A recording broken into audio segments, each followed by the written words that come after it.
Hello, ladies and gentlemen, and welcome to the 300th episode spectacular of The Say Report.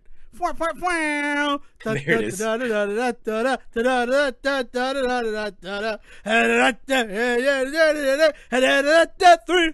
Say Reports. Hey! I'm gonna let him keep going, folks. I'm gonna let this keep happening. You let me keep going until I stopped. That's when you're like, I'm just gonna let him keep going. Hi, ladies and gentlemen. Welcome to the 300th episode of the Say Report. I am your host, Devon Decker, and joining me, my always outrageous host companion, Sejohn Sarowick. Sejohn Sarowick. I don't know. I say Sejohn every time, and it's just.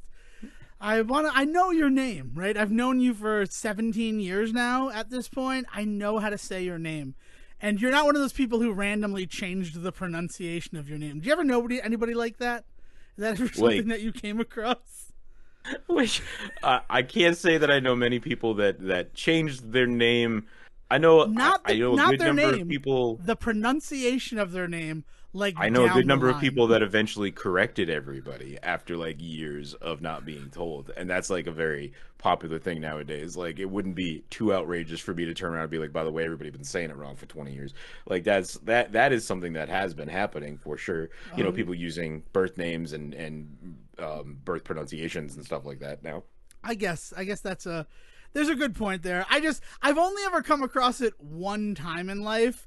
And it was the type of person, it was so early on. Really, hi, welcome to the 300th episode of the Say Report. I guess the most important thing... No. We should tell everybody right now that it is the Say Report. We've been saying it wrong for 300 episodes now, and we just wanted to make sure that everybody got that clear. Yes, so welcome to the Say Report. I'm Devon Decker. No, I can't stick with it. I'm Devon Decker. I'm Devon Decker! And I just blew out your ears, and I apologize to all those headphone listeners out there.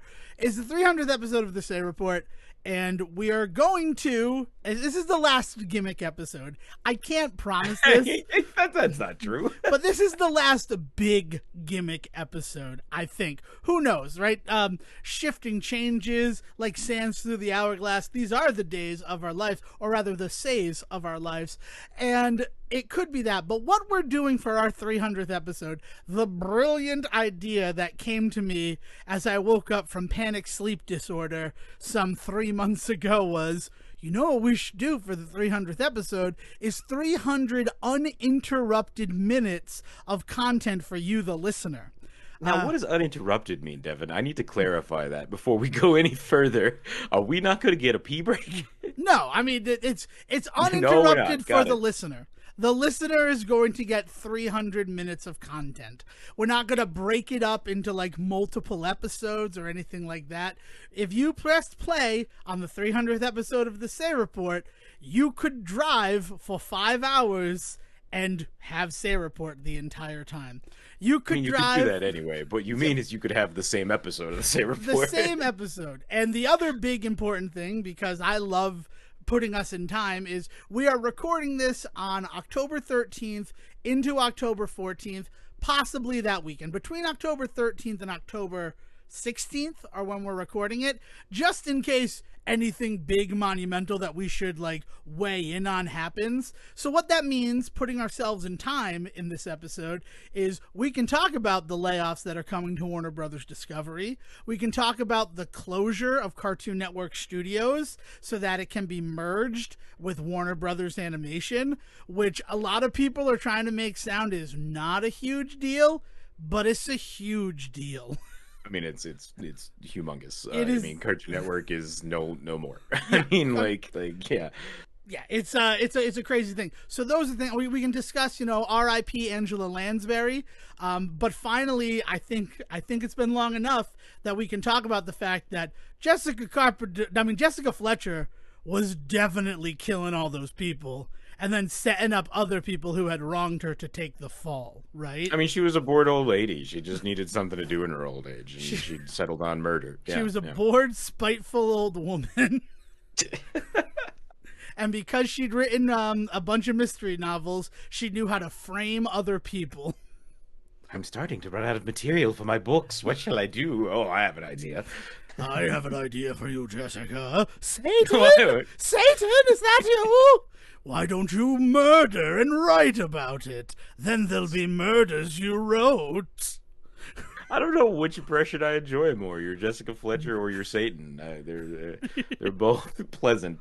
Yes. Okay, but to go back to what I said before, those are the important things. That we're here for 300 minutes. This is a Devin, 5-hour. We're never gonna get 300 minutes of content together if you stop us going down rabbit holes, Dev. True. That's true. And I want to continue down rabbit holes, but I want to get back to the girl who I knew all through school. Like, this is a girl that I knew all through school, and then like one day she randomly said, and the reason I'm talking about it is because we just did bedtime stories on the Adam Sandler Cinematic Universe podcast, which I erroneously called our 25th episode. Really, it's just our 24th episode.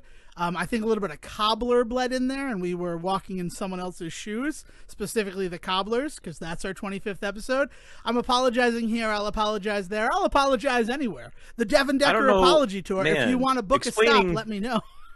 Explaining jokes always makes them funnier. Explaining jokes with made-up shit makes them even funnier. Right? That's basically what improv is, and that's my bag, baby.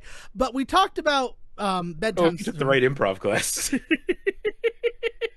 The only improv class I took, there was a moment in the final, which was a long-form improv for 30 minutes, where the teacher stopped us and said, I need to stop what's happening to acknowledge this student, and that student was Devon Decker, yours truly, to acknowledge that he has just completed the challenge I issued at the beginning of this class and earned the first perfect grade in this course. It was the weirdest thing.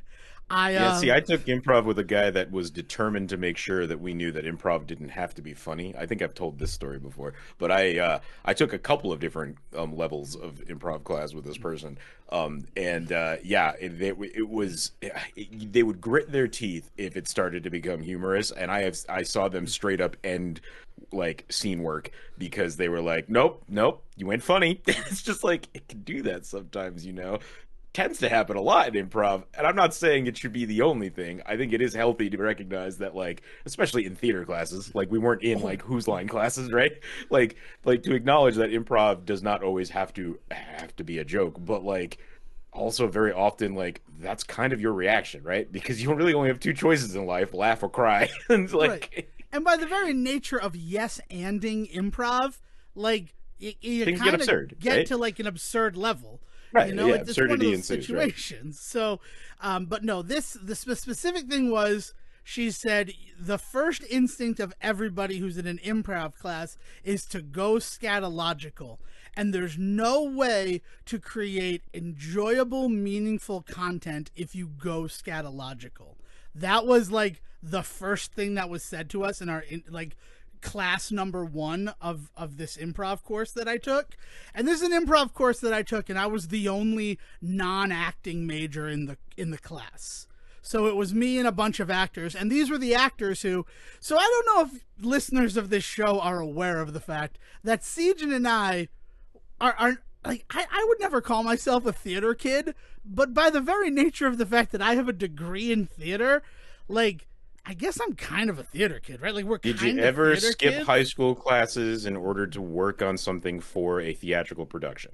No, yes. Well, I didn't skip a class. I was excused from class to set up so that we could do like a couple of scenes for a matinee you skipped out on actual educational material in order to do something for the high school theater program. I don't know. My whole senior year was kind of skipping out on educational material. Yep, that's kind of to the point, Dev. You are a theater kid. Well, I didn't do it for theater. I did it for the fact that I had completed the curriculum, because they started me on 8th grade curriculum in 7th grade. Doesn't matter what the excuse is, Dev. I mean, I did a bunch of things. You weren't learning arithmetic. You were working on a set somewhere. I was getting paid to work in the auditorium, not just for theater. But yeah, so theater kids, right?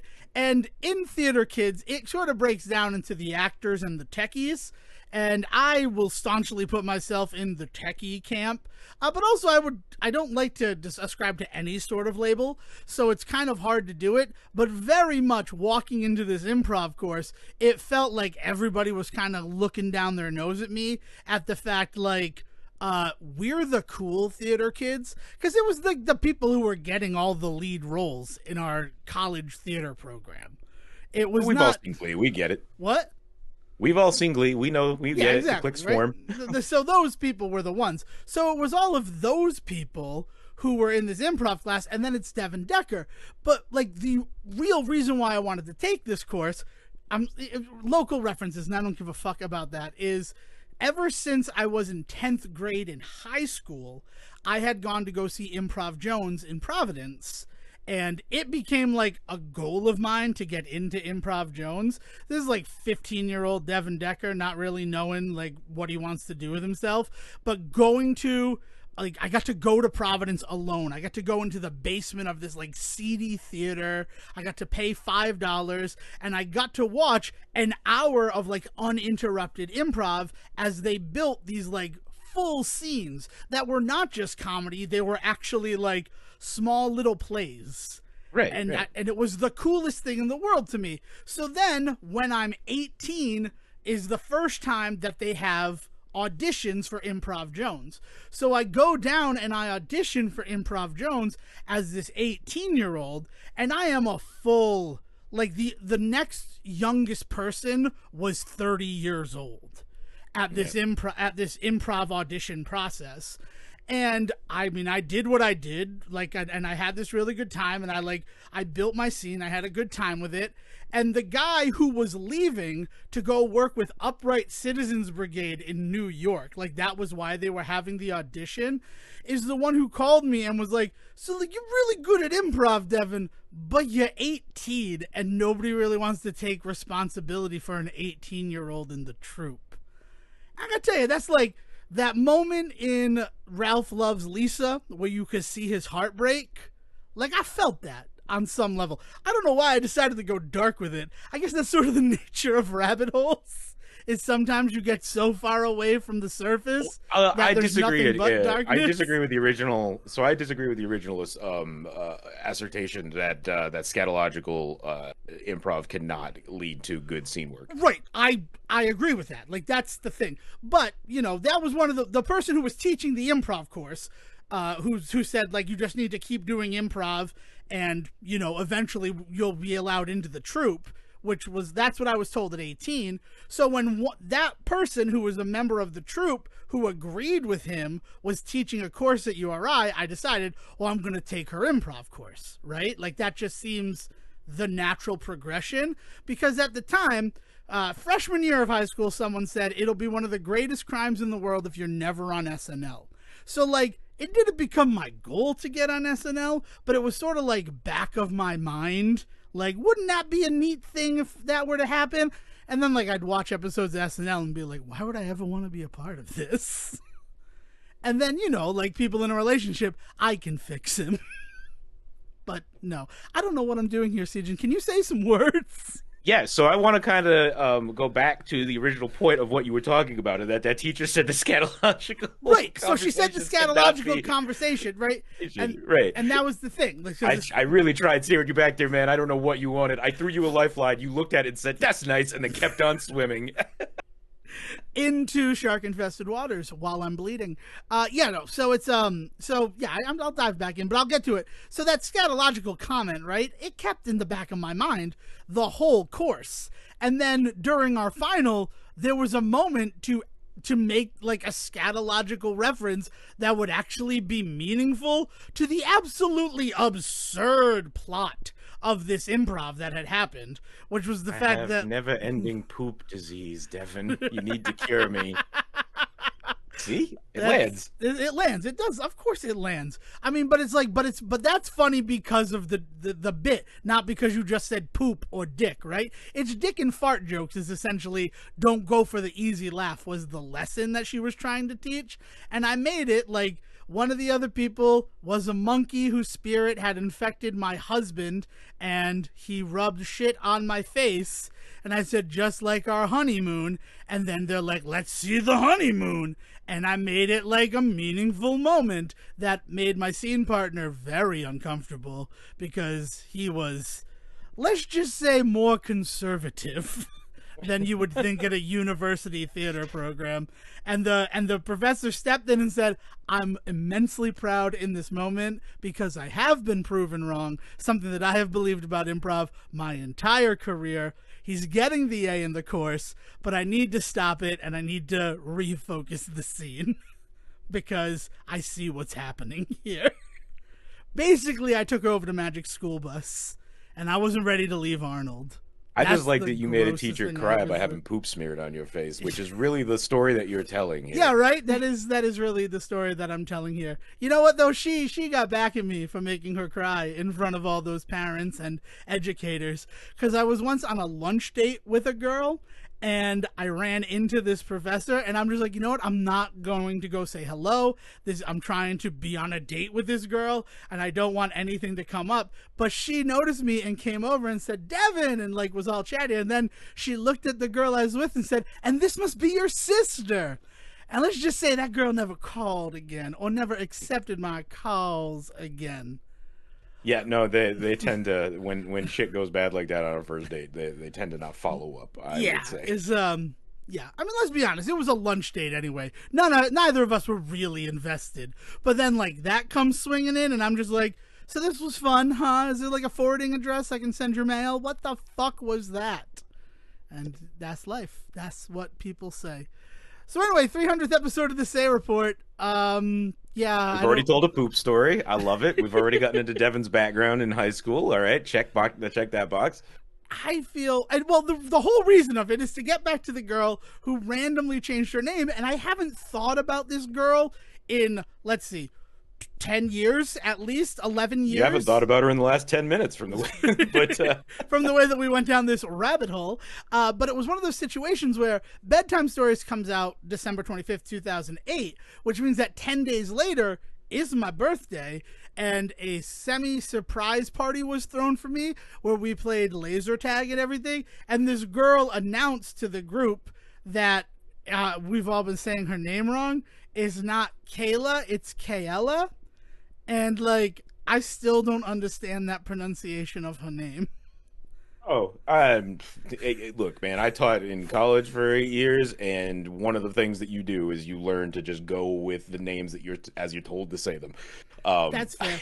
I mean, she was an actor too. Key and Peele already did this bit, so we're not going to go down that particular rabbit hole, but like, yeah, like, all right, Kayla it is. It's just like, and I'm like, I feel like that, I don't know. It's just one of those situations I have not thought about her until we were on Bedtime Stories last night, and you mentioned December 25th, 2008 as the release date of Bedtime Stories, and I'm like, oh my God, I have a story I want to tell, but the Adam Sandler Cinematic Universe was not the stage to tell the story about the girl who changed her name on my birthday, 2009. So I kept it for this. Yeah, I was a little worried that anybody that jumped in today, right? Like, imagine this is your first episode of the show, and I'd be like, man, it's a celebratory episode. Like, it's probably not the best one to come in. Except that Devon has succeeded in making the first 10 minutes of this episode pretty much an encapsulation of every episode of the Say Report up till now. Yeah, we're a show about everything, and those last 20 minutes is everything this show is about. Hey yo! So Devon's done his revisiting of old bits. I feel like now it's my turn too. So I'm going to take the reins because I have a very important thing I need to do. Mostly because I'm a little parched, Dev. Oh no! And I've decided that here on episode 300, I would return to, probably for the last time, although I said that the last time we did this, and now we're back. I am returning to the Mountain Dew well, the fresh springs of the Mountain Dew as it rushes down the sides of the hills down into my backyard and presents to me this year's Mountain Dew Voodoo. I'm so jelly. You kept that a secret? I would have hunted some down. I got it right here. I bought it a couple of days ago, and I have not yet popped it open to try it. But now, as I sit here, craven, Craving that dew, I am going to open it up and I'm going to give a live review of Mountain Dew. So for anybody that does not know what I've been doing for the last year, I've been trying various Mountain Dew flavors. I got through a good number of them, basically anything that was available around me. And so the only reason that this has come up is because this is the Halloween spiel. They've done this before, right? This is the third year of Voodoo. Is it third or four? This Because there's a is big old four on the bottle. then it's probably the fourth year of Voodoo. I know that I did 2 years of it. I did the candy corn and the mixed berry, which were the last 2 years chronologically. And I guess there was one before, and I never found that one. So, like, I kind of treat it as an urban legend. But if this is Voodoo 4, what is the color I will on the tell bottle? you. I will tell you that the four is just kind of just randomly placed on the label, not in any real particular position. So, in fact, it looks more like it says Mountain Dew 4 than it does Voodoo 4 What's or a Mystery Dew Flavor 4. Mountain Dew 4. All right, but here we go. Oh, I'm God. gonna Wait! Before you do this, before you taste it, oh. can you describe? Describe it. What is the color of the label? Because Okay, so Voodoo it's 2, very I hollow. guess, was Yeah, orange. it's very Halloweeny. Okay. It's an orange label, orange cap. There's some purples and reds in there to like detail some stuff, but it is clearly like Halloween labeled. Everything has a good monsters font to it and that sort of shit. Right? All right. Oh, wait! What do you think it's gonna taste like? Oh God. Can we put that down? I think it's gonna be like pitch black. So the way that they've made the mystery, right? One of the ways that they've let the mystery grow. The mystery is they've colored it this really weird like semen white.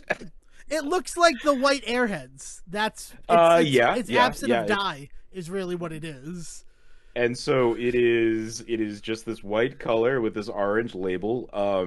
I am gonna see if the easy go would be something like pumpkin, right? Like to say like there's pumpkin spice Mountain Dew. Yeah. Right.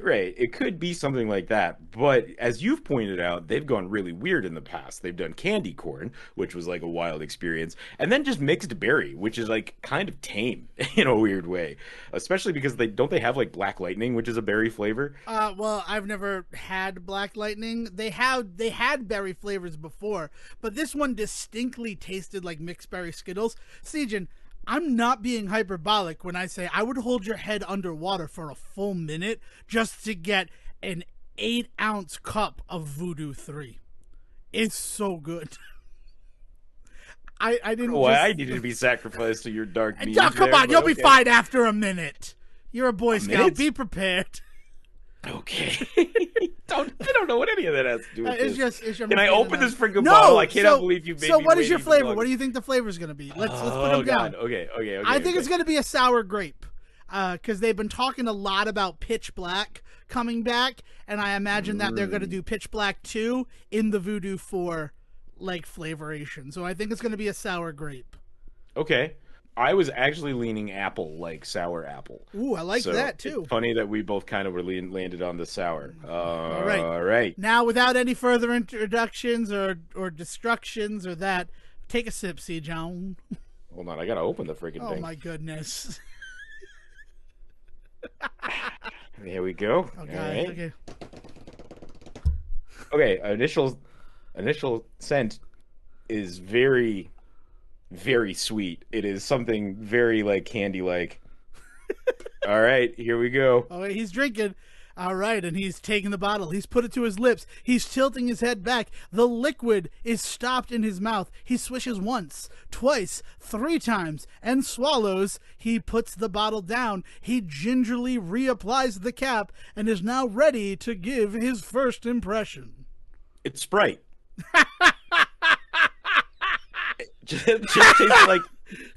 just tastes like lemon lime, folks. That is the best fucking reveal ever. I'm so sorry. It might not be specifically that. It is a flavor I have tasted in soda before. Let me put it that way. It's like if somebody took Fresca and dialed up the lemon lime bits of Fresca. Because, like, Fresca is supposed to be a lemon lime soda, but it's not, right? Like, Fresca is its own flavor. Delicious. It's like a grapefruit or something like that. In it, yeah. Yeah, that's like, but so it's like a citrus soda, right? That's all I'm tasting here. That's weird. There is like a sweetness to it. Like I like it tastes like a lemon lime Skittle, right? Like it's that extra bit of unnecessary like sugar that seems to be in there. So I guess I'm going to use this as a chance to segue into what is fueling me for the 300 minutes of entertainment that is our 300th episode, and guess that it's a lime Ricky flavor. And the reason why lime Ricky is in my mind is last night we went down to Hosmer Mountain Beverages in Willimantic, Connecticut. They are not a sponsor, but I'm going to give them a little bit of a free ad read here because last night Caleb agreed to stay open late when we hit traffic and might not have got there before they closed at 6 o'clock. Happily, I pulled into the driveway at 5:51 and was able to get all of my sodas and necessary needs. But Hosmer does their own energy drink, which they call Red Lightning, that contains pomegranate juice and grape skin. And that is the energy drink I am going to be enjoying during this episode. It's 120 calories per serving. So I'm going to open that up. And that's going to be my taste. Excellent. I'm gonna let you continue to do this thing, but I'm gonna look this up. There has to be an answer online, or there at least has to be people speculating. There are people who are talking about it, but the reason why Lime Ricky is in my mind is Hosmer Mountain Soda is very well known for their Lime Ricky. It's one of their only flavored like sodas that still exists. They used to have all sorts of crazy flavors, but now in the wake of the pandemic, they've kind of pared down the larger bottles and the flavors that they do. So they still have like black cherry, orange. They do a lemon lime. They do their pineapple, and they're running low on their sparkling cranberry, which is always nice. But they have had lime Ricky. Like it was one of their original flavors. So the way that you describe it as a sort of lemon lime soda, but with a sweetness forward approach, it feels like you're drinking a lime Ricky. Yeah. So I am on the Mountain Dew wiki page because, of course, there's a wiki for everything. Fandom.com. Thank you for that.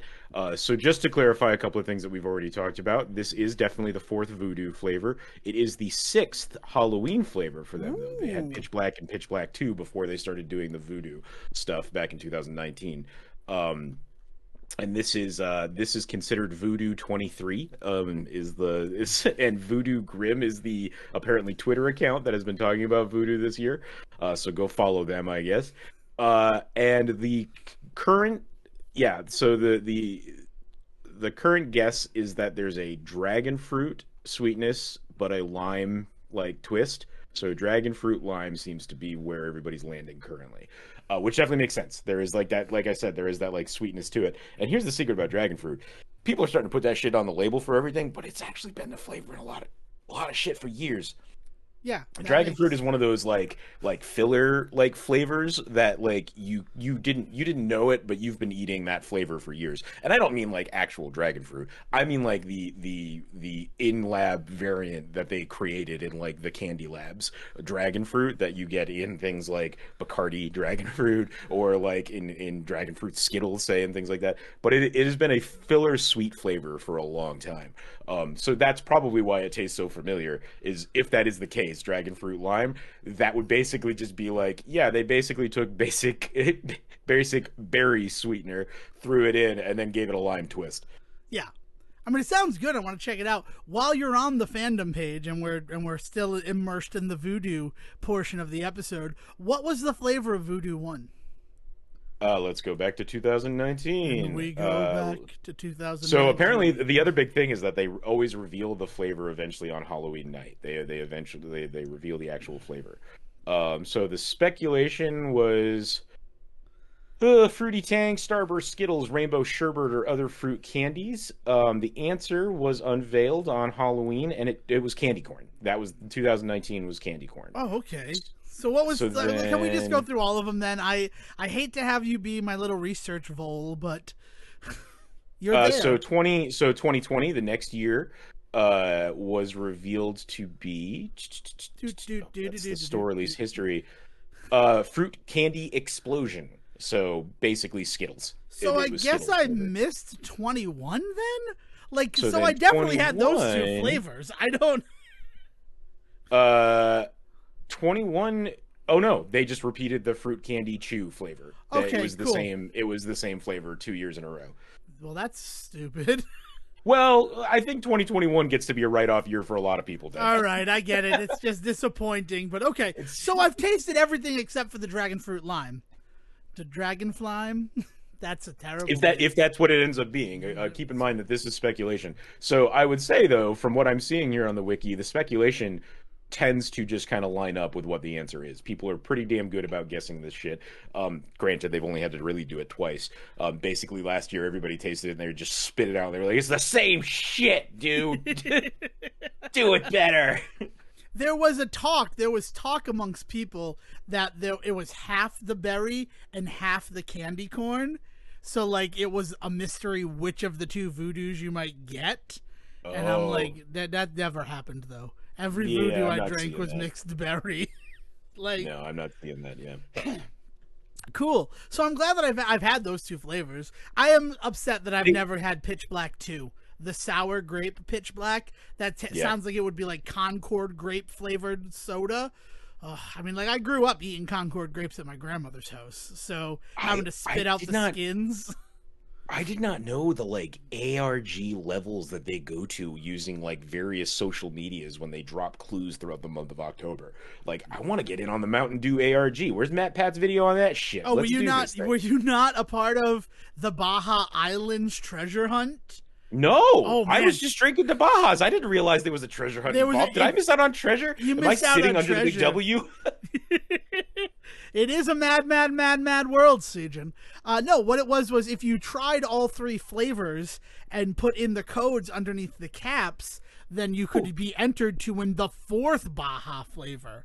And I don't know if that has ever happened, if it ever came to pass, but the speculation there was that the fourth Baja flavor was also Pitch Black. Because here's the secret about Mountain Dew, right?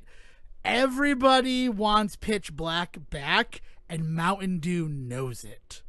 They keep it from us on purpose. Yeah, I mean it's the old Coke trick, right? Like they're gonna keep it under wraps, and then one day they'll release it, and it'll be like a huge thing. People will buy it in droves, and then they'll suddenly realize they don't like it as much as they thought they did, and it'll disappear after a while. Yep. But like Coca-Cola invented the whole like bait and switch flavor tactics of soda like marketing like 30 years ago at this point. God, almost 40. God, remember Coke too? Did you ever try Crystal Coke Pepsi? Crystal Pepsi was great. That was Crystal Pepsi was gross. Crystal Pepsi was Pepsi, but without extra dye added. It was missing a little je ne sais quoi. Oh, your eyes. Apparently, you drink with your eyes. As the French say, it was missing dye number 42. It was missing a certain, I don't know what. Yep, I think we've exhausted that bit. But it's as somebody who grew up with birch beer, like as a staple in my house, having a clear soda that didn't taste fruity didn't blow my mind. So having Crystal Pepsi, fruity, dude, it's root beer. It's never. Yeah, that's what I'm saying. That's what I'm saying. Because I grew up with clear root beer in birch beer. It's actually more of a wintergreen forward flavor. If you have, I see what you're saying. You're saying that did not presuppose you to like a weird fruity flavor when you and so when you tasted it, it didn't blow your mind. So I tasted Crystal Pepsi. I'm like, oh, it's Pepsi, but without the dye. That's actually interesting. Because I can tell my teacher it's water. Can we at least all agree that RC Cola needs to just fucking cool it? Oh, fuck off, man. RC Cola is my favorite cola. Still my favorite cola. When they talk about soda rotting your stomach from the inside out, yeah, they're generally talking about all sodas, but RC Cola is like legitimately trying to eat you from the inside. Yeah, because it was made like specifically by pharmacists. I don't even know. I watched a real deep dive some phosphates to help your belly get right. I mean, there was a time where how I wanted to celebrate our 300th episode was with a moon pie and RC Cola. To go back to my shirt schedule. Do you remember my shirt schedule? Were you ever a part of that? Oh yeah, no, I remember. I was never a part of it. I did not get any say in your shirt schedule. I asked people for suggestions. One of my favorite shirts, it was a Saturday shirt. I'm a little offended I wasn't included in that list. I'm pretty sure you were included. I think if the note still exists on Facebook, you were tagged. But you were always had a weird relationship with Facebook. But I was gonna say, you're talking about Facebook like I was ever on it religiously. he brings up a good point, ladies and gentlemen. But one of the best shirts that I got because I crowdsourced to choose my shirts was Saturday morning cartoon was supposed to be the theme of it. So like I had Beaker from the Muppets as one of them. I had this wonderful Transformers t-shirt that like just displayed all of the main cast. And what somebody suggested to me after those two was, you know the movie Big, where, you know, that woman essentially rapes a 10-year-old even though he looks like he's 18 or even older? That Tom Hanks movie that's about statutory rape and magic. It's a real weird way to describe that movie, but keep going. I mean, that's how we describe it in 2022, my friend. Sort of like bedtime stories. No, I'm being a jerk. I have definitely heard people talk about Big, and they talk about it as the movie with Zoltar in it. They don't talk about it. Like, I understand that there is a way to talk about how that film is problematic, being in the way that it was made at that time. Yes, that is definitely a conversation to be had. I don't hear people on Twitter talking about canceling Tom Hanks because Big had statutory. Oh no, they don't want to. Tom Hanks is the victim. You don't cancel the victim. You cancel the woman who did the raping. But again, she's kind of a victim too. Zoltar is the one who should be canceled, if we're going to be honest about it. But in that movie...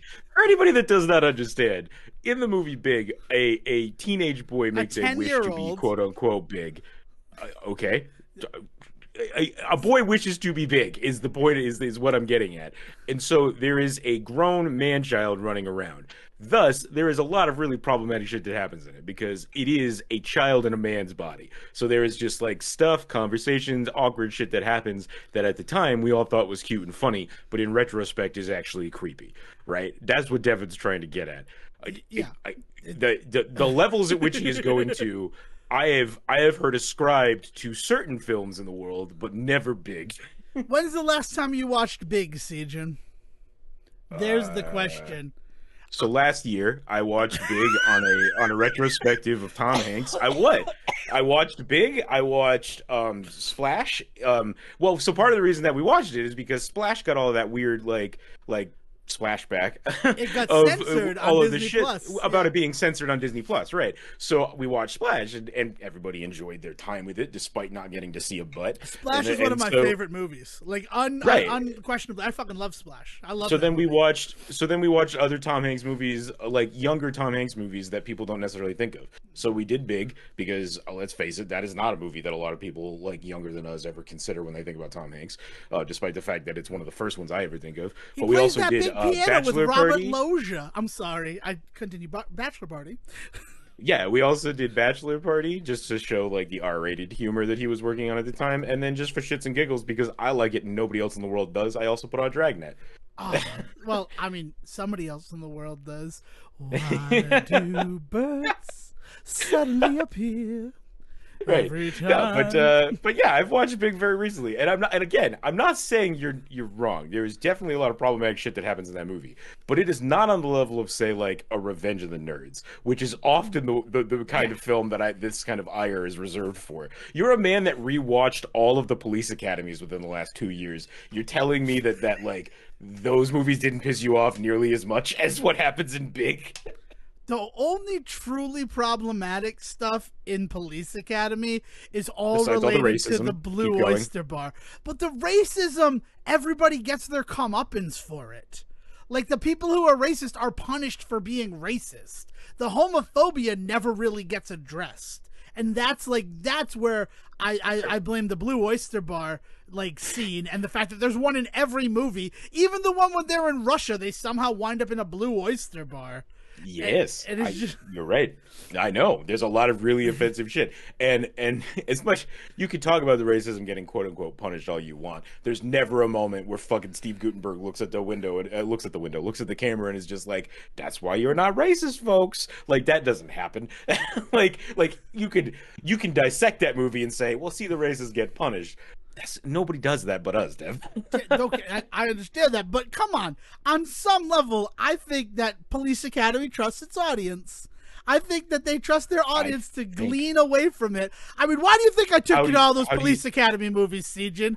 I didn't hear anybody else laughing. Did you? I'm sorry. This this is fine, Dev, but then you have to apply that same kind of trust in the audience of Big. There's nothing, there's no Oh, like, you can't apply it to the movies you like and then not to the movies you okay. don't like. That's not So fair. so the only reason that we're talking about Big, right, is because I had this shirt, which was in Big, what Josh, the character that Tom Hanks is portraying, does as a grown man who is thrown out of his house once his mother discovers this adult male living in her son's room the morning that the magic happens. He goes and somehow falls ass backwards into a job at a toy company.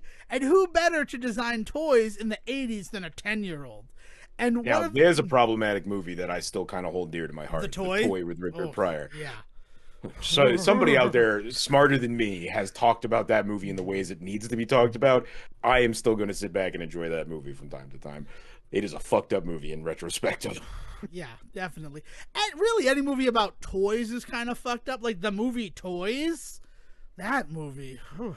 I like that movie, but I love that movie because of how fucking no. weird it is. But again, That movie gets a pass on anything that happens in it because by the end of it, you discover that a character in that film, not going to spoil the whole thing, but I am going to spoil this bit. You find out that a character that you have come to love in that film has been a toy the whole time. yeah, but also that's kind of fucked up, right? Like, Well, right, but that is fucked up in a way that is absurd and mind bendy and fucked up. That is like I don't experience that in my everyday life. I don't look around and wonder who the fuck is a wind up doll around me because of that movie. Whereas like movies like Police Academy and Big, I definitely have to question sometimes the ways that people talk and act because I now know that what I thought was charming and endearing in my youth is actually super shitty in my old age. yeah, it's one of those. So what it is, and one of the toys that is presented to him in the movie is a skyscraper that transforms into a robot, and it's like a garbage toy. Like he's like, this is a garbage toy. It doesn't do anything. It goes from robot to skyscraper, but in both forms, it just like stands there.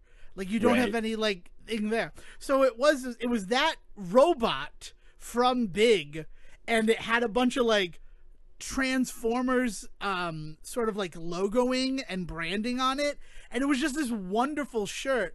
But then as I wore that shirt, like people would want to talk to me about the movie Big. It's like, oh, I never really considered that like this reference would be one of those moments where people are like, oh, you've seen Big? Let us talk, let us discuss in the language of our forebears. I mean, but that's why we dress the way that we dress, right? Is we want to be included in a community when we put on our costume every morning, right? Like that's why we choose what we do. So like not that you should not that automatically gives them a pass for awkwardly coming up to you to talk to you about a thing you don't want to talk about, but at the same time we cannot blame for somebody out there connecting with you on some level because of the outfit you're wearing, because literally the reason you put that specific outfit on every day is to tell the world who you are, because we all know that we all judge a book by its cover in the real world, right? Right. Well, Yeah. and that's the thing, right? So it's one thing when you're picking your own clothing for that. I didn't even consider that when it was somebody else who literally picked and purchased the shirt that I would be wearing every Saturday. Like it was just like this really interesting sort of anthropological experience to see how people reacted to seeing me in the skyscraper from Big shirt. It was I don't know how they cool. reacted when you then explained you didn't dress yourself this morning. Well, I can actually lend some credence to that. He's not here yet, but he will be here a little bit later on, and he will confirm all of this. I went out and I needed a shirt that I didn't care about. Have you ever been in this situation where like I need a t-shirt and I need it to be a t-shirt that I can wear, but if something were to happen to this t-shirt, I will shed no tears? Or is that like a uniquely Devin Decker problem? No, Dev, that's called housework clothes. Everybody has that shit. All right, Everybody has cool. laundry day clothes. Like, yes, we have that shit that we don't care about getting paint on or getting dirt or getting a hole in it while we do shit around because you need to have those kinds of clothes, but those are normally not the clothes that you then go out into the world in, right? Like it's like I am the kind of person who has had to really come to terms with being able to go to the grocery store in gym shorts or sweatpants. I have always felt the need to get dressed to go out, even if I'm just going grocery shopping. And it's really only been in the last 3 or 4 years where it's just been like literally because of some like weird research that we were doing on COVID. I was like, oh, wearing this outfit out and then washing it when I get home, I'm better off just wearing these junk clothes, right? So that if they are constantly getting washed and ruined, I'm not, but we wanted to do that to stay clean. And then like it just kind of became like logical because I'm not the only one out there in like fucking like oh, I just woke up and got to run some errands, or I just got to the gym and got to run some errands. Like I have learned to become that guy, right? But that feeling, that thought, that moment where I'm just like, is this the way I want to present myself to anyone outside of my house? Like you definitely have those moments, right? Right, exactly. And for me, I also wanted to have like clothing that I can go out into the world in, and it sort of represents me, but it's something that I do not care about. Specifically, if I get egg on my shirt, right? One of my favorite things to do is go out to breakfast. And as like things started to slow down and things started to open up again, I'm like, I want to go out for breakfast again. But I need a shirt that I do not care about to wear to breakfast in case, I cut open my egg, right? Because I get them over medium and I have some yolk just squirt up and get on my shirt. You're talking about like the spaghetti smock. I got you. Yeah. Yeah, that is yet another level of clothing where it's nice enough to go out in, but not so nice you don't care about it getting ruined. Right. So I needed a shirt like that. And the person that I charged with finding that shirt for me is none other than the Say Report Quizmaster General Will Fournier, who will be here later on in the episode. And I sent him a website, and I'm like, any shirt that comes in my size, you tell me to buy it, and I will buy the shirt, and it will become my shirt I do not care about. Now, it's Will, right? So he knows me, right? You're my best friend, Will's my best friend. We're like this weird little family unit of best friends, right? We're the three Aramis, or the three Athos. I always confuse those two musketeers. Like, I want to like just pause. I really thought you were about to take a moment to try and explain polyness to me. No. What? It's like, it's okay, Devon. If there's anybody in the room that's gonna get where you're coming from. Oh, the guy who lives in Utah gets poly? Really? No. I'm just explaining like we're like a unit. We fight alongside. You know that game Sonic Heroes? We would be DLC for Sonic Heroes. That works for me. I like okay. Anywho, so Will knows me, right? I like to think that we would be like a Ninja Turtles-esque add-on to Injustice. I can see that. I can totally see that. And we'd call ourselves the Three Athos. We're like the lone gunmen, but with like a sense of humor. This is the only podcast where I think I could actually legitimately say this sentence and mean every word of it. But like, I often compare the three of us to DLC add-ons. Well, because I don't know if you'd want to spend time with us alone, but you add us to existing properties, it's probably going to be a good time. Well, and nobody wants to pay full price and see our sorry faces. It's why we've been a free show for 300 episodes. That's a really the man speaks the truth. But yeah, so it's one of those situations. First of all, pausing for a moment to just give praise to Alexandre Dumas for naming two of the three musketeers with names that start with the same letter. Like, that's a bold strategy, and I think it worked out for him, Cotton. I don't Wait, or not, and not the third. You mean like not going the whole hog, not going whole hog. Like... like the fact that it's Aramis, Athos, Porthos, and then you have D'Artagnan, who probably an author XP with the whole Alexandre Dumas of it all. But yeah, so. We're that group. So when I say to Will, D'Artagnan's the youngin in that one. D'Artagnan is Chris O'Donnell. The like recruit. Yeah, there you go. Talk to me on real Say Report terms. The Chris O'Donnell of the group. Nice. I was gonna say what's his nuts from the fucking Paul W.S. Anderson. It's fine. We're good. Let's keep going. it's okay.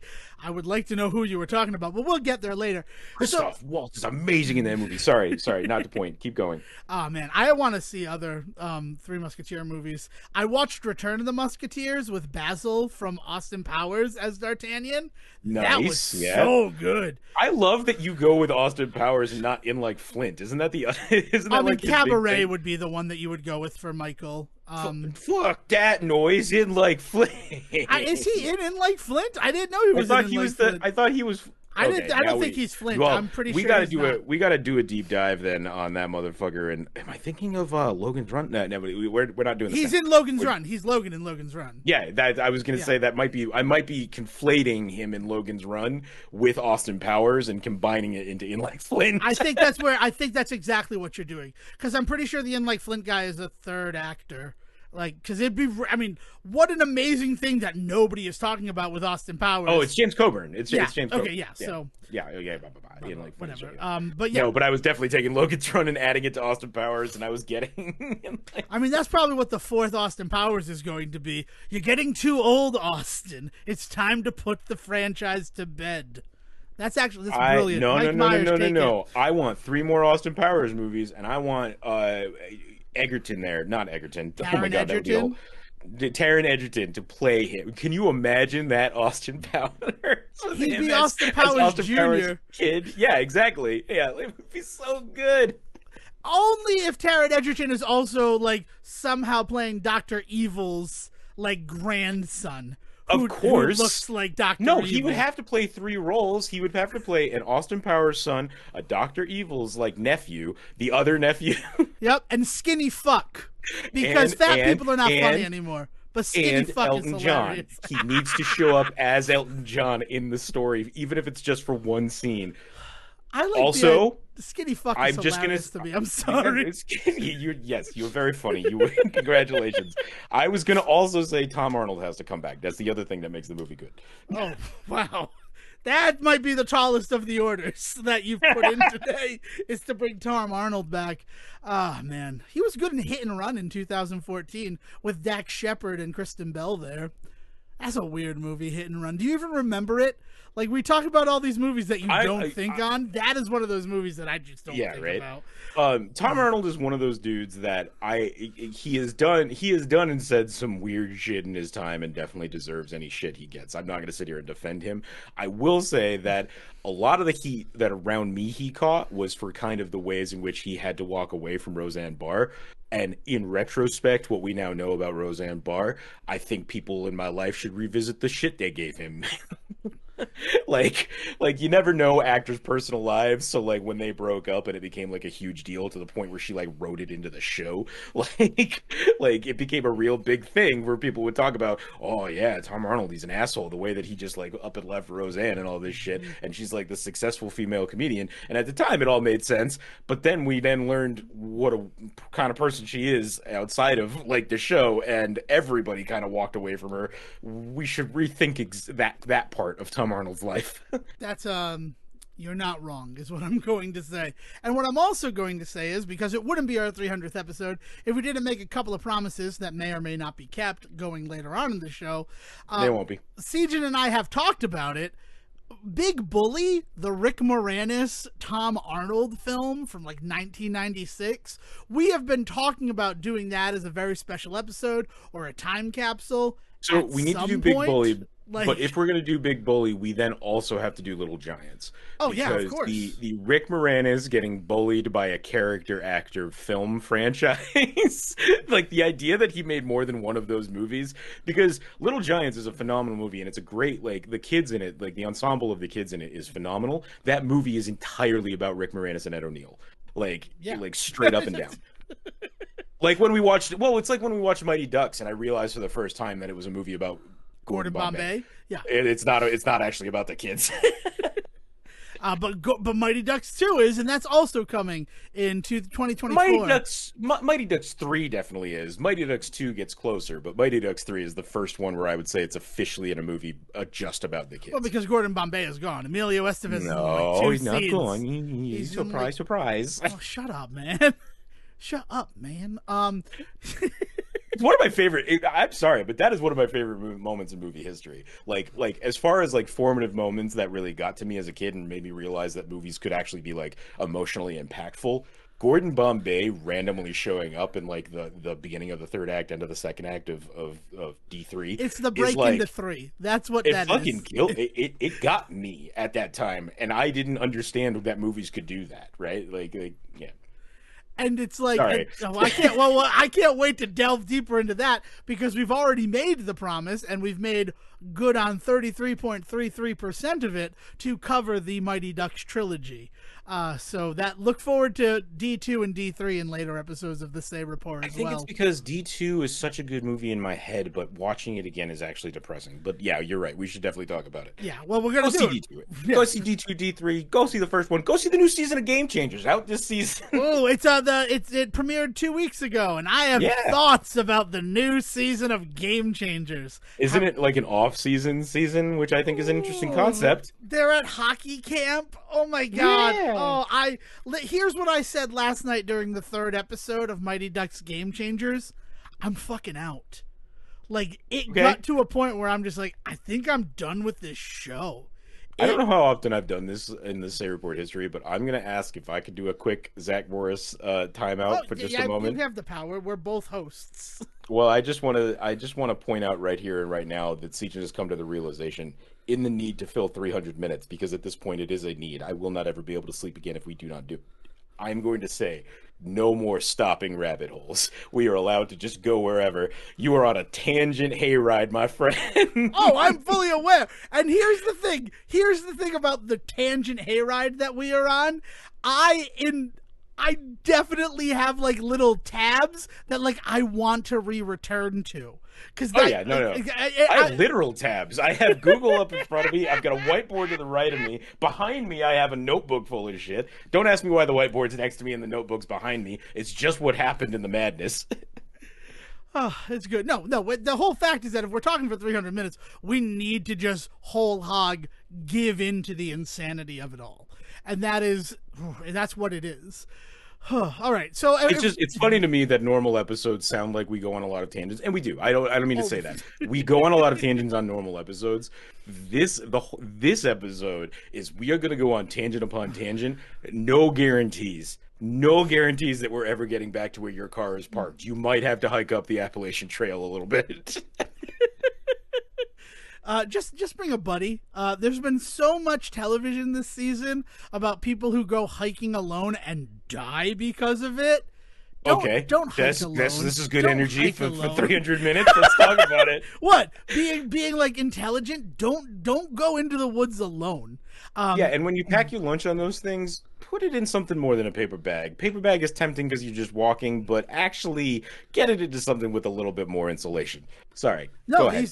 He brings up a good point. The other thing, the reason why I bring it up is the Apple iPhone 14, like one of the big selling points in their whole presentation was now we have sat phone capabilities. So if you get lost or injured alone on a hike in the woods, don't worry. The ghost of Steve Jobs has got your back. And it's just like, no, please don't tell people to hike alone in the woods. Please do not tell people. You also, the other side of that, right? Yeah, what was the other side? As long as so it has that capability, but you're going to have to pay extra for satellite service, which is what you've always had to do with sat phones. Yeah. You need to pay for satellite service to connect to that phone. It's like it's been one of the biggest kind of hurdles with people kind of adopting it before. It's what made it such a big deal that Apple was putting it in, was this idea being that it's going to be in everybody's phone. It's going to be available to them, and they'll have access to Apple style like satellites, whatever that means. But then like they still need to pay for access to that particular feature. At least as I understand it, I am not an iPhone guy, but it was the first big criticism that came out about that is like you're telling people and you're touting it specifically as a safety feature. Tying a price tag to a safety feature is fucking bananas. Tying a price tag to the safety feature that you're selling the device on is the fucking banana split of it all.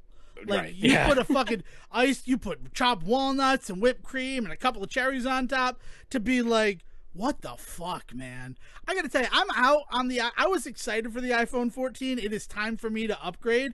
But the fact that it is eSIM only in North America is so booty punch to me.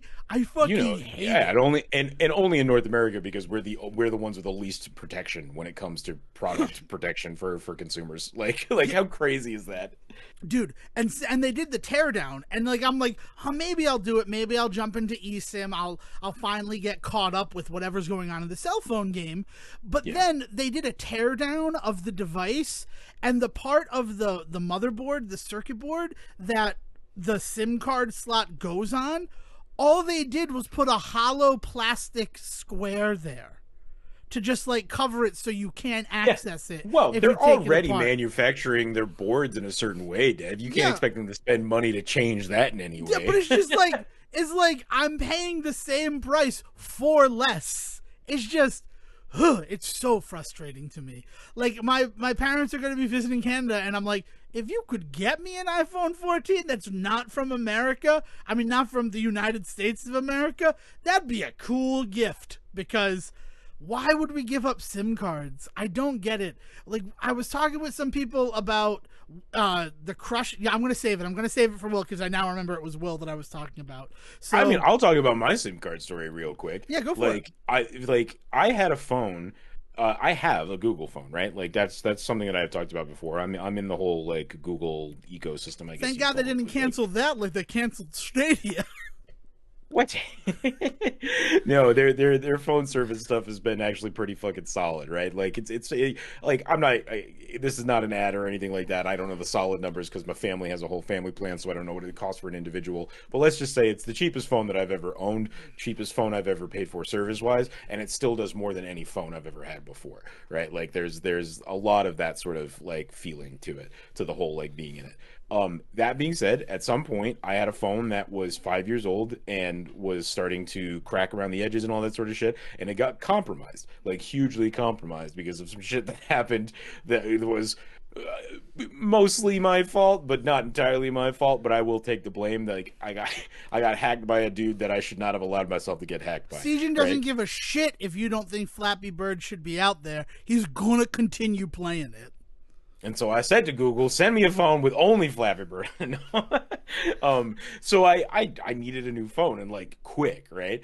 And then like within like 6 days, I had a newer version of the phone that I already had. I had not paid any money for it because they were going to put like a $2 charge for the next 6 months on a phone for me to just basically pay for it. But like I got like some huge deal on it. Like it was this whole fucking like really quick and easy like requesting of a new phone. It was so good that it was so fast. And then on top of that, they were just like, yeah, just pull your SIM card out of the last one, pop it into this one. That's it. It'll be the same phone, we promise you. And like, sure fucking enough, nothing changed. So the second I got that new phone, all I did was just move the card over. That was the only physical thing I had to do. Started the phone up and it was like I had the same phone again. Like, yes, some of that stuff was stored on the cloud and they pulled it in and that helped with the experience, but the majority of what I moved over was just that card. Mm-hmm. That won't exist anymore. That's just not going to exist anymore. And like that all I can think of is that was a scary time, right? Like where I was like, shit, like I have a lot of information that's been compromised. I have stuff on this phone that like I don't want other people having access to for various reasons. I had done like dissertation research, and so I had like straight up like text message conversations with people confirming and denying and all sorts of shit that I had promised them was going to be like secure information, and suddenly I wasn't sure if it was or not. And like I worked with a person that was just like, we're gonna take your SIM card and we're gonna move it to this phone, and then it's going to be cool. And like the idea being that secure information could have nowadays is probably going to end up in a cloud owned by a larger company where they then have the right to do whatever the fuck they want with that information, no matter what they tell you in like that paperwork that you skip through, like is really fucking terrifying. That's kind of information that I was worried about then. I can no longer trust that process if SIM cards don't exist. Yeah, it's the other really crazy thing about it to me, and like everything you just said is true, as soon as I learned that I could open up my iPhone and put in the SIM card, like I didn't need to go to the store for that, that was when I kind of said goodbye to going to the store to buy a new phone. Because it's the same price if I pay for it outright straight from Apple, and then I can do whatever I want with the device that I purchased. It's sort of the only items that Apple is currently doing where you have a lot of control over it, where if you go to T-Mobile or AT&T, right. I mean at the time, right? Like clearly, but not anymore, right? That like away. Right, like with doing away with the SIM card, you are now in this position where you're kind of at the mercy of well, this either works or I got to bring it to an expert. There's like there's no sense of like self-care, right? I mean, like that's a problem across the board with technology. I mean, look at the way that people talk about like this is the same conversation people have about fucking tractors, Yeah, right? Where it's they're right to like, I used to be able repair, to, 100%. right? Yeah. Like that whole idea is this is an attack on right to repair when they remove yet another thing that you have access to. The second that that physical thing doesn't exist, you are now dependent on them or someone that they authorize to take care of your shit. And like, no, thank you. I don't want to do that. I like being responsible for my own shit. Thank you. And Apple has made a lot of like leaps and bounds in the whole self repair thing. The fact that right now for like $69, I could rent out all of the repair equipment I would need to replace the screen of my iPhone or in one of their laptops, and they have all the tutorials online. That's pretty cool. But remember, at the start of that, I still have to pay them for the privilege to get the tools from them. I can't just go out to like Fry's or Best Buy and purchase these items. Like they still have them under lock and key and proprietary. And if I were to not return the $69 2-week rental to them, I would probably have to sell my skin if I wanted to keep living. Yeah, yeah. No, I mean the ways in which they would probably come down on you, right? Yeah. I mean, like to that, like to the other side of that, at that point, they've pretty much relinquished the idea that these things don't exist in the wild, right? Because like the second that there's a physical thing out there, like 3D printers are a thing nowadays. Like I don't want to sit here and like promote piracy or whatever you want to like whatever legal term you want to apply to it. But like the idea being that like say it's a particular tool.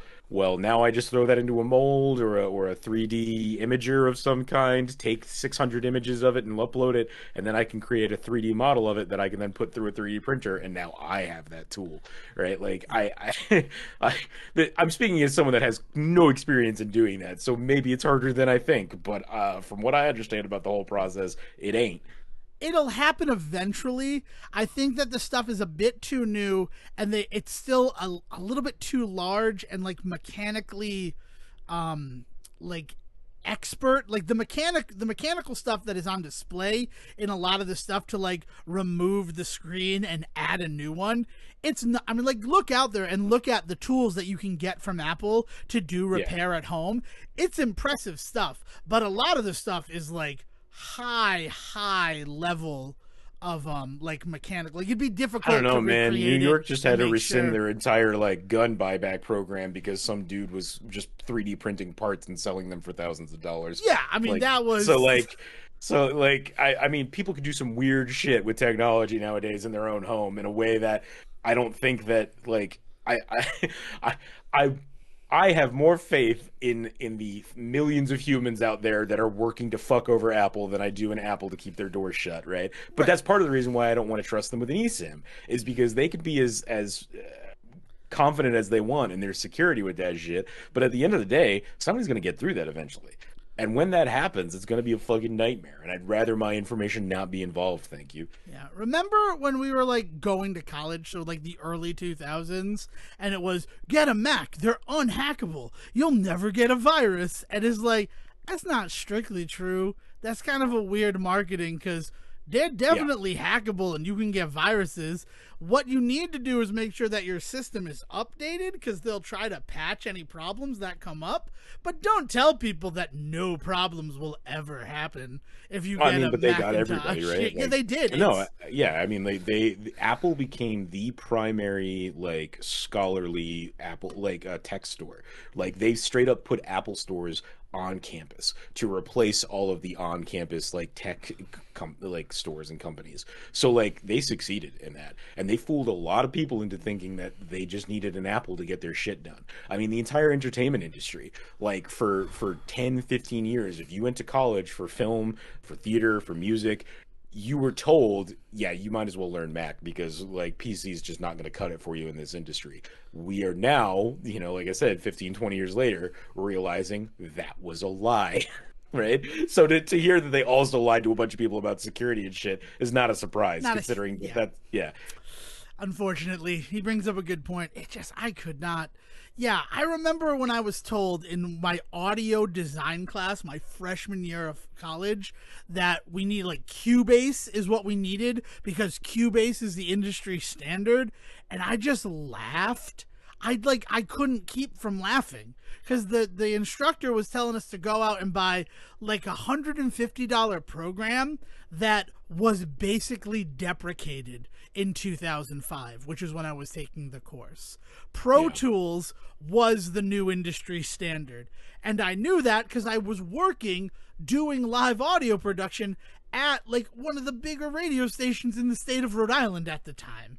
And there was this discussion of that's the difference between college and high school, though, for a lot of people, right? Is college is the time when you learn to say fuck your teachers, like we used to think that high school was when everybody grew up, right? And they learned that maybe the adults and authority figures around them didn't know their shit, their ass from their elbow, right? And that, along with everything else that moved into the college realm as opposed to the high school realm, that was one of the things that we started to do, right? Is college is when you learned that maybe these people that were telling you everything that they knew, you were like, actually, as somebody that's been doing this for a few years on my own, I disagree. Yeah. That was a hard class. And I like just told everybody, like after class, I'm like, don't buy Cubase, just download Audacity. Like my first editing job, all they had was Audacity, and that's free, that's crowdsourced. You could do everything that you would be doing in Cubase for free in Audacity. Do not buy Cubase. And then like excuse me, the one teacher's pet went out and bought Cubase. So angry, your stomach has something to say about it too. No, it's the fish and chips I had for lunch. I decided that I wanted to just have the best day ever before recording this. So I went down and got some Stadium fish and chips. You ever been to Stadium? They're good fish and chips. And I'm going to use this platform to tell people they're looking for a buyer. The people who run Stadium Fish and Chips, they've run it for like 60 years at this point, and they're ready to retire. So if you fancy yourself the type of person who can run a fish and chip business, and you happen to listen to the Say Report, contact Stadium Fish and Chips. They're looking for you. I'm sorry. No, it's fine. I'm glad that we had this moment for the hashtag ad. But yeah, so I come from East Providence. We're a fan of Horton Seafood. Keep going. Oh, Horton Seafood, good times. I've had some good times at Horton's. Frankly, Scarlett, I don't give a clam. In elementary school, Mrs. Horton was a fifth grade teacher, and really? Very famously would take the top 5 students, one from each grade, out to Horton's seafood for a special dinner at the end of the year if you were top of the class, and it was like a huge thing that like only a very select few used to go on. Yeah. I'm getting some big vibes from this story, Sejohn. I never went to be that asshole. Never succeeded. Never got there. But that was okay because Horton Seafood was, surprise, surprise, just a restaurant anyone could go to. So it's not like I never went. I remember the first time we went to Horton Seafood, and it was one of those situations where, like, I lived in Leominster, Massachusetts for such a long time, and then we moved to Rhode Island, and going from, like, Leominster, where it is, like, kind of an hour to almost anything of note, right? Like, we had the mall there, but if you wanted to go anywhere else in Massachusetts, it wasn't 15 minutes. It was like a significant drive, and we weren't talking about packing lunches or booking an overnight hotel, right? The way that Rhode Islanders do. So, like, we come to Rhode Island, and my mother's like, I really want to go to this Horton Seafood place, but it's like, it's over in East Providence. And I'm like, well, we should try it though, right? It's the summer, let's do it. And we get there, and I'm just like, this was nothing. This drive was nothing. Why did you think it? She's like, everybody told me it was such a schlep and it'd be so difficult to get there. And I'm like, we're regularly going to 92 Pro FM to like pick up prizes.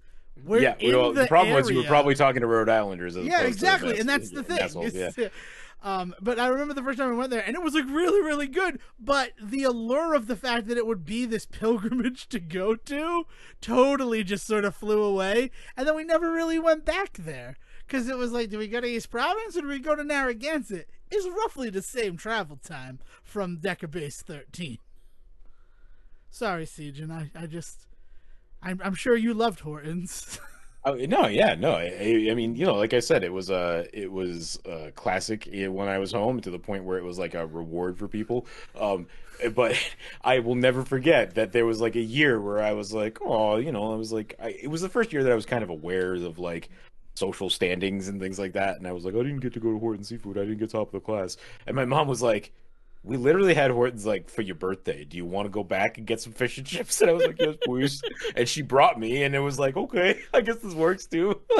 Like it was just kind of that realization of just like, I mean, it's cool and all that like she was doing that for these kids, like spending probably her own cash to take them to the restaurant and stuff, and like The it was restaurant just she owns, she's well, swallowing she it, didn't right? own, she was just in the family. So like, I don't want to assume that she was just like, but even if she was, like that's still a decent, fun, cool thing to get, right? But also not a thing that is so out of reach for other people that like it really kind of it kind of brought it all to a head of me realizing like, yeah, it's cool that these people get to do it, but it also doesn't make them better than me, which is important, right? Right? Like too many times when you're a kid, trophies are treated as a way to like actually like state like, hey, here's where you are on the social ladder. Like you didn't get a trophy, so you're the loser. Like it wasn't one of those situations, is what I mean, because like anybody could go there. Yeah, realizing the reward is not that much of a reward, so why should you kill yourself to earn it is a big, I mean, certainly for me, and it sounds like for you, it's one of those really big moments growing up to like better understanding how adults incentivize children to do what is essentially busy work. I mean, school is important. It's important to be able to learn, but things like that, like break your back and kill yourself so that you can go eat Hortons, like I don't know. I don't know. I just I got thoughts about it. It's I never really got those things where like the reward is this and I'm just like, yeah, okay. And I think the day that it broke for me, right? Origins of Devon Decker are going to be a big part of this 300th episode. I just need to say that. I mean, you should get that, I think, this deep into it, but I'm going pretty deep into the well right now. Fourth grade is when I moved back to Rhode Island. And that is when I started attending Coventry Public Schools and all this stuff. And I had this wonderful teacher named Miss Potter. Unfortunately, Miss Potter was diagnosed with cancer during my fourth grade year. So rather than get to have this teacher who like I connected with very early on, we had a long-term substitute for most of my fourth grade year. And her name, I'm not gonna say her name. I'm waiting for this to not be a bummer. Sorry. Oh, it's the bummer of all bummers, this story. Thanks, Steph. Thanks for the warning, everybody. Disclaimer, now's the time where you should go to the snack bar and get a drink or use the bathroom, because this is going to be a bummer of a story. I'll try to keep it to 10 minutes. It should be less than that, but it's what it is. So yeah, so Mrs. C was the name of our long-term substitute. And like you do in any sort of situation like that, you kind of attack the alpha dog, right? If you go into prison, the advice is always punch the biggest guy in the yard and then nobody will mess with you. And I don't want to say I was the biggest guy in the yard, but it kind of felt like that's what it was, because a lot of her ire became focused on me. And the moment for me where like it just all sort of crystallized and I'm just like, first of all, I never really treated teachers like they were anything special. I never treated adults like they were anything special. I tell this story all the time, and actually, a girl that I had met out at a bar was hyper offended when I told this. You know Mr. Rogers of Mr. Rogers' Neighborhood fame? Yes. This is like the first time I've ever called him Mr. Rogers. Mr. Frederick Rogers? Yeah. Fred Rogers. I would always call him Fred. I would say, Mom, can I watch Fred? Mom, when is Fred going to be on? I never referred to him as Mr. Rogers. And that just really speaks to the fact that, like, I didn't think adults were the type of people who needed to be referred to formally, especially if it was somebody that I knew. I'm like, well, why, just because I'm a kid, do I need to call you Mr. your surname? Why can't I just call your name? We know each other. You call me by my name, right? Like, I have a warped view of what respect is and where that comes from. I don't think in my house we have a running thing where we're pretty sure that one of our dogs does not realize she's a dog. The other one definitely does. The other one is definitely like, hey, I'm not the same as you, so you have to do everything for me. So do this, do this, do this. The older one though is very much just like, look at that dum dum, right? Right? Other humans in the house. And that's what it feels like sometimes with you, where it's like this moment where you're just like, as like a 10-year-old, you were just like, kids are the worst, right, mom? It's like, yeah. So that exact story, but 3, maybe 4 is where I'm gonna put it. Because I don't even know. Let's not go down that hyper sad road. But like, so it was one of those situations where like I never really viewed like that whole teachers, like adults versus kids sort of narrative that we were weirdly taught by society, by like Nickelodeon. Like that was kind of the formative years of our lives. That was the messaging that Nickelodeon was shoving down our throats, was that it's kids versus adults, which I don't even know, like, what is the point of that? It's something that, like, I can't understand. We could blame Nickelodeon because they were definitely part of the problem, but I will point out that they were not the only ones. Like, adults being the dum-dums in the room, adults not getting it. I mean, like, that's been the thing since John Hughes. I mean, like, even before that, right? Like kids being the ones that get it has been a huge trope in children's television watching. And I will point out that Nickelodeon's one of the first ones where you start to see that trope kind of break in things like Hey Arnold and stuff like that, right? Where you have grandma and grandpa that are very on the ball and teaching life lessons and stuff.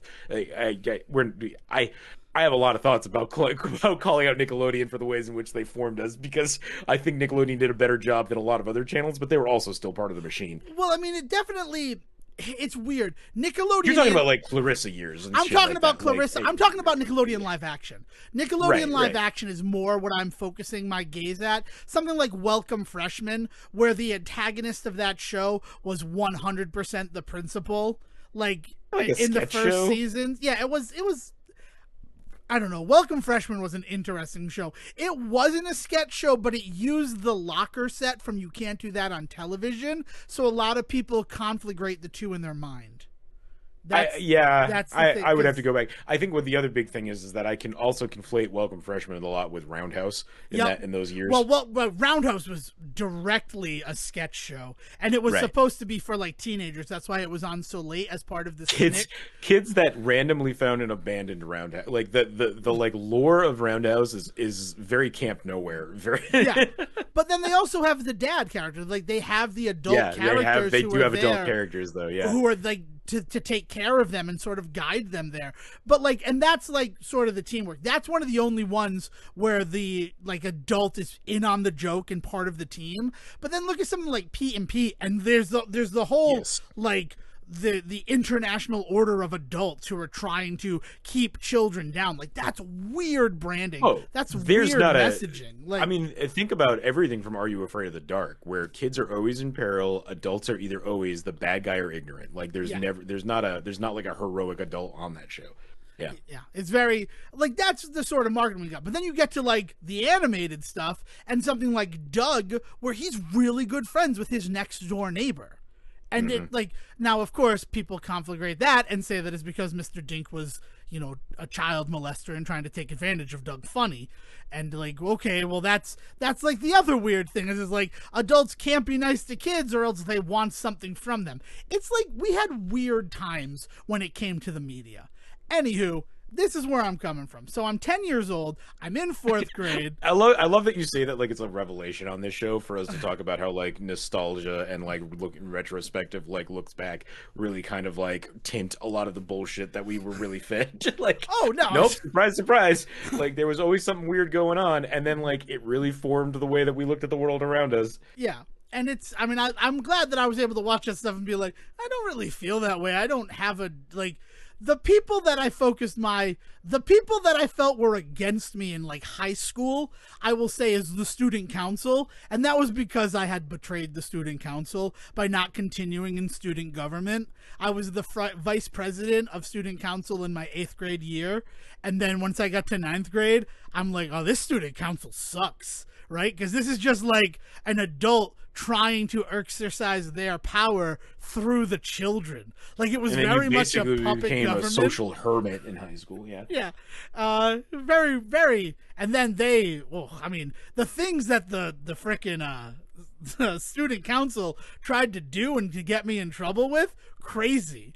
To the fact that, like, 2 years after I had graduated from high school, I got a call from the teacher who was in charge of the student council, yelling at me because J-Bro and his friends thought it would be funny to put my name on the ballot for Homecoming King, and I won. And then she's like, how did you do this? Why did you do this? And I'm like, I don't know what you're talking about. I'm in college trying to get a degree. I don't really care about my high school anymore. But she was so convinced that I had, like, created some Machiavellian plan to win Homecoming again. I mean, to her credit, if somebody got named on it and they didn't go to the high school and then won, I would call them first for some answers. I'm not saying that I would I'm not saying that I would, like, hold you to it to a level that it sounds like this person did, but I would definitely call you to say what the fuck is going on. And if you then said to me, I don't know, I don't pay attention to this shit anymore because I'm above it, I would then move to the next qualified candidate in that issue, right? Like, but like you would definitely probably have been my first call as well. Right. But here's how that call went. The call went, why did you win Homecoming King? And I'm like, what, in 2004? Because I made sure that everybody knew who I was. So when a freshman got the ballot in front of them, they would check off the only name that they knew. Like, I shook a lot of hands and I made myself available to people so that everybody knew who Devon Decker was. Like, when I was a freshman, I saw, like, the goofy Jack Black-esque kid win Homecoming King at Warwick Veterans High School. And I'm like, that can't be that hard to do. You just kind of have to make sure everybody knows your name. And that's how I have maintained that I won Homecoming King my senior year of high school. So then, it's not surprising that those people who know my name from, 2 years earlier, when they don't like any of the candidates, they might write my name in. So my response to why did you win Homecoming King in 2006, Devon, when you don't go here was, probably just because everybody knows who I am still. Right? Like that didn't go away. People didn't forget about me just because I graduated. I mean, you say that, but that's exactly what happens to yeah. 99% of the people that leave high schools is that. But it's not like I was still doing that. Like, you just need to understand that I made myself sort of this mythological person who, if you needed help in high school, I was your A-team. You came to Devon Decker. To that point, you should not then be surprised when people want to, like, look to you when something happens. Yeah. you're gonna set yourself up as the myth and the legend. Then when people look back on it, people are gonna have different opinions about that myth and legend, my friend. 5 years removed from high school, I am at a bar in North Providence. Some cover band is playing, right? I'm there meeting up with friends from college, not you, but like some of the other friends that I did make when I was in college. And also, like, other friends? I'm offended. That's right. You've never had another friend in all of the other places you've lived in this world. It's just Devon Decker for you. If that's true, I'm sorry. I don't mean to shine some harsh light on your life, Sejohn. Don't cry. Don't cry. No, it was actually, it was also a Blockbuster reunion, because I worked with people all over this state when I worked at Blockbuster. So I go to this bar in North Providence, there's a cover band playing, and lo and behold, the singer of the cover band is my 8th grade math teacher, who would then go on to teach math at the high school all 4 years that I'm in attendance there. So and I watch her perform, and, like, I knew she could sing, because let me tell you a little something about my graduating class from Coventry High School. Their worlds begin and end with the time that this woman sang "I've Had the Time of My Life" at our 8th grade talent show. They think that is the pinnacle of talent, is this woman singing the love song from Dirty Dancing. Be clear, this person was not in 8th grade, right? No, she was a math teacher at the time. She was a math teacher. But, like, they had teachers perform at the talent show. I feel like you said the fact that she was a teacher, then said that, and my brain could not fathom the two things being true at the same time, so it automatically was like, well, I'm rejecting the first fact. Let me clarify this. Understood, Sejohn. It's one of those situations where, like, that was a cool thing, but, like, so our teachers are people outside of school. That doesn't blow my mind, because I'm sitting here calling Mr. Rogers Fred. Which, yeah, someone said, I don't want to talk to you anymore. Is it Time of Our Life a song about a woman that has a one night stand that is like, I had a good night tonight, we had a good it's date? a duet about two people who enjoyed each other's company For the evening, right? Right. Yeah. And owe it all to you. It's a weird choice. It's a weird. Well, and there's like a subtle sadness to it because they recognize whether this is a relationship that's been going on for a while or if it was just a one night stand. Either way, they recognize that it's over. That I've had the time of my life, but I am also moving on. It's like the other part of that. It's like it's a weird choice to sing at an 8th grade talent show. It's a weird choice to sing at an 8th grade talent show, and I am not being, especially as an adult in that 8th grade. Oh, there's a lot of stuff about the story that I don't like, Devin. I'm sorry. This is my life, right? These are all of the building blocks that produce a Devin Decker, right? These are the experiences I had to go through. So then in 12th grade, when it came time to like do the class day, all of the girls that were on like student government were like, well, we have to get the math teacher to sing Time of Our Life again. And it's like, why would she want to do that? First of all, we weren't even in high school when that happened. Second of all, like, really? That is the pinnacle for you? That is the grandest moment in your life, is when you realized your math teacher could sing? It was just nuts to me. So I mean, at this point in high school, we were also kind of in like the Susan Boyle years, right? Like, I wonder if there was a little bit more of a this was 2004, my friend. Susan Boyle doesn't happen until 2007. More to the point, Dev, okay. I don't think they were being nice. I think they were doing it because they thought it would be a funny thing to watch somebody do. I mean, she was she was an attractive math teacher. She wasn't one of those math teachers that, like, the Susan Boyle of it all. I'm sorry. No, you're really attributing a lot to the Susan Boyle comparison, and I'm sorry I made it. Okay, what I'm actually saying is teenagers are shitty people, and they want to watch somebody do something embarrassing in front of them. That's all I'm saying. So sincere, I was afraid the Great Pumpkin was going to show up. So sincerely did these girls want to let her relive the glory of that 8th grade talent show and have her perform at our class day. I know 8th grade girls, and there was definitely a mean streak to it. I mean, possibly. Maybe I'm just too trusting, right? Maybe that's my problem. Maybe I accentuate the positive. I don't know any story in my life that starts with a bunch of 8th grade girls wanted this person to do a thing in public that does not end with so that they could laugh at them. Tears, Sejohn. Literal tears. From how poignant this moment in their life was. Regardless, this is just setting up the fact that the teacher, my 8th grade math teacher, who I knew could sing, is fronting this cover band at this off Charles Street, North Providence bar where I'm meeting up with former Blockbuster employee, like friends.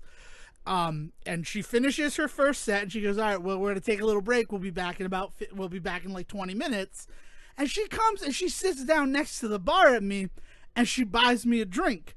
And it's just like one of those nice things where, like, finally, Devin, I can have a drink with you. Because clearly I was too adult in 8th grade and all through high school, right? Like, that's how I take it.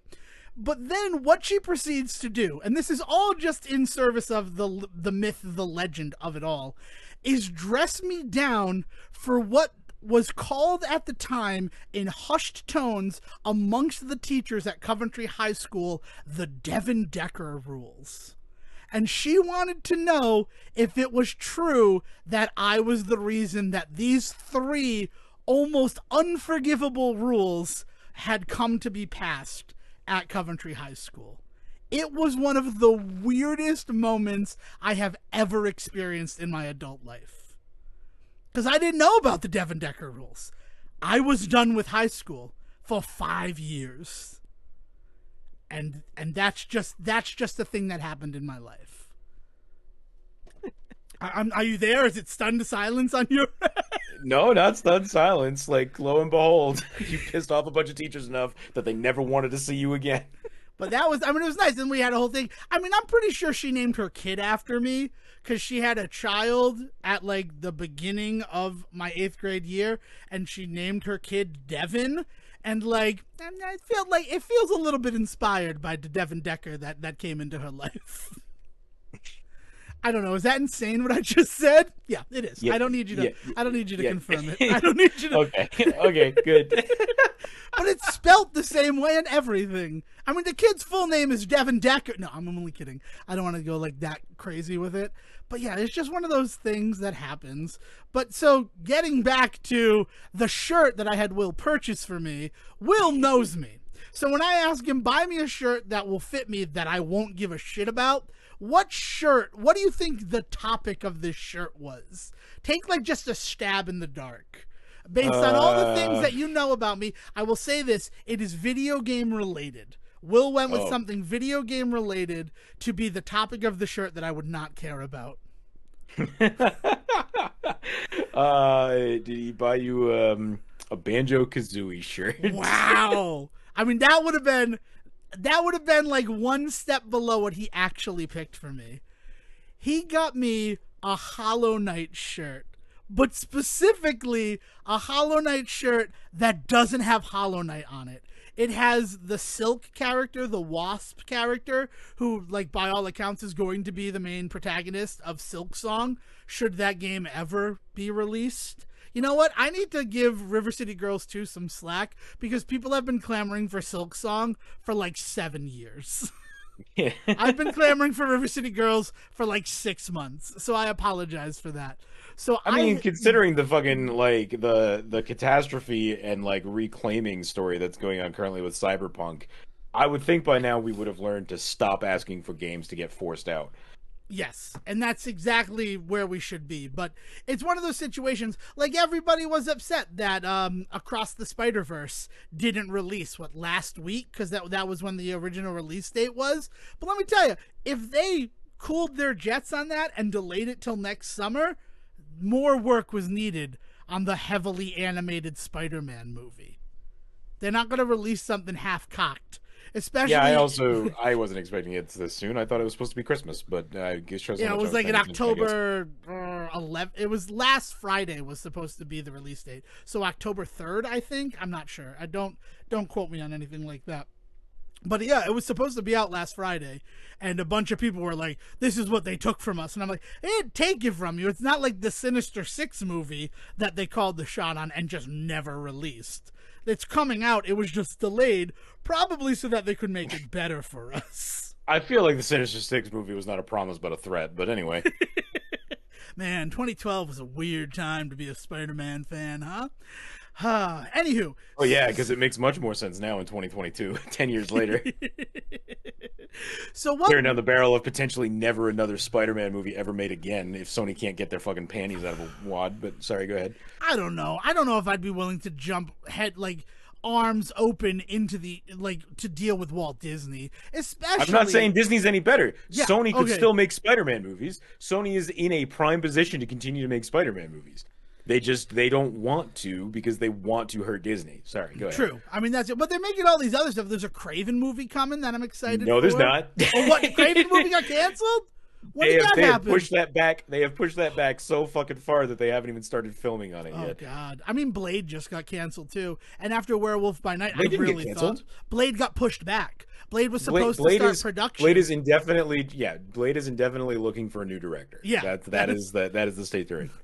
So it's like, but after Werewolf by Night, it really felt like, oh, the wheels are going to start turning on Blade, and then no. And we'll talk about Werewolf by Night too, Sejohn. I'm sorry to just drop that and then scurry away. But what Will did to me, buying me a Hollow Knight shirt, knowing that my experience with Hollow Knight was nothing but valley. Like, I started at a high peak, really enjoyed it, and then I found the bottom and just kept going. Kind of like Hollow Knight, actually. It's an apt describer of how I felt about that game. He gets me a Hollow Knight shirt, and then he gets me a Hollow Knight shirt with a you have to have played the game to know the character on it. So I wear it out because if I'm eating eggs and I get eggs on the shirt, I'm not going to give a shit about this shirt because I didn't like the game. I don't really care, and I love eggs. Sejohn, I love eggs. I get it. It became your egg smock. Yeah, it became my egg smock shirt. But I go out with these people, and they want to talk to me about Hollow Knight. It is basically Will cursed me with Hollow Knight.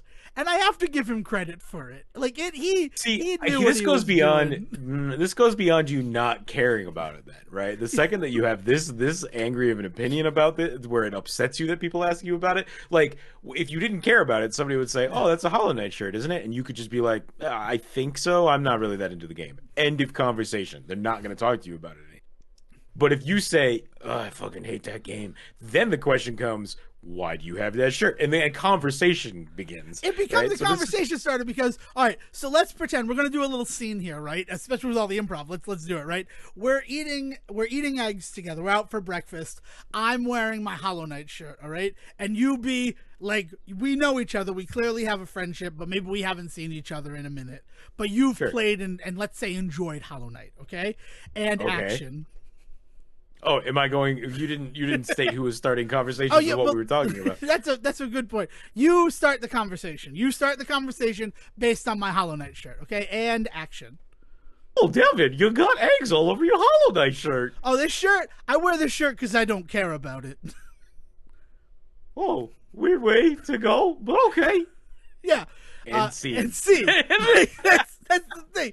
And I tell people I have this shirt that I don't care about. And sometimes you get a Sejohn who's like, oh, what? Like, I don't know how to respond to you telling me you, like, straight up don't care about that shirt. But then other people are like, what is a shirt you don't care about? Why would you wear that shirt? And then I detail them on the fact that it's essentially an egg smock, a spaghetti smock. Basically, it's a shirt that fits me that if I get stained is not going to ruin my life. Whereas if I get my Shantae shirt stained, and I gotta tell you, I stupidly ate a cheesesteak sandwich in my Shantae shirt, and I got some cheese whiz on Shantae's head, but I was able to get the stain out. But it was one of those moments where I'm like, why am I not wearing my Hollow Knight shirt?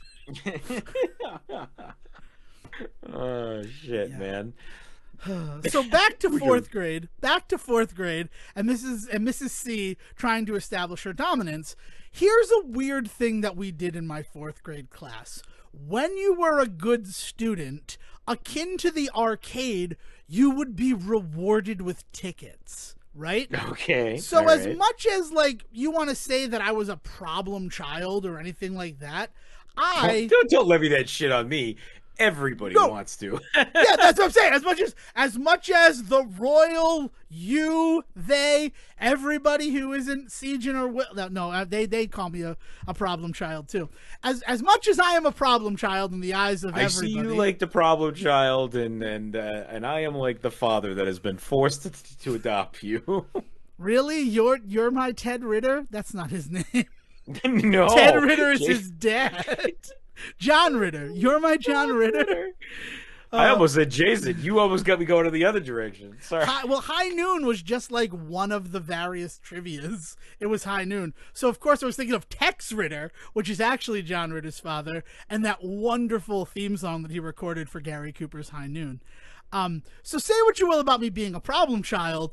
I had just a shitload of tickets collected, because it wasn't just like good behavior. It was like if you won the spelling bee, you'd get like 50 tickets. And my desk they were the desks that like would lift up, and if you lifted up my desk, it was like Ticket Palooza in there, right?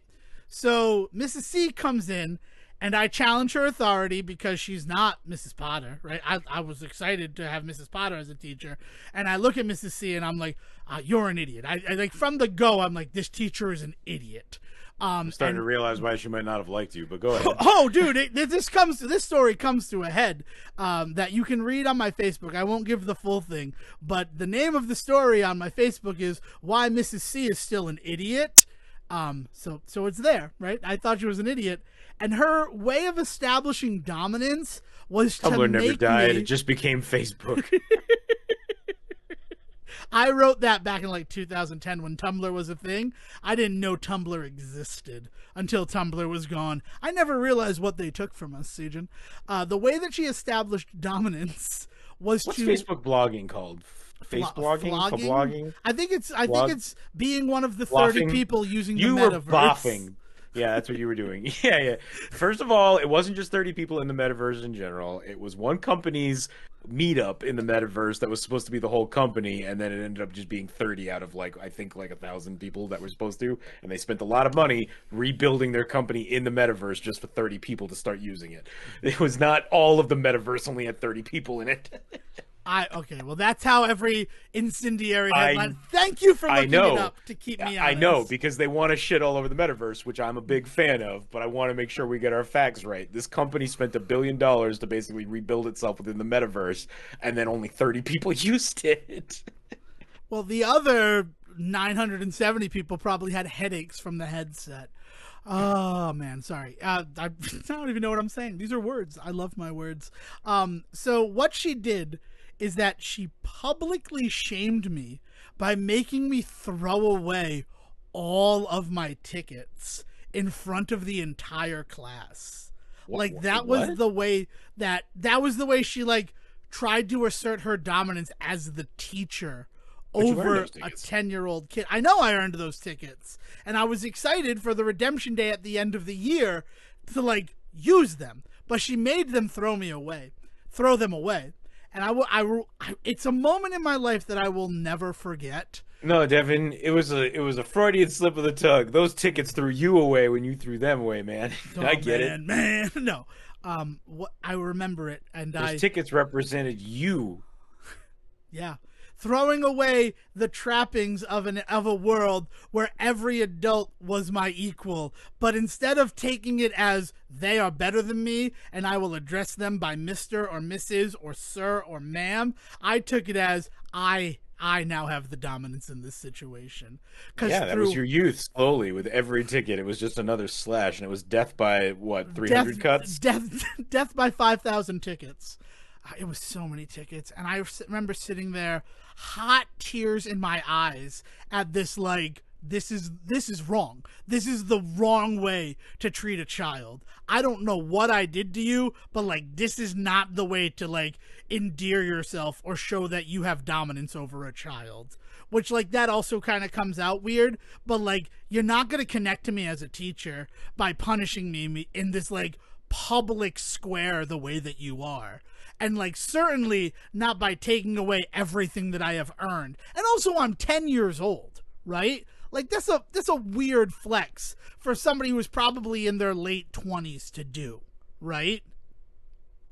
Sure, yeah. I mean, I'm not going to presuppose the age of. They could be 60 for all I know. I never met this woman, Right. But yes, it's for an adult in general to just be kind of imposing this kind of power over a child is definitely weird. Yes. Yeah, okay. That's all I want. It's like I'm not the crazy. What did you one think I was going to for be that. like? No, you deserved it, bro. You were a dick. You know what? If anyone is going to tell me the truth, Siege, and I certainly hope that it's you. That's I didn't where know I'm you were going to in your come 10. down. Maybe you were nicer then. I was nicer then. I didn't tell a lie until 5th grade. So like put that into your perspective. I feel like I want to milk this for content. feel free, Sejohn. I don't know though. Anyway, hot tears, and it didn't work. Like I became a thorn in that woman's side. And I don't think she ever went to become a full teacher, just that 1 year as a like extended substitute teacher. And the one thing, like there was the other time that she tried to break me was on the bus, not in the classroom. Someone was talking about her, and I'm like, yeah, she's an idiot. And they're like, what? And I'm like, Mrs. Cumberland. Oh, I said her name. I'm sorry. Mrs. C, she's an idiot. And that little snitch went and told her that I called her an idiot on the bus. And I got in trouble for that. I was not in her classroom. I was on my time. The bus has always been a really weird realm for me in terms of like school authority, right? Because like I mean I don't have any like legal proof of this or anything like this, but I feel like if something happened to me while I was on the bus to or from school, my parents would take that up with the school, right? Like it would be their responsibility what happens in those moments. So with that in mind, would you feel the same way if you were at school and in the library and said something? Would you feel this offended? I would feel offended if I expressed my opinion about a teacher not in front of that teacher and was punished for it. Then there it is. I don't think the bus is the key there. No, yeah, but I don't think. Right. I think the key is just that you didn't say it to this person's face. You said it to what you thought was in confidence to just another like peer, and it got said to this authority figure, and that authority figure took that shit out on you. Yes, and that is just. And I think that's wrong. But also, like, to talk about it, while you're on the bus, right, anything behavior related, those punishments would come from the school. But also, as somebody who was kicked off of the bus for fighting once, and in my defense, I defended myself, but they don't care, right? 2 kids fight on the bus, you're not riding the bus for 2 weeks. That was the punishment. That was determined by the bus company. That was determined by Laidlaw. And that's because while you're on the bus, like, insurance-wise, they are the ones who are responsible for your safety. Sure, it doesn't fall on the school. So, like, right, but behavioral shit definitely does. Well, fighting is behavioral shit, right? And it's one of those things, though. But, like, yeah. So I think that I'm safe. Fighting goes beyond behavioral shit for me. Fighting is when shit gets physical to the point where we could get sued because, like if you fall down the wrong way on one of those bus seats and like crack your neck, like who's going to be responsible for that? Definitely becomes a question. You bring up a good point. But yeah, so I call her an idiot on the bus. I get grassed on by this kid, and she makes me stay after school to write 100 times. No, to write 25 times, Mrs. C is not an idiot. And let me tell you, Sejohn, if I'm already in trouble, there's a scene in The Breakfast Club, right, where John Bender, portrayed by Judd Nelson, is already in trouble with Vernon, right, with Principal Vernon. Not somebody you're supposed to look up to in that movie, but keep going. Right, I understand that. No, obviously you're not supposed to look over it, but he's already gotten a second Saturday detention, right? And honestly, at that point, well, what are you going to do? You're just going to punish me further? Like, and so 4th grade, 10-year-old Devin Decker, having to write this down, I'm like, you do realize that punishing me for something I did not say to you, I did not say in the classroom, that you only heard through a second party is foolish, right? Like, you're proving the fact that you're an idiot to me at this moment.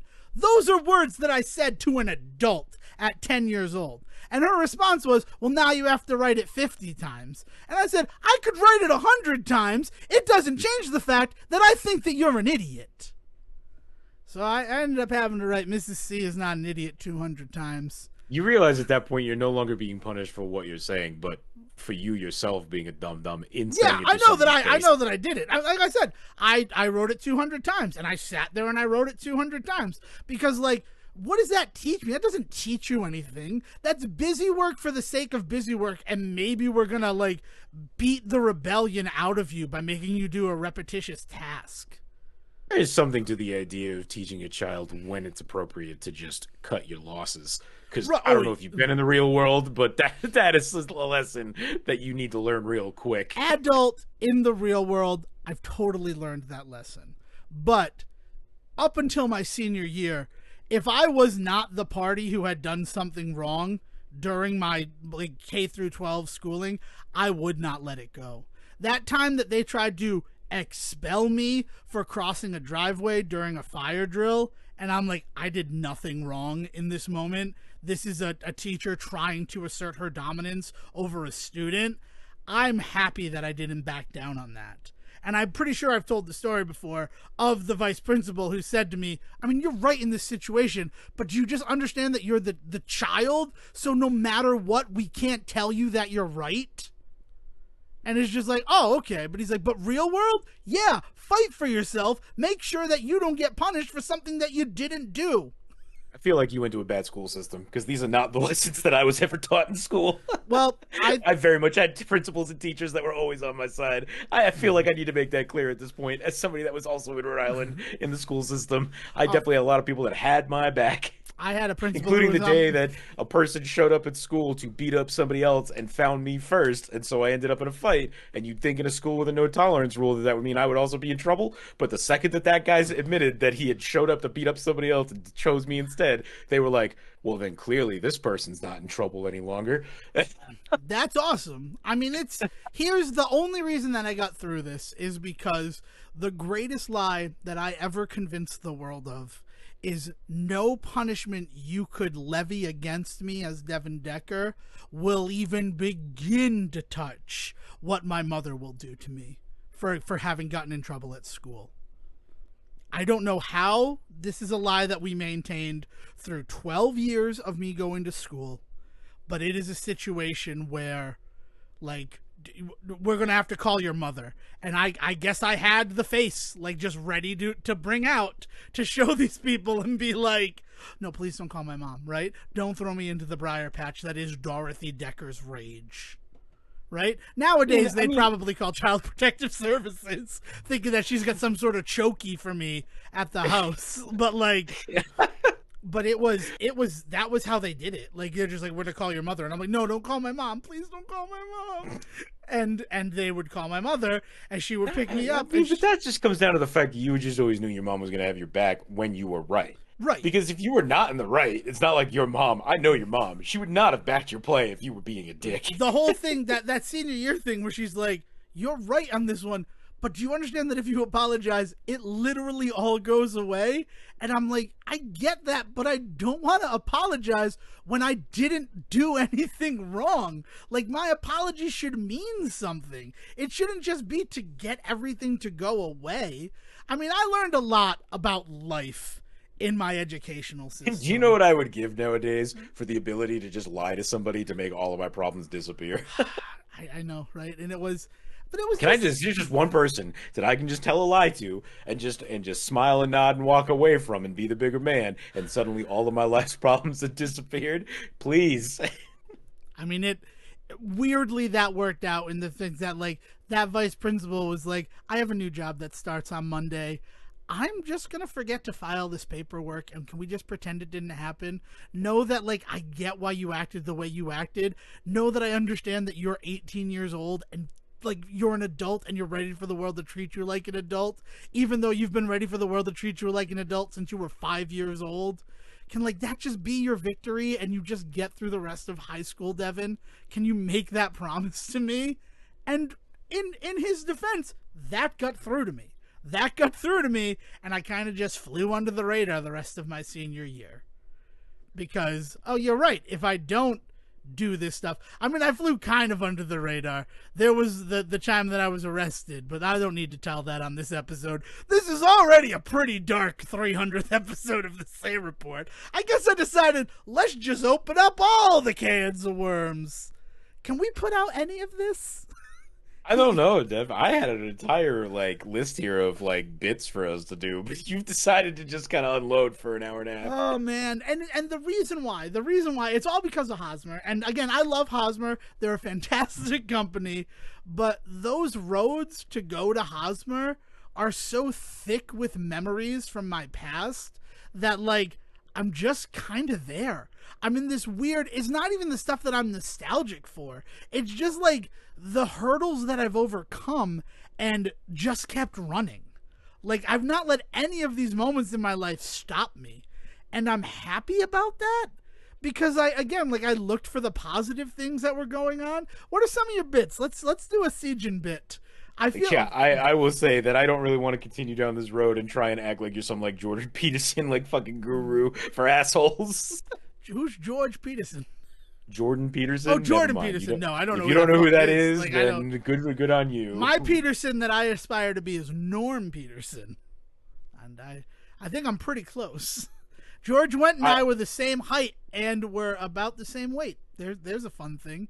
Huh? I just wish I could have that curly hair like him. What's your bit, Sejohn? They were kind of set up to kind of just build off of us just having fun together. So, like, you mentioned Werewolf by Night and then decided to not talk about it. So I kind of erased that one. You're the idiot who said every tangent is worth following. You know that, like, I get to dark places on this show and I don't, and I'm just like, okay, so we'll turn away from that. I've just been taking every road I would never take. This is my Robert Frost in the spirit that episode. every tangent is worth going down, you literally mentioned a way for us to go down a tangent and then stopped us. Like, you cut us off going down that path. Let's talk about Werewolf by Night. How? No, we're not talking about that right now because it's just like. So just for the record, ladies and gentlemen, and anyone else who might be listening, and however you identify, I gave Sejohn the opportunity, and now he shut it down, which means that we share the guilt. Welcome to the Say Rapport. Because Werewolf by Night was so good that it deserves better than this. It does deserve better than to be the parachute that takes us out of this tailspin. What's your list of bits? I'm waiting for the bits. I've got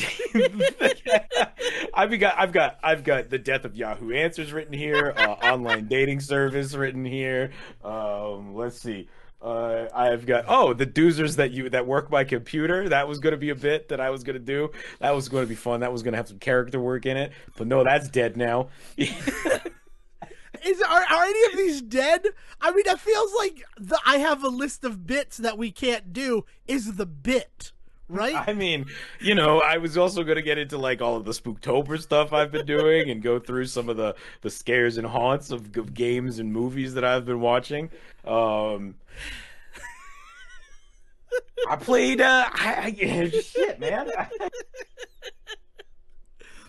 I just have the words family spooks written here under Spooktober, and I'm trying to remember what that meant. That feels like something that I would never write down, and certainly something I would never say on a podcast. That feels like a show that was maybe pitched in the 70s to compete against the Jeffersons, and then someone was like, yeah, we can't call a show that. What are you talking about? You made me watch the entire pilot twice.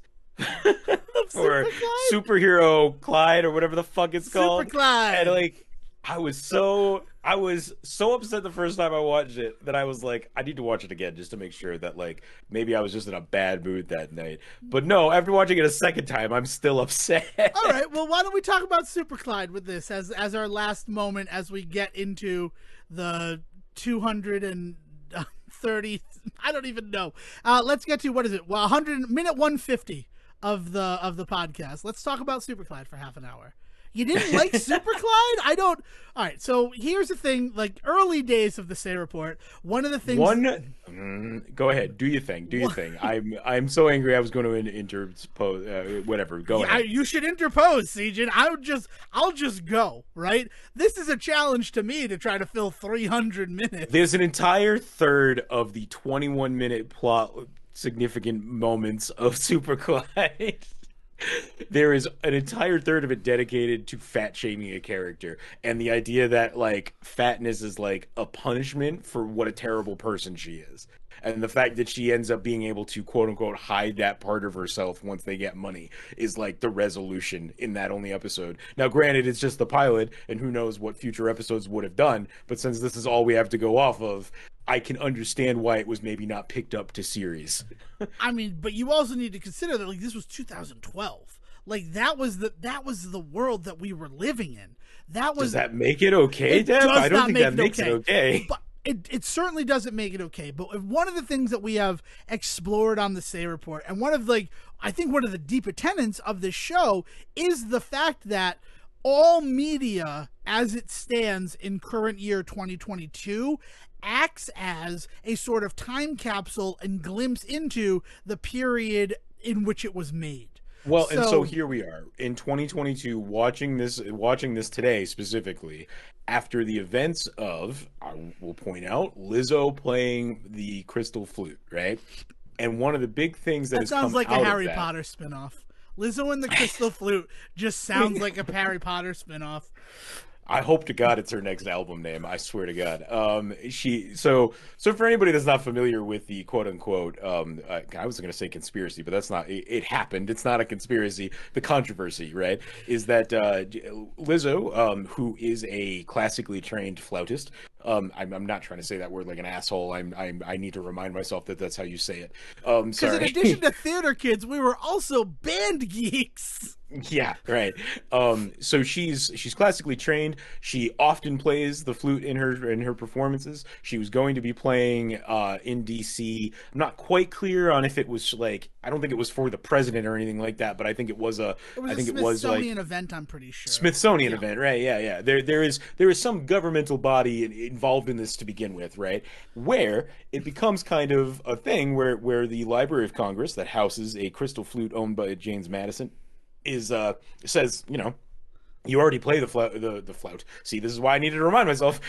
The flute. You already play the flute on stage. It'd be cool if you play this historical one since you're going to be playing a government funded show of some kind, right?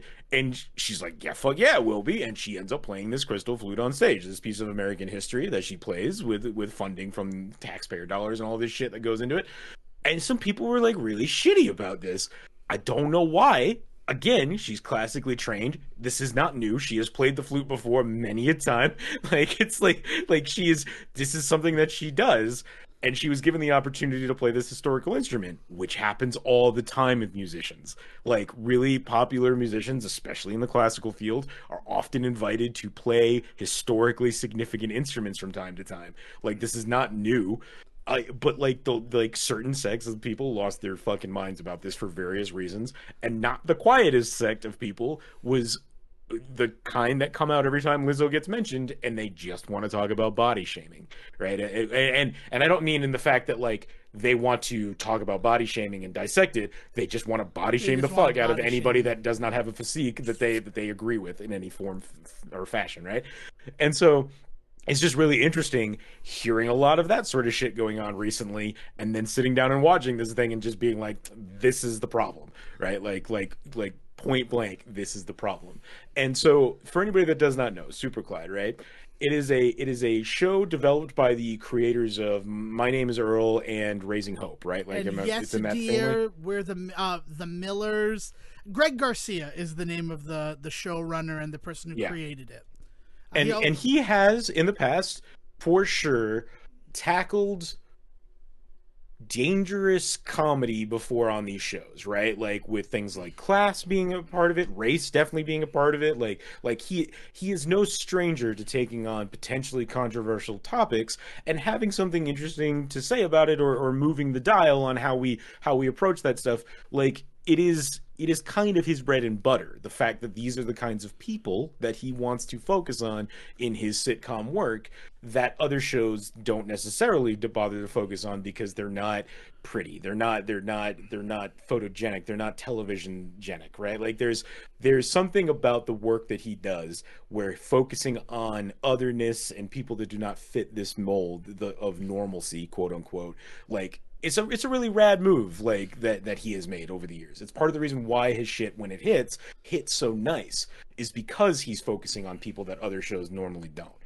So I understand why his aim or the aim of the creative team of this show focuses on something like this person that has this weight issue, but it doesn't land. It doesn't work for me, right? Like it just it turns into a lot of this, and we kind of talked a little bit about this yesterday, which is the other reason why I'm really focusing on this. Is we talked about how at the end of bedtime stories on the ASCU, there's some shit that goes down where, in true Disney fashion, somebody that has been subjugating others the entire time, the film ends with them facing the punishment of then being part of the subjugation, right? And we talked about the idea that like it's a really weird lesson that Disney kind of leans into from time to time, where the bad guy who wanted to rule over everybody ends up having to become a servant or slave like character, like in their punishment after at the end of the film, right? I know what. And If it, they and get it into a car accident and not have insurance, why are they their butler now? I'm sorry. yeah, right.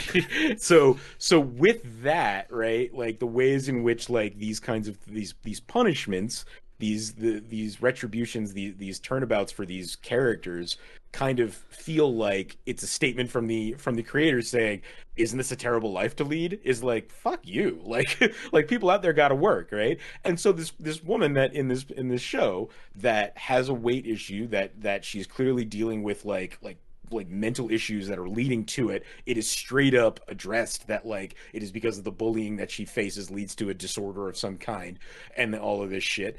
And the way that this episode of this show in its entirety, because it is just this episode, treats that as like it is her inner ugliness coming out and really showing on her surface, and that she then gets to hide it once she has all this money, but she is still this terrible person because she's still eating everything that she can get her hands on.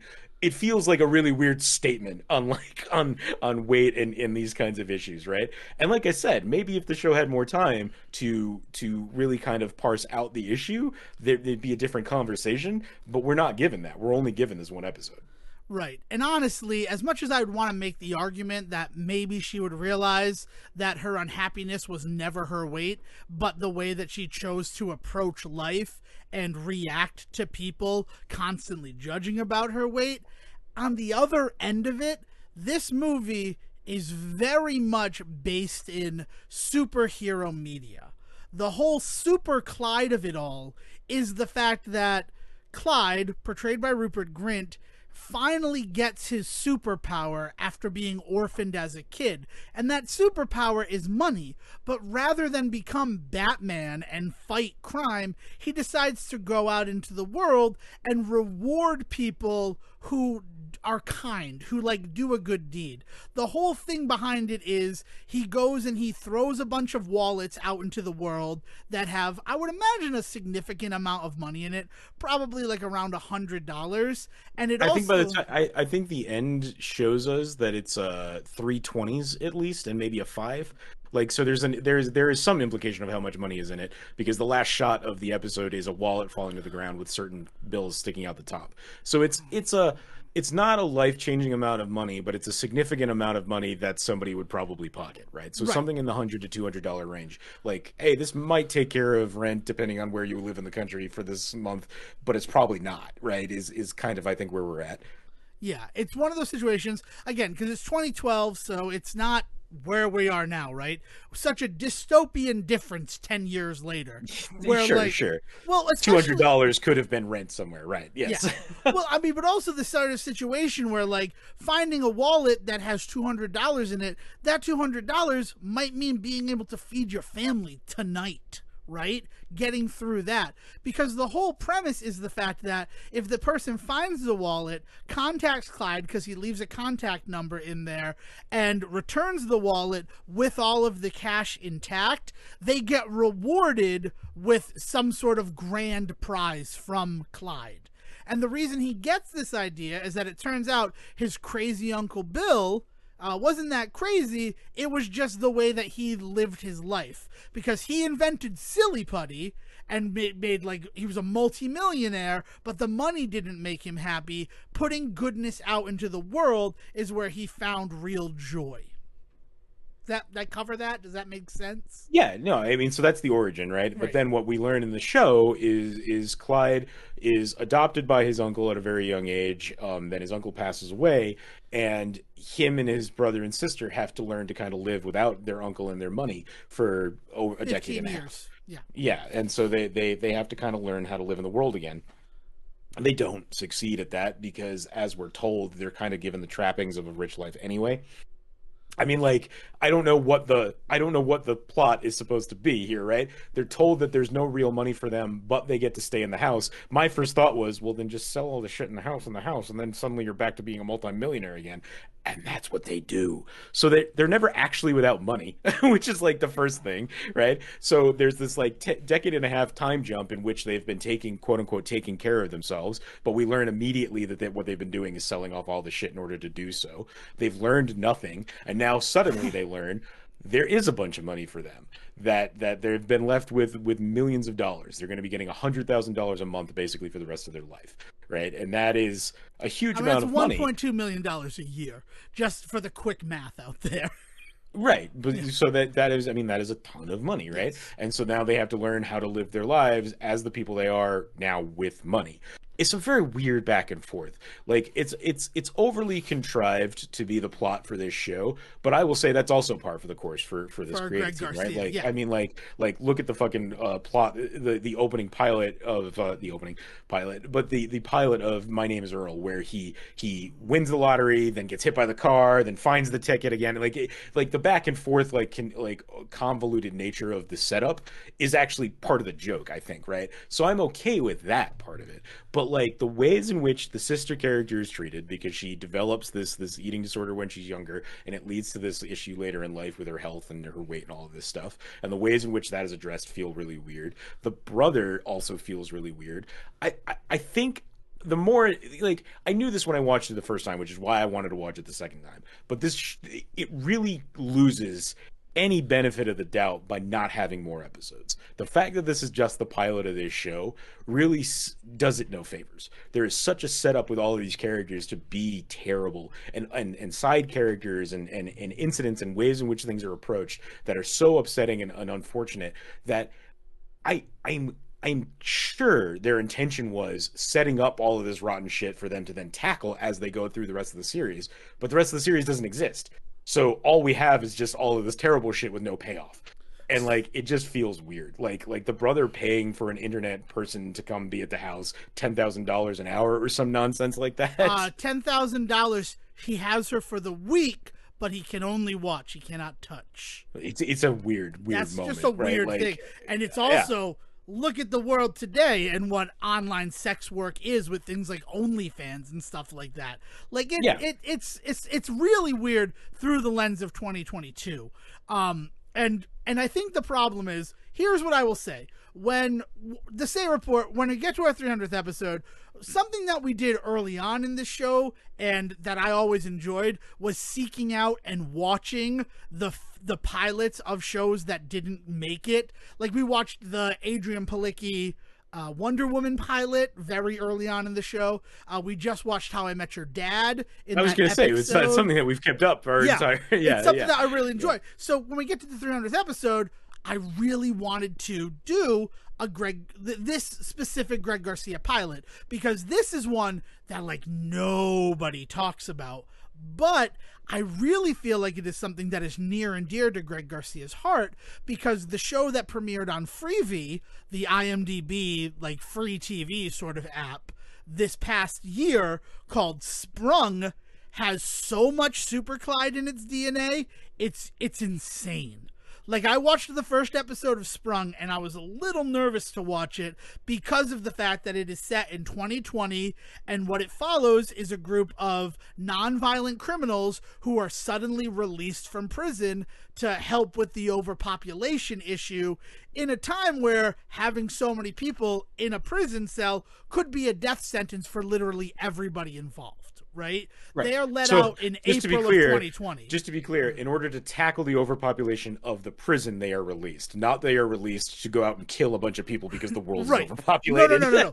The way that you said that definitely made it sound that it was like this weird fucking suicide squad of people that were released from prison on the condition that they purge enough people from the earth to solve COVID. No, that sounds like a pretty bonza idea, though. I gotta, like, I would watch that show, too. But no, what it is like, the guy who's in there, the person is Garrett Dillahunt, who's playing the role. He's in prison for trying to sell weed in 1994. And, like, it was the time where, like, the war on drugs, trying to having enough weed on you that with intent to sell, that was a 20-year minimum sentence.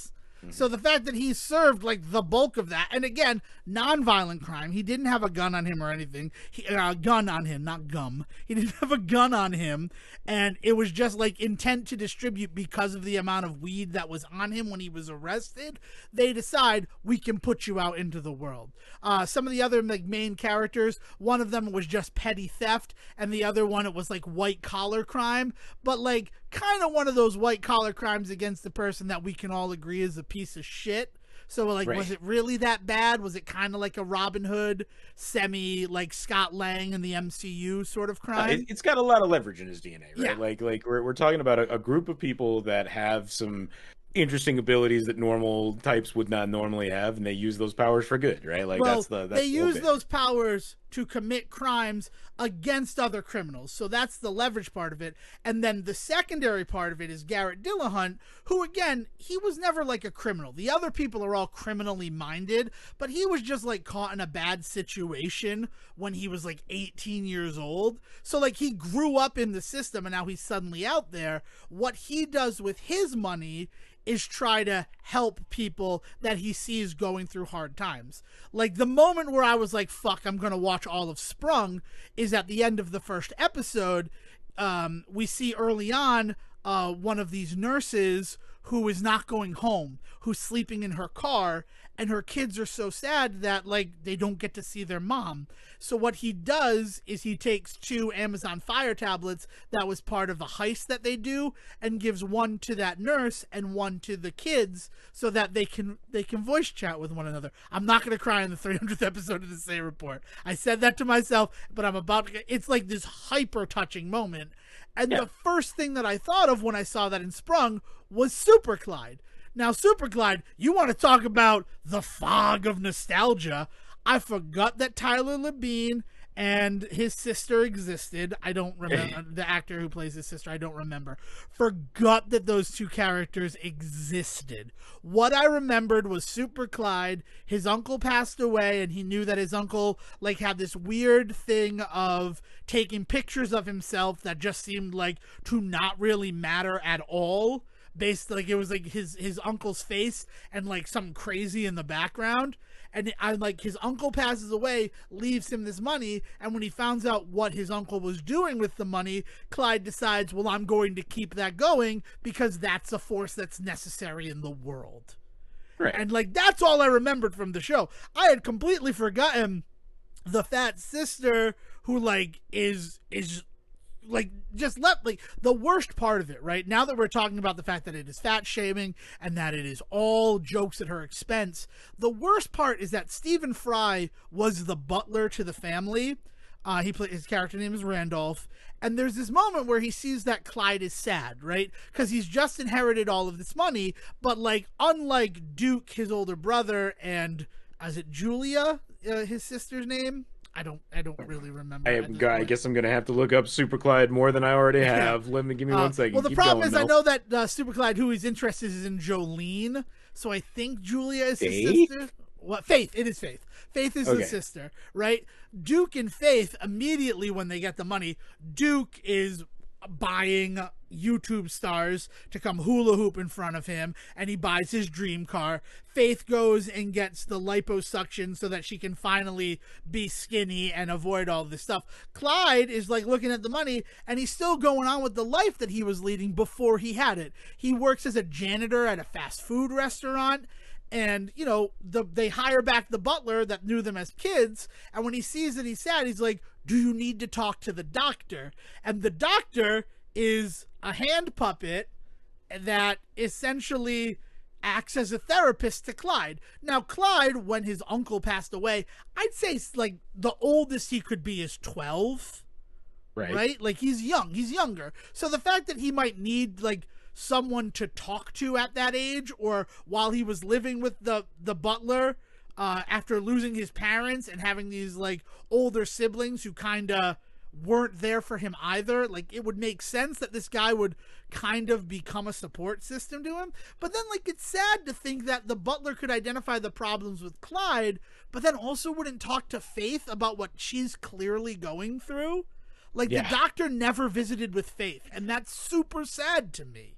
Yeah, it's really, I mean, there like I said, there's this level of, there's a sense that because the brother and sister are not good people in their own right, that they somehow deserve these bad lives that they are stuck with, right? And so like and then worse than that, we're never quite given an idea of a punishment for Duke other than he's not as cool as he thinks he is.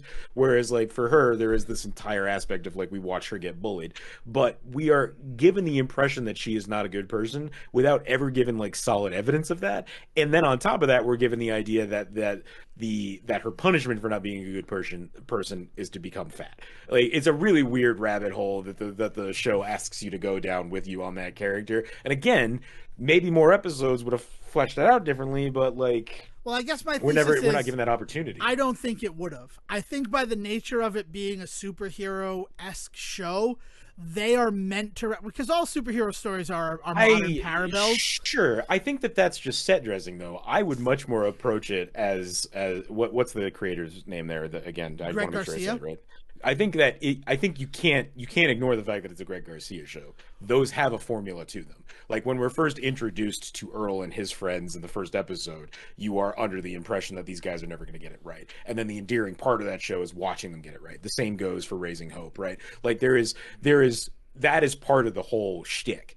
So I think that the superhero nature of the style that they're going with, like literally showing like comic panels being drawn like as they move from scene to scene, like I think that is being used to give you the impression that these terrible people cannot possibly learn a lesson, and then lo and behold, your whole fucking assumptions are going to be upended by the end of this show when you love everybody, because that's his bread and butter. Right. I think that's the hope of what they're going to do with those characters, but they never get to do that because they never make more than one episode. Right.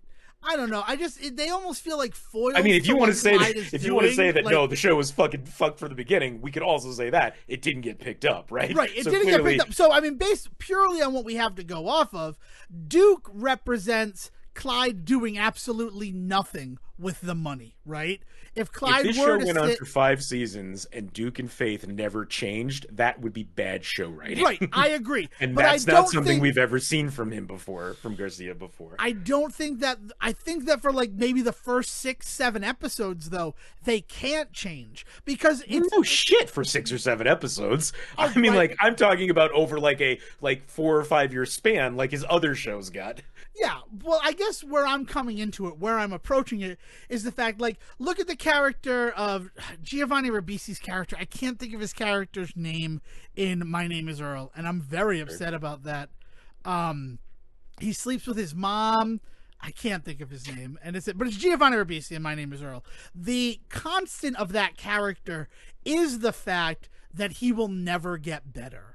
Like it's sort of this like cautionary tale to Earl to notice that like if he ever slips off of his karmic path, like that this character exists. Sure, but I straight up forgot Giovanni Ribisi was even in that show. He's such a smaller role. Stole P's HD card is my favorite episode of How I Met Your Earl. So like yeah, eventually there would have to be a supervillain to the superhero character, right?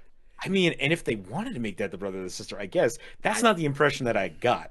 The impression that I got was that he was going to have to eventually learn to save his own family on top of everybody else in this town. I guess this is part of the problem, though, right? Is again, because we're not given the rest of the show, we have no idea where they're going to go. So all we're given is this and this. So I guess if with that in mind, yeah, I guess the true villains of this piece are his brother and sister. So all the more reason to not pick this show up because it's never going to evolve or change. Yeah, because they have to be the villains. Like that's the thing. Because also the other thing about Faith's story, it's not just the fact that she gets the liposuction. It is that she has written her own like anti-list to what someone like Earl was doing in My Name is Earl, and she plans on getting revenge on everybody who has ever been mean to her. And in this first episode, we see her, the guy who spit the spitball on her, back in like the flashback times. Like you are describing an even worse show than I thought. I understand that. I just want to point that out. I get that, but I think like based on what we have in this, I think that's what those characters represent. Like I think that's why the reason that you give those characters, and hopefully eventually you're able to let them evolve, but like what the joke would have been for a third of each episode would have been the Faith storyline of her getting revenge on these people, and then eventually like Clyde and one of the targets of her revenge cross paths, and she starts to get an inkling of what he's been doing with the money. And I guess I will be the good guy here, which is not what I expected, considering how much I hated what I saw. But I've never seen any of his shows go that route, and that would have been disturbing. I mean, The Guest book is something that I'm going to recommend because it's excellent. It's an anthology series, but so by the nature of it being an anthology series, each episode is sort of a new cast of characters, but the people who are there every week are like the person who runs the cabin that the people are renting and his family. So like you get to know the town that these people are visiting, and then weirdly by the end of the 10 episode first season of the guest book, you're invested in the town that these people are visiting. But like those people do not really show any growth or change in this same way. I guess I am also basing it on where Greg Garcia kind of was in the moment, because then you also got to look at something like The Millers. And you do see growth and change in the town people who are the main cast of that show. Kind of. I mean, it's weird. There's a reason why the second season can't take place in the same town. They have to go to another town. And it's not just because of the anthology nature of it, because characters like Eddie Steeples, Delivery Man, are able to make the jump to the new town. But some of the other characters who we have just burned off any goodwill you might have with them, we had to move away from. And it's just one of those situations, like, Faith is made so despicable in the pilot, it would be quite a gymnastics act to try to redeem her in your first season. And she might be past redemption. I mean, I understand that, but you could say the same thing about the pilot of My Name is Earl. Like, that's my point, is you could apply that same criticism to the pilots of any of his other shows, but those other shows all have the benefit of all of this work done after to kind of really build those characters, that you suddenly don't feel that by the end. And that is the magic of him as a creator, right? Like the way that Garcia like allows you to fall in love with these people that you at first didn't think were going to deserve it. And like that is the beauty of his work. So when he is doing it well, that's what happens. So yes, it would have been a huge challenge. Again, we're talking about a show that didn't get picked up. Right. So somebody out there decided it was too big of a challenge. But that would have been the challenge that he would have partaken, or it wouldn't have been one of those types of shows. You know what I mean? Like if that's not the way that it went, then you did me a disservice by pitching this to me as from the guy that made My Name is Earl. Yeah. It's I don't know. I guess having watched pretty much everything that he does, there's always that character who is sort of like the antithesis of the main character, who is stagnant. Like in Raising Hope, it's the mother of hope. Like the fact that like Lucy is supposedly killed in the electric chair because she's a murderer, and then no, it didn't take, so we've been keeping her like hidden away in the house. Like Lucy is an ultimate evil in that, and it's right. just, but again, not somebody that I would consider a main character on that show. Like well, I mean, I just she's don't. the These are mother not of the child that is the entire push of Raising Hope. It's and I again, she's not in like the first season. She doesn't come back till the end of the first season. That's a good right. point. Like that's like, you can say that all you want, but like she's not on screen, definitely. And the reason why I take it that is, again, so much of what Garcia is trying to accomplish with Super Clyde is based on the superhero shows that are the entertainment du jour. So, like, think about how people around you on those shows always get redeemed. Even the worst people end up all of the bad guys always end up joining the good guys. Darth Vader, you're not wrong. But I can totally see the idea from the outset of that show to have the two siblings grow up to be the villains to Super Clyde. You're describing such a depressing show that I'm so happy it didn't get made. Like I said, you are describing and pointing out how this show could have been even worse than I could have imagined. Is all is. When he takes that picture after he bought that woman the car, though, it's so heartwarming and he feels so good. Like, it's if you eliminated the siblings and it was just Clyde doing his thing, I think the show would be fantastic. Sure, and that's the problem. If you took out all the problematic stuff, then it wouldn't be a problematic show. I can come to terms with you on that. Good. So we're in agreement on something. So would you say that Paris is the capital of France? Yeah, then we're back in agreement. The problem with that show is that while it may have some heart in its premise, it has so many set dressings that are so upsetting that it is unwatchable. And clearly somebody else felt that same way, which is why we don't get more of that show. I don't disagree. It's watching it again now, I totally understand why it didn't get picked up, but I also understand why the parts of the DNA, like random acts of kindness for those people who deserve it, was preserved and pushed into something like Sprung. Yeah. So yeah, it's this wonderful little thing.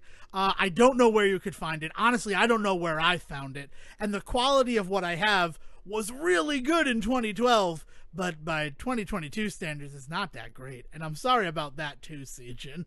I didn't. It's fine. I watched that. it like thumbnail size on my new computer, so it ran pretty good. I watched it on a 43-inch 4K monitor, and it did not. So there's that. All right, so I'm getting messages from Will that he's ready to join us. So do you want to just take a brief second to get him into this siege and then go from there? Yeah, let's do it. All right, ladies and gentlemen. We figured out how all the magic works, and Will is finally here for the episode, coming in at 152 minutes. Big round of applause for our Quizmaster General, and I guess real star of the show, if the feedback from the Princess Bride episode is any real indication. Ladies and gentlemen, Mr. Will Fournier. Will? Come on down. I guess I've got to do my own hype guy. Yeah. Oh man. Hype yourself. Yeah. So you asked before we started, Will, what exactly you were getting yourself into coming into this.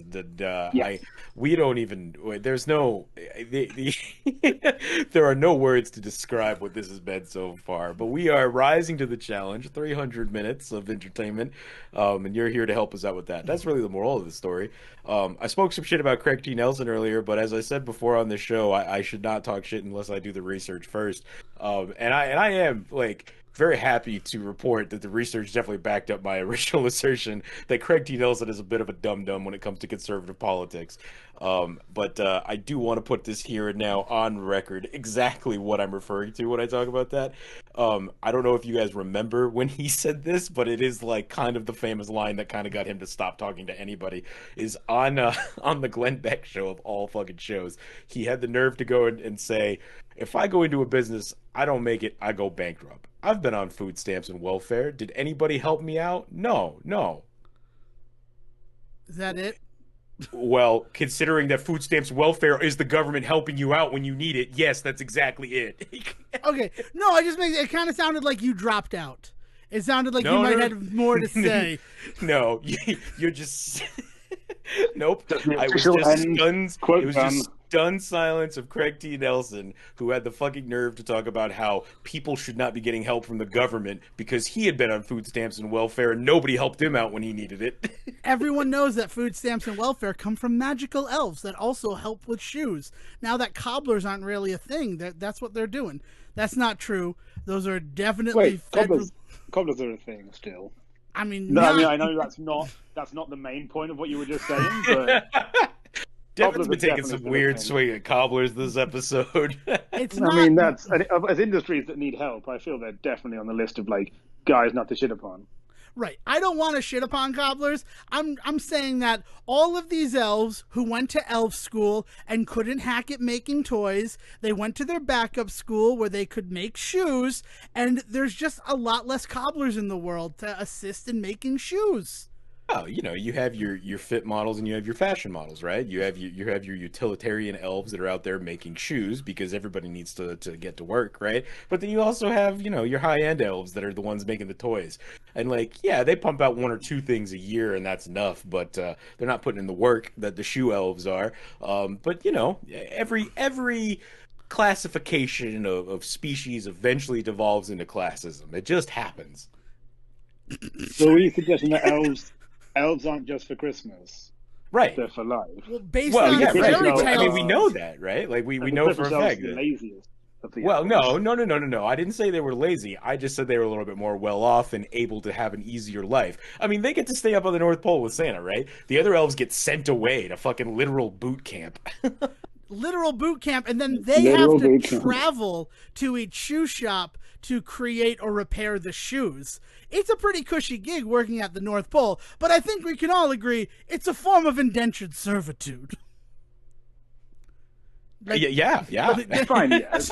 They're not paid for the work. Forced to work, but I feel like Santa's a good boss. If you're going to have to work for somebody, be it, forced labor or not. So is Santa's Santa pretty the a good only guy. boss in the elf world, right? Like, are the shoe elves like like do they fall under like Santa's rule? I guess would be the right way to say it. Is Santa king of the No, elves? I Is think that it's really the Santa is situation? I think not it's king of the elves. That's Phil like Knight from Nike. If you read his book, a lot of it is about elves. Oh, okay, okay. The book Shoe Dog, which talks about his rise to running Nike, mostly elf based. Yeah, well, I mean, he has to admit to the labor that he used to get to the top, right? Like, or else He was Elon selling Musk, shoes right? at the back of his car. Yeah, From the elves. right. That the elves were making in the front seat of the car, right? Exactly. Yeah, and they were happy. They don't need much room. That's fine. Okay, yeah. I mean, like, just because they're happy doesn't mean they're not being mistreated. I mean, like, that's like, we need to you need to acknowledge that there's a way in which people could be forced into servitude and they may not recognize it, right? Like, that's one of the biggest issues in this world. and one of the when people biggest don't necessarily examples feel it. being 15 the years American working in workforce. hospitality. I'm sorry. Your thing is probably better than mine. What's that, Will? I spent 15 years working in the hospitality industry. I'm aware of enforced servitude Yeah. and all that fun. But, I got out, so it's okay. So I'm a success story. is Santa more like the Tony Blair of the situation? Like, is he like the prime minister for the elves, right? Like, there is like a king elf or a queen elf that is just recognized, but does not necessarily have the power so much anymore. Santa is just an employee at the North Pole that requires a lot of elves in order to get his business working. But He's just upper management. He's not even upper management. He's a CEO, right? He's the chief executive officer. I'm sure Some there might are call that overseer- upper management, but yeah. I mean, is he, or is he just the delivery guy? Okay. There's so he's just like bottom of the pile. So he's just a consultant, in right? charge. He's just a contractor brought in to kind of do the delivery side of things, but he's not in charge of anything. So like we've been kind of led to believe, maybe because he's the human, like our media would portray him in more of a more important like hands-on role in the operation, but really he's just kind of the back room, right? Like he's the geek squad of the Best Buy that is the North Pole. I have a lot of strong beliefs about Santa Claus, and I just want to go on record and say none of the things I'm about to say about Santa Claus represent my true feelings about the one true Santa Claus. At this point, we are basically discussing Propaganda Claus, who was invented by the Coca-Cola Company to sell soda in the 60s. Continue. Again, we've talked about how the marketing industry really has shaped a lot of our understanding of the world this episode, yeah? Yeah. Oh, we already covered Big Soda. Yeah, actually, surprisingly, we have. Of all the questions for you to come in here and ask, just like a brief rundown, which should be good for anybody else who might be fatigued after almost 3 hours of entertainment. We covered Big Soda. I went down some very dark and depressing rabbit holes about subjugation I experienced while in the school system, specifically in Coventry, Rhode Island, because apparently in East Providence it was all gumdrops and lollipops. Yeah, look. Education what a is good. school Needs a that kick in would the ass. be. I don't want to deny that. I just we were getting so far down a dark rabbit hole about the education system in Rhode Island that I didn't want to make it sound like, I don't know, Alabama. Like, where take your pick. True. True. My schooling was nowhere near as bad as Alabama. And then in order to salvage the husk of a show that it had become, as I just sort of like vomited up all of this negativity that I've experienced in my life, we looked at the failed pilot for Super Clyde, the Greg Garcia show that after 30 minutes of analysis, I believe universal unanimous decision that it was unsavable, Sejohn. Yes. Yeah, I think that's a fair thing to say. And all of it fueled by Red Lightning from Hosmer Mountain Soda Company. Hosmer, so they're in Willimantic.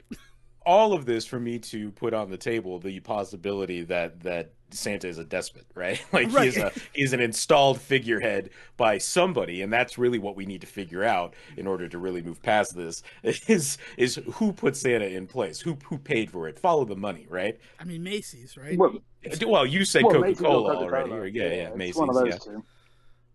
I mean, Coca-Cola... Macy's was definitely a willing participant. I would say that like Macy's was like the Japan to Coca-Cola's Germany in this situation. Holy fuck! Can we say that with a British person on the podcast? So here's it's fine. I will accept the premise of it, and I see why it could be controversial, but I see why it makes sense. Jiminy Crickets. I mean, I think that Coca-Cola is responsible for the media reinvention of the Santa Claus character after 30 years or more working with the Macy's department store. I mean, it makes perfect sense. Install this despot character living at the North Pole, subjugating the elves to this work, and really what it is doing is making people believe that all of these children think wonderful things are going to be under their tree at Christmas time. Where am I going to go to get these wonderful things? Macy's. Because there's also a counter freaking marketing term that is out there spreading the lie, the widespread lie, that Santa Claus does not exist. I'm so sorry for the amount of spittle that developed in me. I think I might have that Alex Jones disease. The one that costs you $1 billion. Yeah. How much of the billion are you going to put up yourself, or how much are you going to have to borrow? Yeah. Somebody pointed out in all of that, by the way, that of the $33 million win that I think the family got against O.J. Simpson back in the 90s, about $100,000 of that has been paid so far, 40 years out. Yeah. So just to kind of just put that in perspective for everybody about that settlement, as good as that result truly was for like the world in general, like don't start counting the chickens just yet. I mean, they're certainly not all going to buy new houses with that money they just got from Alex Jones. Right, exactly. I mean, big money settlements are specifically engineered in order to make big headlines, but then in the back rooms of our justice system, a more reasonable amount is often agreed upon.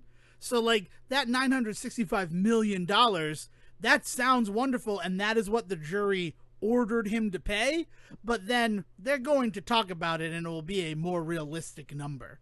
I mean, by talk about it, you mean he's going to just be in and out of courtrooms for the rest of his life, trying to justify why he has or has not paid certain amounts. Yeah. I mean, like, that's basically going to be the rest of his life. And, I'm okay with that. I mean, the grossest thing about... it keeps him off the internet. Fine. Yeah, well, we'll see about that part, but yes. I would certainly hope it destroys his credibility if he's not off the internet, but who knows? Again, gonna just keep my fingers crossed on that one. Yeah. I mean, but the real gross thing about it is so many of the crimes in modern day United States of America are taxes against the poor, and something like what has happened with Alex Jones is really just an indicative moment that if you're rich enough or well known enough, even those taxes against the poor don't really apply to you. Yeah. And so there we go. So yeah, well, this is pretty much the energy that we've been bringing to the episode. Apparently after 300 episodes, we decided, we haven't talked enough about on this show? Hyper depressing shit. Usually I think if anybody were to track the actual like conversations of this show, I keep trying to go towards the route of let's talk about Santa's King of the Elves, and Devin keeps talking about like, well, let's talk about why this is actually the end all of culture in general. Dude, come on. The fact that we are inundated with so much marketing that Santa Claus is there, you better watch out, you better not cry. I hope that's public domain. I don't want to get sued over the Santa Claus song. Like, that is one arm of the media. And then the other arm of the media is all of this stuff saying, Santa Claus isn't real. So, like, if you're a parent, what are you going to do, right? Like, your kid believes in Santa Claus, and you're tenuous in your belief of the character at this point, right? The biggest problem is those goddamn Polar Express bells that they somehow make that ring so children hear them, but adults do not. What a waste of Christmas magic. Sure, there's definitely Tom Hanks? Or are we blaming...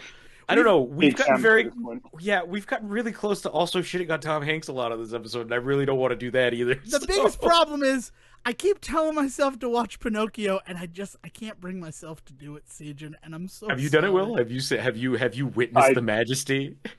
I haven't got deep into the Pinocchio world yet. I also need to say I was going to say while talking about Big Coke and Big Soda, or Big Soda and Big Fanta, I was going to say Big Hanks, but that suggests it's from the movie Big, and it wasn't just him that I was blaming; it was all Hanks.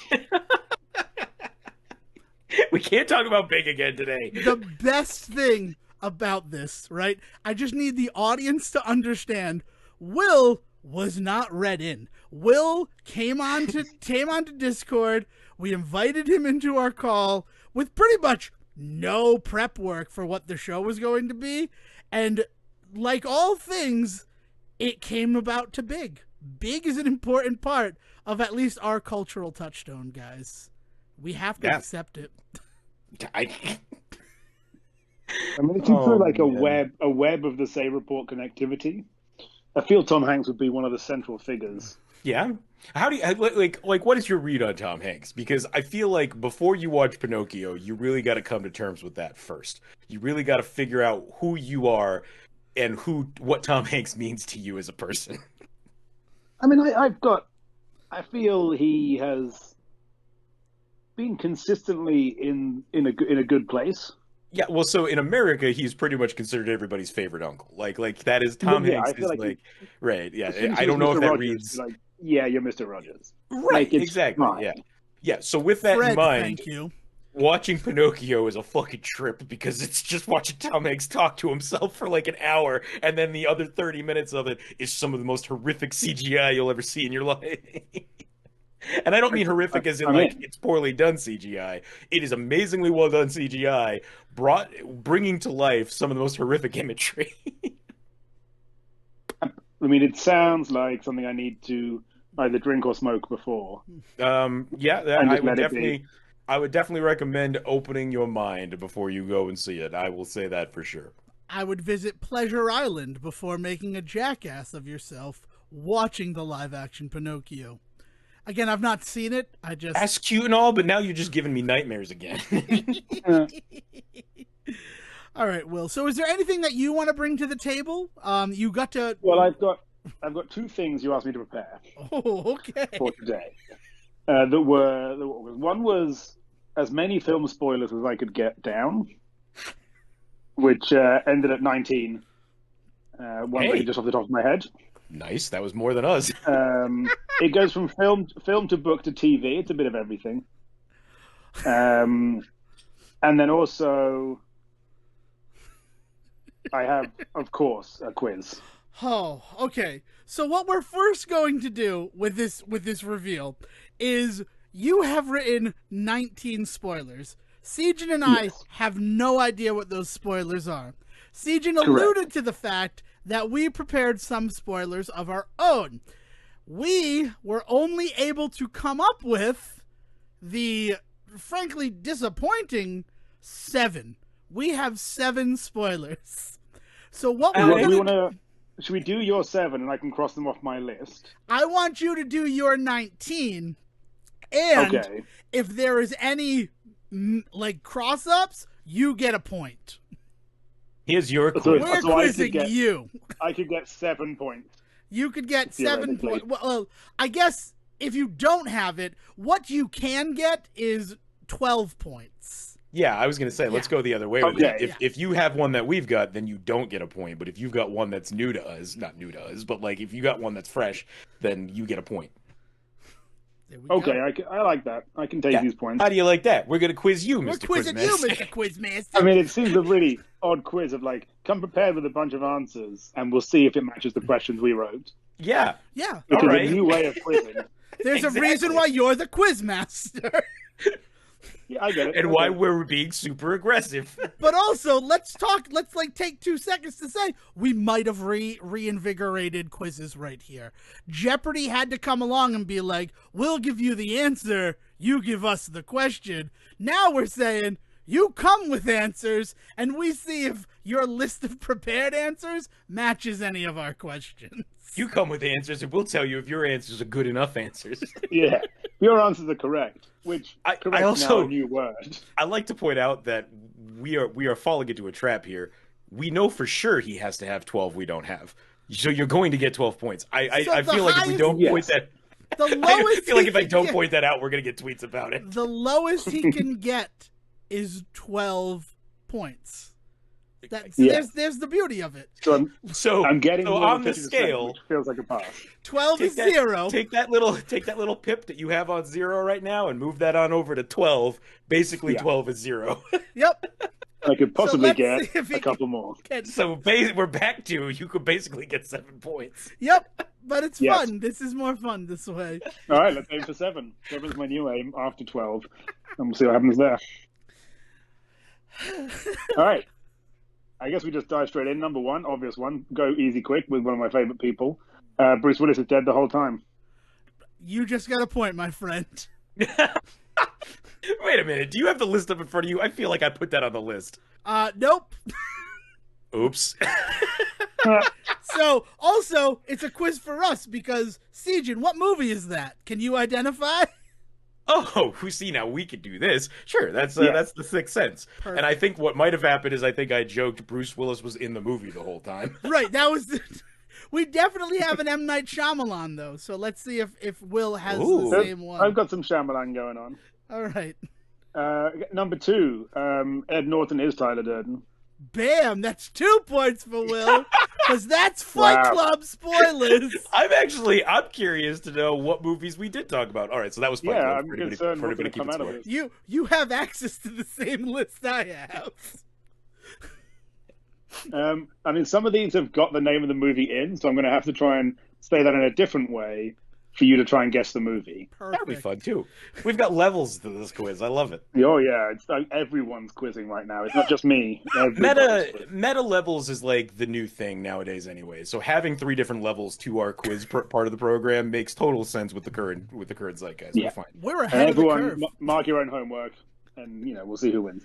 I just want to also write down that on the list I'm writing down, I wrote The Fight Club. Because I'm a fucking idiot. So I will say, now that we've done 2 already and people kind of get a feel for this, take a moment to pause, write down a bunch of things you think that Will might say, and then mail that to yourself. And then in a couple of weeks when that gets back to you, you can then re-answer the quiz, and it'll be a fun time for you. There's another level we can add to it. So pause the thing, sing the Jeopardy theme song as you write down out the answers, 19 spoilers, and then mail it to yourself, and then get back to us.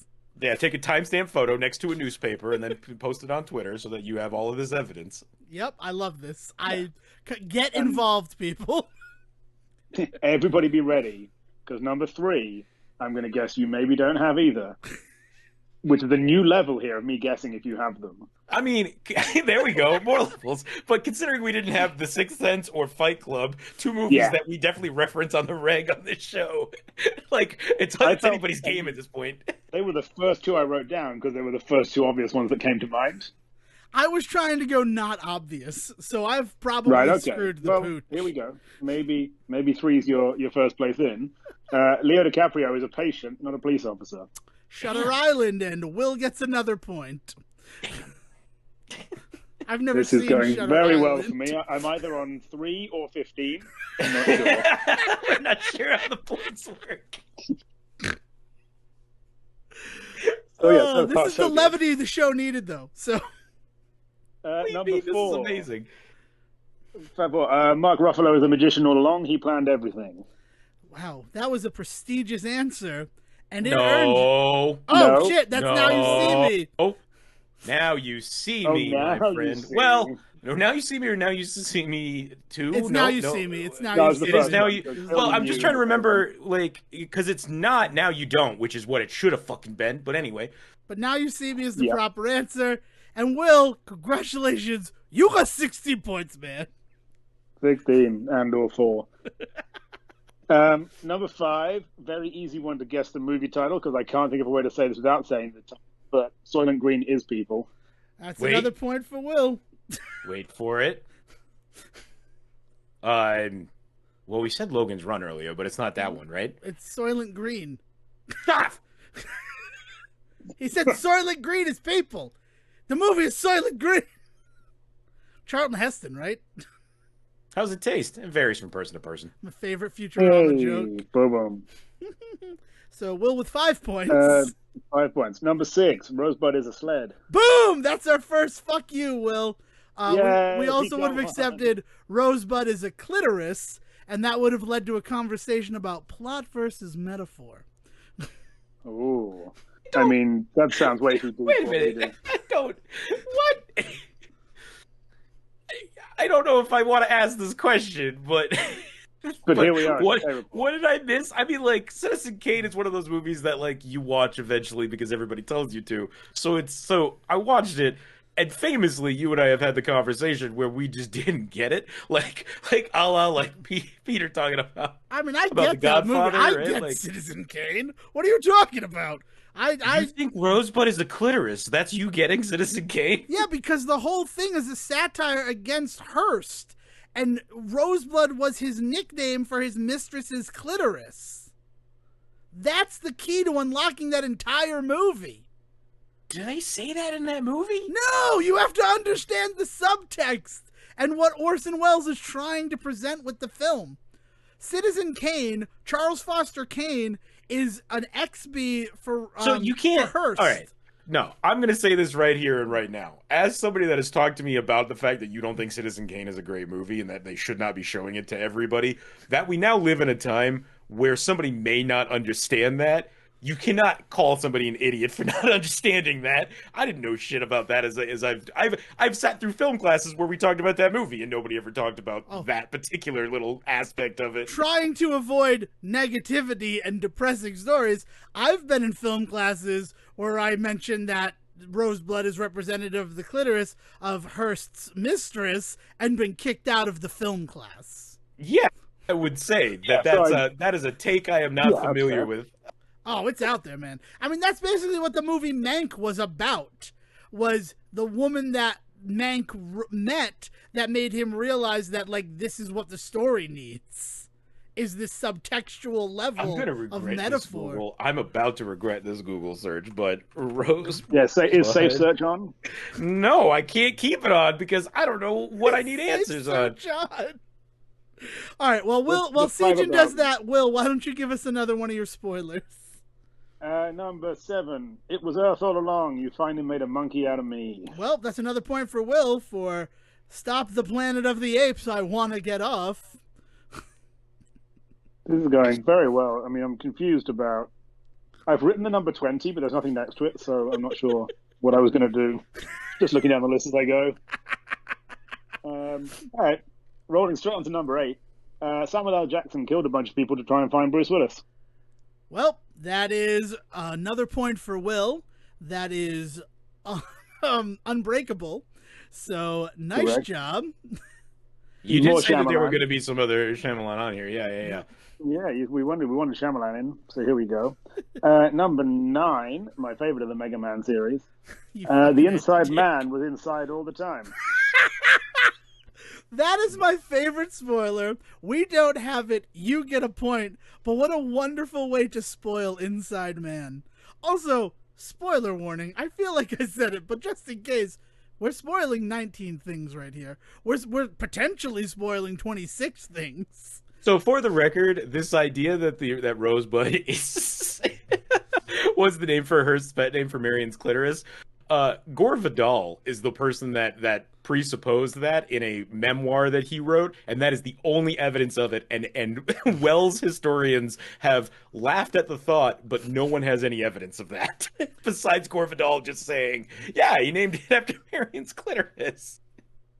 I don't know. We'd have to look at her stuff. It's one of those things that I've heard. Do you think I'm reading Gore Vidal books? Like, it came into my life. No. This isn't an article on Salon from the year 2000 talking about this. So, like, it is definitely something that is out in pop culture. I'm not saying that you picked it up from Gore Vidal himself while you went out drinking one night. Like, apparently this is a thing that is out in the world, but the only claim that they can actually find at this time in 2000 when this article was written is they can find Gore Vidal writing about it in a memoir, but openly talk to Wells like historians, and all of them are just like, I mean, it's a funny thought, but we don't really know that. I don't know, man. If you were a Wells historian, first of all, that's what I want to be when I grow up. I still want to write my seminal movie that is the Da Vinci Code, but we're looking for the truth in the work of Orson Welles, and it culminates in us finding him eating a bunch of green peas and enjoying the green penis. I mean, somebody's already done that, and all of the work that they did on what's the Arkham Confidential? What is the name of the? Famously, there's like the three-cut movie from Wells that the studio just butchered to hell, and like in one, in the studio cut, the main character is apparently the good guy. In Wells's cut, he is like a terrible human being and the bad guy. And then there's like some Criterion cut that's out there from some other director that is like, whoa, we have to really explore the gray of these two these two sides. So like, there's like, oh man, the man from Arkham or something like that. The Orson Welles. Why don't you Google yeah. it and find out while Will gives us some more spoilers? Like Orson Welles, like diving into the meaning of films from Orson Welles versus like the true cuts and stuff. Like we can act like that's a fucking National Treasure style film with Nick Cage, but that is a straight up documentary. Actually, is all I'm getting at. Okay, but I think it'd be fun if we like fictionalized a little bit of it. Yeah, and then on the back of right, and then on the back of this frozen peas commercial, we find the treasure map to Wells's treasure. Yep, and then which is a clitoris all along. Spoiler number 10 from Will. Spoiler number 10. Snape kills Dumbledore. Mr. Arcaden. Whoa. That's the movie. Mr. Arcaden. Also, Snape kills Dumbledore was definitely on our list, wasn't it? Nope. I mean, I don't know if that's shared a spoiler. list that we have. Is that a spoiler? Is that like a twist in those movies? I think the bigger thing would say in Philosopher's Stone that that Voldemort has been on the back of Quill's head the entire time. I think that's a bigger spoiler in that movie. Quirrell, not Quill. Quirrell. It's not Star-Lord. I'm okay. That would be a very different movie. We can sit here and get super fucking like on point about J.K. Rowling shit if you really want to, but I don't. I would love to move We're opening a past door it. to something really depressing, so I'd rather not. Will gets another point. And it's a spoiler, because I remember when I walked into Stop and Shop and J-Bro collapsed in my arms because he read the book. Poor bastard. I mean, like, it was, he asked him to, but still. Yeah. Spoiler 11. Sophie chooses her daughter. And point for Will. Sophie's choice is her daughter? Wow. Yeah. I mean, to be killed. It's not like it's a fun choice. I thought it was to be saved. No. She sends her daughter off to the showers in the concentration camp. Okay, then. That is... All right, on to number 12. Kylo Ren kills Han Solo. Motherfucker, don't have that. The Force has awakened with another point for Mr. Will. I like that in your spoilers, you're hiding even bigger spoilers. Like Snape kills Dumbledore is definitely a big moment in those books. But again, I think the bigger spoiler is at Dumbledore's behest. Like he kills Dumbledore because Dumbledore says you need to do this in order to save this boy's soul, essentially. That's the bigger spoiler there. And then in this case, Kylo Ren kills Han Solo. The bigger reveal of that moment is that he is Solo's son, right? Like that's the bigger. Well, yeah, I mean, we knew that. The bigger reveal of that moment is that Han Solo. I mean, Harrison Ford wanted Han Solo dead. So if Kylo Ren didn't do it, he would have done it himself. Yeah, that's not that big of a... He's wanted that character dead since the first fucking movie. I know. Well, yeah, I think that's the one thing he'd rather not talk about ever again. He'll talk about Indiana Jones all you want, but not Han Solo. All right. That's why for Spaceballs, he's like, you can't do any Indiana Jones jokes. Because I care about that character. And no one else is allowed to be Indiana Jones again, because I want to be Indiana Jones forever. All of the creative control that Harrison Ford had over Spaceballs, yeah. Well, that's the thing. Mel Brooks asked him about it, and that was the response. Make fun of Han Solo as much as you want, but spare Indiana Jones. Apparently Weird Al didn't get that message when he made UHF. Ha! This guy gets it. All right, what's your next one? Number 13. It's Gwyneth Paltrow's head in the fucking box. 7. Another point for Will. I've lost track of how many points I have, but I feel like I'm doing okay. 12 points. Plus 12 points. 14. So 24 points? No, cool. That can't be right.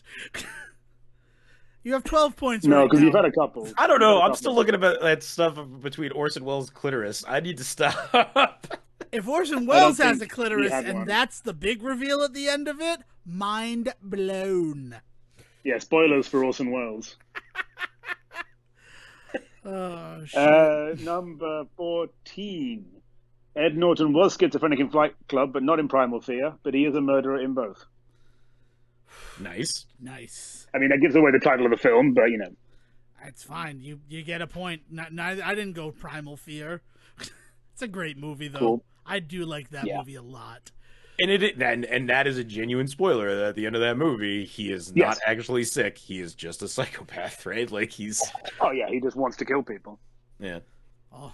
Which happens. That I guess is also a sickness. I should say. I should clarify. I recognize that. Sociopathy is just not schizophrenia or bipolar disease. I guess. I don't think that bipolar is the way that they go in. He's just a little manic today. That's fine. Just having a good day out and killing people. Number 15. The village isn't set in the past. It's just one crazy village. Fuck you, Will. We had that one. Yeah. It takes place in modern times. Because, like, that was a movie where she's like, they found his body in the dirty river. And I'm like, oh, the East River, right? Because this is just modern times and they've ran away. This is just the 5th episode of Futurama, Fear of a Bot Planet. I have to sit here till the end of this movie. The only solace for the village is, because I worked at Blockbuster, I got to send in literally every ticket stub I could for that movie and got reimbursed $10 for each ticket stub. I made bank off of the village. You might have made more than the village did. Yeah, I made like $400 because I said that I did it as an outing for my people. Does Joaquin Phoenix still work with M. Night Shyamalan, like, past, like, Signs in the Village? Like, does he do any other movies with him? Not that I know of. You guys have seen more M. Night no, off the Shyamalan top of movies my than head. I. I think he might be Anna Taylor, whatever her last name is. I feel Anna Taylor-Joy. Joy. It is Joy. Okay, that's what I thought. I think he might be her father in Split before they're taken. Like that, there's like a vague memory in my mind of him showing up in Split briefly. That'd be an interesting pull. Yeah. But okay, cool. So that's another one. All right, we're in the home stretch now, Will. 4 more points. Home stretch. Number 16. Christian Bale has a twin, but he also creates a bunch of clones and kills them all. It's magic. I called that the Prestige was going to be on this, but Will still gets a point. You didn't have it yourself? Cool. No. Number 17. The orphan isn't an orphan. She was a serial killer. She's an 80-year-old woman. It's the weirdest twist ever. But it's so weird. But it got me. All right. It was a creepy film. I did not enjoy it. I still don't quite understand why the ribbon mattered. Like, did it de-age her? Was it magical? There's something weird in that. There's a lot. I think she had a cut on her neck that she was hiding behind it. Right, but but the fact that somehow leads to the revelation that she is an 80-year-old woman, that like that logic doesn't work for me. No, not at all. But you know, she looked good for her age. I've never seen that movie. It sounds compelling. They just put the inevitable prequel out. Soon. Or prequel, yeah. It's all coming again. Orphan First Kill. Literally the name of that movie. They named it after like a fucking Rambo's. Like, I can't wait till it's all happening. Whatever the orphan's name is, eventually, as the 4th movie. Continue, Will. 18. Kevin Costner is a Russian spy. He had no way out of that one. Nope. I don't even know what movie it is. I name dropped it for you just then. No Way Out? Yeah. Oh, okay. No Way Out. 1997 film by Roger Donaldson with Kevin Costner and Gene Hackman and Sean Young. And Will Patton. Wait, I don't remember. Okay, No Way Out is definitely one of those movies that was like on because the adults were watching it, and of course I was too cool for school, so I wanted to watch the adult movie too, and I don't remember much about it. Like, it did not register for me. So I've always been under the assumption that I've seen that movie and don't need to watch it again, but now you have intrigued me. So the brief storyline, Tom Farrell is a Navy officer who gets posted at the Pentagon and is to report to the Secretary of Defense, David Bryce. He starts an affair, not knowing that she is Bryce's mistress. When Susan is found dead, Tom is assigned to the case of finding the killer, who they believe is a KGB mole. That sounds compelling as shit. Yeah. I need to see No Way Out. Magic. I love it. Sean Young, Will Patton, all the cool people are in it. Fantastic. all the cool people. All right, and what's your last one? Let's hope. My last one. Tim Robbins never made it home from Vietnam. It's all in his head, but he was correct about the drugs. Oh man, Wow. fucking Jacob's Ladder, shit. Wonderful. Yeah. We did not put Jacob's Ladder on here. So what were the ones that we had that he didn't have? All right. Do you want me to go from the top or from the bottom? Yeah, I love that I get to play this game in both directions because I don't remember what we put on that list. Top or bottom? Up. I mean, I would prefer bottom, but go ahead. Okay, bottom. Bridget Jones's Diary. As a modernization of Pride and Prejudice, Bridget Jones marries Mark, who represents Darcy, played by Colin Firth. You gave away the title right at the top. We talked about how we were going to play this game in both directions. This is how it's written. I'm sorry. I'm so sorry. This is why I'm not the Quizmaster. This is all off the seat of my pants. All right. Number 6 from us. Elizabeth Bennet marries Mr. Darcy. Oh, well, hang on a second. See, I have a real problem with what you guys consider a spoiler, and maybe this is why I've always had this really weird relationship with spoilers, is because maybe I've misunderstood them all along. I thought there had to be a twist involved to be spoiled. No, it just needs to be telling me how a fucking movie ends, so then why would I give it my time? If I already know the end of the story, what's the point in sitting and watching it? Because very often, as we very often talk about on this show, the ending of a movie means nothing. It is like all of the meat in between that makes a movie memorable. Right, but that's why it's a spoiler, because for some people, they don't want to know the end of the movie. That's enough to turn them off to a movie. But I feel like there has to be a mystery involved. And discovery should be a part of every piece of art, right? There should always be discovery in there. But it doesn't spoil it for me that the two leads of this romantic story end up being romantic together by the end. It'd be more of a spoiler if they didn't end up together. You know what I mean? 500 Days of Summer. Right. So that could be a spoiled movie because there is something mysterious and more important to the plot. It's not important that they end up together in Pride and Prejudice, right? That's not. No, it is because she has multiple suitors in both of those stories. So the fact that telling which one she chooses... Well, note that I'm calling you this bullshit on Pride and Prejudice and not Bridget Jones's Diary. Bridget Jones's Diary, to your point, you know the end of it because it is Pride and Prejudice. So as you're watching it, you go, well, obviously she ends up with him because this is just Pride and Prejudice, but I still can enjoy this ride, right? There's, I just don't, it's a weird, I was always under the impression that for something to be spoiled, there needed to be some type of larger question that once answered makes it not worth watching the movie. Finding out that again that Mr. Darcy and what is her name in Pride and Prejudice? Why am I forgetting her name? Bennett. Elizabeth, thank you. That Elizabeth and Mr. Darcy end up together at the end of Pride and Prejudice. People still read Pride and Prejudice knowing that. Everybody knows that now. They still go into that movie. A remake of it actually just made huge waves within the last 5 years because of how good it was, despite the fact we all know that story. So I feel like that's a story that cannot be spoiled, right? Maybe, but for some people, that would be considered a spoiler. That's just those people are dumb. Okay, Sejohn admits those people are dumb. Number 4 on our list, just in. Skipping the Village. It was never not real. That's so weird. Okay, now you're being too vague. You wrote it. This is from Sejohn, Spooky Sejohn. It was never not real. Right, but I wrote it in a list in which your instructions for the list were to put the movie title first and then write the spoiler after it. So in the context of those rules, it probably makes sense. I can't believe you don't know that you're unable to recall the film, Sejohn. Is it The Matrix? You should totally be able to recall this film. Oh, okay. Total Recall. Total Recall. There we go. Number 2, skipping over Citizen Kane, Verbal Kint is Kaiser Soze. Oh, I swear I wrote that one down. Yeah, Usual Suspects, man. You never, yeah. And I thought that should have been the second, third one on my list after the first two. No, you did 7, which is the other big thing. Because as much as I do think, see, now there's a movie with a few different spoilers, right? Because as much as I do think Gwyneth Paltrow being in the box at the end is definitely a spoiler. What's in the box? I also think that the manufactured twist of that movie is Kevin I was gonna say Kevin Bacon, and that's not fair. Kevin Spacey showing up as the killer. Like he goes out of his way to remove himself from the marketing of that film so that it is a huge reveal when he shows up.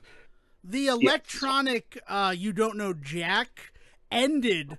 Like one of the things it would say when it shut down is what's his name? He's an asshole now. Kevin Spacey is the killer in Seven and Verbal Kint and Kaiser Soze. Like that was one of those things that they did because of how great a spoiler it is.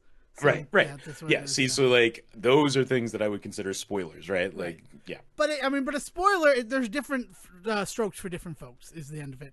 And the last one that we had on our list, kind of the granddaddy of them all, Darth Vader is Luke Skywalker's father. Yeah, I mean, I think I know what movie that's from. It's from Spaceballs. Yep. Well, I love that we both we all kind of came to the same place, but we entered the door. We entered different doors to get there, right? Yeah, it's yeah. I mean, it's weird. Like, it was a fun idea to be like, let's come up with 300 spoilers, and then like, this is kind of dumb. This is the dumbest homework assignment Devon ever gave us. I'm not. Especially because as we've now discovered today, like the reason I was racking my brain so much and really running out of steam on this is that, like, I guess what I considered important enough to be a spoiler was also a factor for me that I didn't realize wasn't for you. No, I mean, a spoiler for me is something that could spoil a movie for somebody. Harry Potter's a wizard. Spoiler alert. What? Whoa, I was saving up to watch those. If the rules are certain things can be more important to different people than they are, like that kind of shit could ruin it for somebody. Like, the kid finds out he's a wizard. Don't tell me. I want to read the book. Is literally sentences I have heard in my life. Well, then what about something like Julia Roberts is George Clooney's ex-wife? Ooh. That's interesting. That's also like 7 movies. That's plot significant and like set up in like the first 20 minutes of the movie. So again, I would consider that not spoilery. I would consider that like important information to you enjoying what you're about to get into, right? But like finding out that like the spoiler at the end of Ocean's 11 is that he's not actually chasing her. Like he is, but at the end of that movie, he openly gives her a choice. It is not about treating her like a prize at the end of it for him. Now, you could argue of whether or not that works in the movie because she definitely is a prize for him at the end of that movie. But like his move at the end to be super fucking cool and be like, I'm not saying you have to be with me, but don't be with this fuck. Is like, that is cool as shit. And that is like a true spoiler to me that is what he comes to at the end of that. Because you would think going into it that knowing that she's his ex-wife, that is the play the entire time. And then at the end of the movie, he's like, nah, I just wanted to show you what a dick he is. And then he walks away, like hoping that she comes to him. Bullshit. It's the illusion of choice from The Matrix. She doesn't really have an option there between Andy Garcia and George Clooney. You're gonna stick with a guy who she does. She definitely does. Yeah, but you're gonna stay with the guy. Either of them. But you're gonna. That's true. Yeah. That's the option. That's the problem. What are you talking about? She has no choice between these. It's either this guy or that guy. It is the illusion of choice, and in an illusion of choice situation, the illusion is fogging up and obscuring the fact that you could choose neither of the choices. Now, this is where we need to clarify. Are you saying that as a movie, it does not give her enough character development to justify the fact that she could just go off on her own and be okay?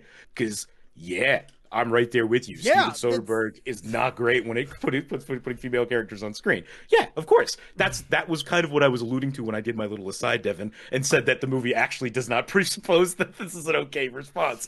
But that, like, I would consider that move more of a spoiler. That at the end of everything, George Clooney then turns around and goes, "Nah, you don't really need to come with me if you don't want to." Like, that is more of a surprise than the fact that she is his ex-wife, which again is laid out in the first 20 minutes of the movie, right? Like the reveal of Tess and like that whole bit, like definitely is like. Is definitely discovery, right? Yeah, so like I would consider that on some level spoilery, but also not like film ruining. Right? Like that is definitely something I guess I would put in the spoiler camp though, for sure. Yeah. I get a quick question here. We, the three of us, are deposited into Ocean's 11. We are thus assigned characters in Ocean's 11. Who is Danny Ocean? Who is Linus? Rusty. And who is Rusty? Oh, I don't know. I'm Scott Conn, so I'm not in this conversation. Yeah, can I be Don Cheadle? Cool. Yeah. with the worst English accent available to anyone. I guess. I walked out of that movie. I walked out of that movie convinced he must be British. Like me with Teresa Palmer in Bedtime Stories. She has to be Australian.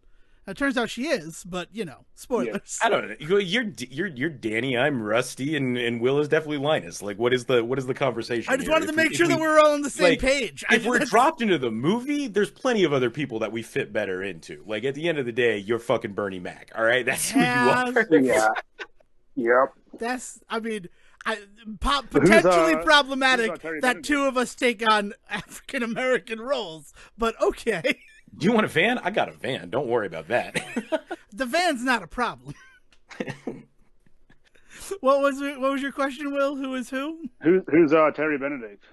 Who's our Garcia? Ooh, I mean, I know who my first choice would be. But should we say that on the show? Yeah, I don't think we can. I don't think that's something you want to put out in the world. It out in post? I don't want to be forced to have to edit it out in post. Yeah. Let's pick someone we all definitely. Kevin Spacey. There you go. Kevin Spacey. Perfect. No one's gonna be upset with that. No one is gonna be upset with that. Apart from maybe Kevin Spacey. He has plenty to be upset about. I'm sure it's low priority. Yes, I feel like we're on his list of things to have an issue with, being called the Andy Garcia, but he isn't one of them. Oh boy! All right. I mean, like, would you consider it a spoiler? This is an interesting question for anybody that's actually seen it. But would you consider it a spoiler that at the end of Pinocchio, he becomes a real boy? I mean, it's a fable, so kind of not. But if you're someone who somehow has avoided Pinocchio for the however many years, 70 years since the 1941 Disney animated came out? So apply this thinking to Pride and Prejudice. It is an old story that uses a lot of very tropey mechanics that we all know, but some would argue originated a lot of those tropes. So, like, how long does a thing have to exist in the world before you can no longer spoil it, which is the age-old question, right? Like, at what point can you talk about the ending of a thing as if it's not a surprise anymore? And, like, when does something become so ubiquitous that, like, spoiler isn't really the right way to think about it? That's a really interesting... Isn't the Back to the Future rule that once you pass the year they go to, then it's no longer a spoiler because the year's happened? Right. Fair. That's so we've done that. I mean, I know the Matrix is a few years off, so we can't talk about that. Yeah, right. So, some future things. No, what year does Jupiter Ascending take place in? Is that supposed to be present time or the future? I guess it's present time, but she finds out that there's a whole bunch of shit going on. That with space stuff, exists. Right? Mila Kunis that means I can talk about Jupiter Ascending all I want. Then that's all I'm happy. Yeah, about. As far as we know, there are no dog, wolf, hawk people out there to get mad if we talk about it. God, I love Jupiter Ascending. I'm glad you said as far as we know, because just in case. Or the Queen of Bees. Oh, the Queen of Bees. I guess here's the reason. Spoilers for me, where it came into my vernacular, was working on Slither. That movie I wrote that I always think about in October because it's a Halloween movie. And I went and saw Shrek 2 with the Blockbuster crew. And then I went over to the Slither apartment where we wrote and constructed Slither. And I'm like, yeah, I just came from Shrek 2. It's pretty good. But, like, I saw the fact that her father was the Frog Prince coming a mile away. And I was forcibly removed from the apartment for sharing that bit about Shrek 2. A movie that the people assembled were not the kind of people who were going to go see Shrek 2. Well, I mean, it just sounds like they wanted you out of the apartment and look for any excuse, Steph. Because, like, I would also say that if you have not seen a thing, you don't know what information is important and what isn't, right? And I think that's the more important angle to really approach this conversation at, is that I don't know what is or isn't a spoiler until I see a thing, right? So you deeming it not worthy, right, like, can definitely have, there's a level at which that has no sway, right? Because I will point out that the reveal that he's the Frog Prince is not like the twist of that movie, right? Again, that's something that happens in the first 20 minutes of that film. And, like, he had to be somebody. So, like, the joke that he's the Frog Prince is cute and all, but it doesn't really affect anything knowing that going into see Shrek 2, right? Right. There's so much more story. I mean, it might not be revealed that early, but, like, if you're a keen viewer, you kind of pick up on it. Like, well, I mean, he's sick. Like, the whole point of Shrek 2 is that he is Shrek sick. Shrek 3 is that he's sick. Oh, okay, You're okay, okay, thinking okay. of Shrek That's the what I'm Third. missing. Yeah. Okay, yeah. So then the reveal that he is the Frog Prince, I think, is a little bit more of a spoiler for Shrek 2 because that is the whole. Yeah, now I'm remembering. It's what kind of gets him down on the whole like transformation thing. Yeah. Is that you then realize after all of this like weird shit he's had about the fact that like there's transformations involved, is that he has himself dealt with it in his life. Yeah. So yeah, I would argue that maybe that is a little bit of a spoiler, but like but also.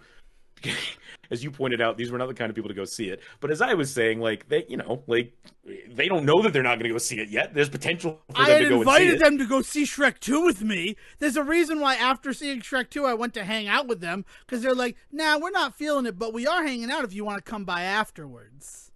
And like, it's like, oh, okay. So as far as I'm concerned, Shrek 2, I can talk about it because they don't want to go see it. Like.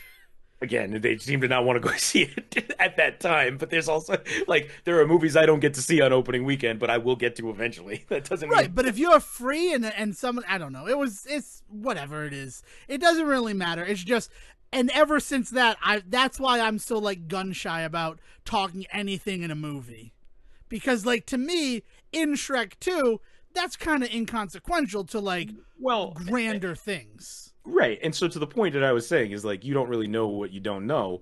It is only fair to anybody that has not seen a thing to like warn them beforehand you're going to talk about a thing, right? Like that's why we try and put spoiler warnings on anything and everything that we talk about. I don't personally care, but I know that there are people out there that do. So like just because I don't care doesn't mean I'm just going to assume nobody does. Fair. Anything to say on this? I mean, how do you feel? I was gonna say, how do you feel about lying about spoilers? So if someone was to say to you, I mean, this goes back to a story I remember a long time ago with my dad, where we were watching Independence Day, and I said, "Does the character of Russell die?" And my dad said, "No." And then obviously he does, because he's the one who works out if you fly into the weapon, the whole thing blows up. Right. And I was like, it's good that, I was then at the time I remember being like, "Oh my God, you said he didn't die." And I was like, of course he didn't die. Otherwise you'll be there waiting for him to die the whole thing. I didn't give it away. I will be honest, I don't know too many people that lie to me about the endings and twists of films. I know that like my dad for years would refuse to see The Sixth Sense because in his words, I know how it ends. He turns into Godzilla and he fights Mothra. That was just the way that he talked about that movie for years, to the point where I was pretty convinced that that's what the ending of that movie was. I was just like... I was like, I've seen that movie and I don't remember that. And Bruce Willis is Mothra all along. Right. So like that kind of shit is just goofy, right? Like clearly my dad just didn't want to see that shit. And like, I don't know, if a movie lies to me about its ending, that pisses me off. That's one of my biggest issues with, we mentioned it earlier, so we'll talk about it. Now You See Me. The twist at the end of Now You See Me is so fucking unearned because they spend that entire movie lying to you about Mark Ruffalo's character. Like the reveal that he basically is a straight up wizard at the end of that movie. Magic is real in that universe, right? Like that's the thing. That movie presupposes that magic must be real, and what these people are doing at first is like sleight of hand magic, and then they learn real magic. and it is because they learn real magic that they then get to hang out with the wizard Mark Ruffalo. But the entire time Mark Ruffalo is playing this agent looking for them that is like trying to stop them and actively goes out of his way to stand in their way from time to time, which when you learn what you learn at the end of that movie, you're like, why was he doing that? If he's on their side and wants this to work, why did he do this move or make that move or tell this person this or that person that? Why does he not just reveal magic is real to this agent earlier on in the film so that she stops stopping them? It's the weirdest thing. And then you realize it's because they wanted that twist at the end. They were so hungry for that twist at the end that they were willing to lie about it the entire time. And that's not the only example in movie history. That's just like the one that always springs to mind for me when we talk about this. So if the movie itself lies to me about it, fuck that. But anybody else out there that wants to lie to me about the end of a movie and then I watch it and I'm like, all I think is, oh, you didn't see this movie. So I guess in Will's supposed scenario, I'm okay with it. In that, the way that I would answer, and I have answered when in a similar situation, is just watch the movie, right? I don't say yay, I don't say nay, I don't confirm. It's like, stop asking me because I've seen it, just watch and enjoy the movie. Because I don't, but like if we were like out in the world and we were talking about a movie, and specifically someone like Sejohn, who I know doesn't give a shit about spoilers, asked me how a movie ended, I would feel like a real piece of shit if I lied about the end of the movie, because Sejohn might go out and spread that misinformation. And well, I guess it's different if you're sat watching the movie at the time and someone's like, oh my God, did this happen? Or if you know that person is planning on seeing it in the near future. Yeah. I guess you're then just allowing them the enjoyment factor of, be it a twist or a reveal or whatever it is. Yeah, exactly. The thing that gets me is being on the other side of that. The person that wants or acts like they want to know what's going to happen and then get mad when the thing that you described does not play out the way that they expected or / does, and then they're pissed that it got spoiled for them. Because I've definitely been in that situation too, where somebody, say we're watching like a scary movie and they're just like, oh, tell me when to turn away. So you're like, well, now's the time to not look. And they're just like, why? What's going to happen now? And it's just like, well, you said, what did I miss? Well, like you said, you didn't want to see when the scary shit happens. Scary shit's about to happen. I don't know how else to tell you to not look at the screen except to warn you that that's about what's to happen. And then like they do turn away, and then it's just like, well, that the whole thing's not fun anymore because I'm not scared. And it's just like, what the fuck are we supposed to do here? Like I've definitely been in those situations. Yeah. It's an unwinnable battle at the end of the day. Will, how much time do you have left on your clock? Because I know that you have a hard out for us. I do. I have got 16 minutes. Do you think we can get through your quiz? Doing some trivia. Yeah, I want 10 questions. All right, we can do it. We need to do it. We can do it. Okay, I believe in you both. Assuming you both have paper and stuff ready. Always. I do. Is it real paper or is it a fucking napkin? No, I have an actual notebook. We talked about the notebook earlier. I know. It's just fun. The movie or the fact you have a notebook? Both. No, we didn't talk about the movie. We covered everything. Oh, man. All right. The old couple is also the young couple. There's a spoiler for you. There's a spoiler. What? I've only ever read the book. The Notebook. All right, Will, you're in charge. Take the reins away from us or we will just interrupt. Okay, cool. Well, we have a 300 quiz. For 300. It seemed fitting. Question number 1. What is the correct Roman numeral for the number 300? Love it. Silence fills the room. Well, I was writing down the answer. That's fine. I'll allow it. Silence is fine. It's golden sometimes. Sometimes. Probably not during a podcast, but in other days, other times. Question 2. 300 is the sum of adding all the integers from 1 to what number? Whoa. So in the case of, 1 plus 2 plus 3 is 6, what do you need to do to get to 300? Oh. So it's 1 up until what other number? If you'd like, 5 minutes to do the math, you can have it. Or we can just power through the answer. We should go straight through because I have the answer. And I showed my work. Question number 3. 300 is a perfect score in what game? Ooh. What? Oh. I guess I didn't think of it as a game. I'm a damn... You call it a sport in these hobby. parts. I don't know. Call it what you want. Question 4. What is the name of the battle in the movie 300? Oh my God, we did this as an episode.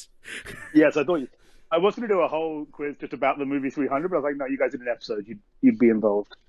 But you still might not remember any of it all. Yeah, sure. Question 5. Ashrita Furman has eaten the most what in 300 seconds? And as a bonus point, if you can say how many of them were eaten. What is this? Who did this? So Ashrita Furman holds the world record for eating the most what in 300 seconds. She used just a cocktail stick and had to eat them from a tray. And you get a bonus point if you can guess how many she ate of the food item. Jeez. I'll give you a clue. They were baked. It was a baked item. Oh, okay. Well, that just eliminates both of my answers that I thought it might be. Shiggity tickety boop boop boop. It confirmed mine. Go ahead. Question 6. 300 is the lowest possible score given on what scale to a company? Oh, wow. That is... That sounds right. That sounds like it's the right answer. You threw me off at the bait, you jerk. 7. Question 7 is a multiple choice question here. Okay. There are 300 seats in which European Parliament? Italian, Greek, Swiss, or German?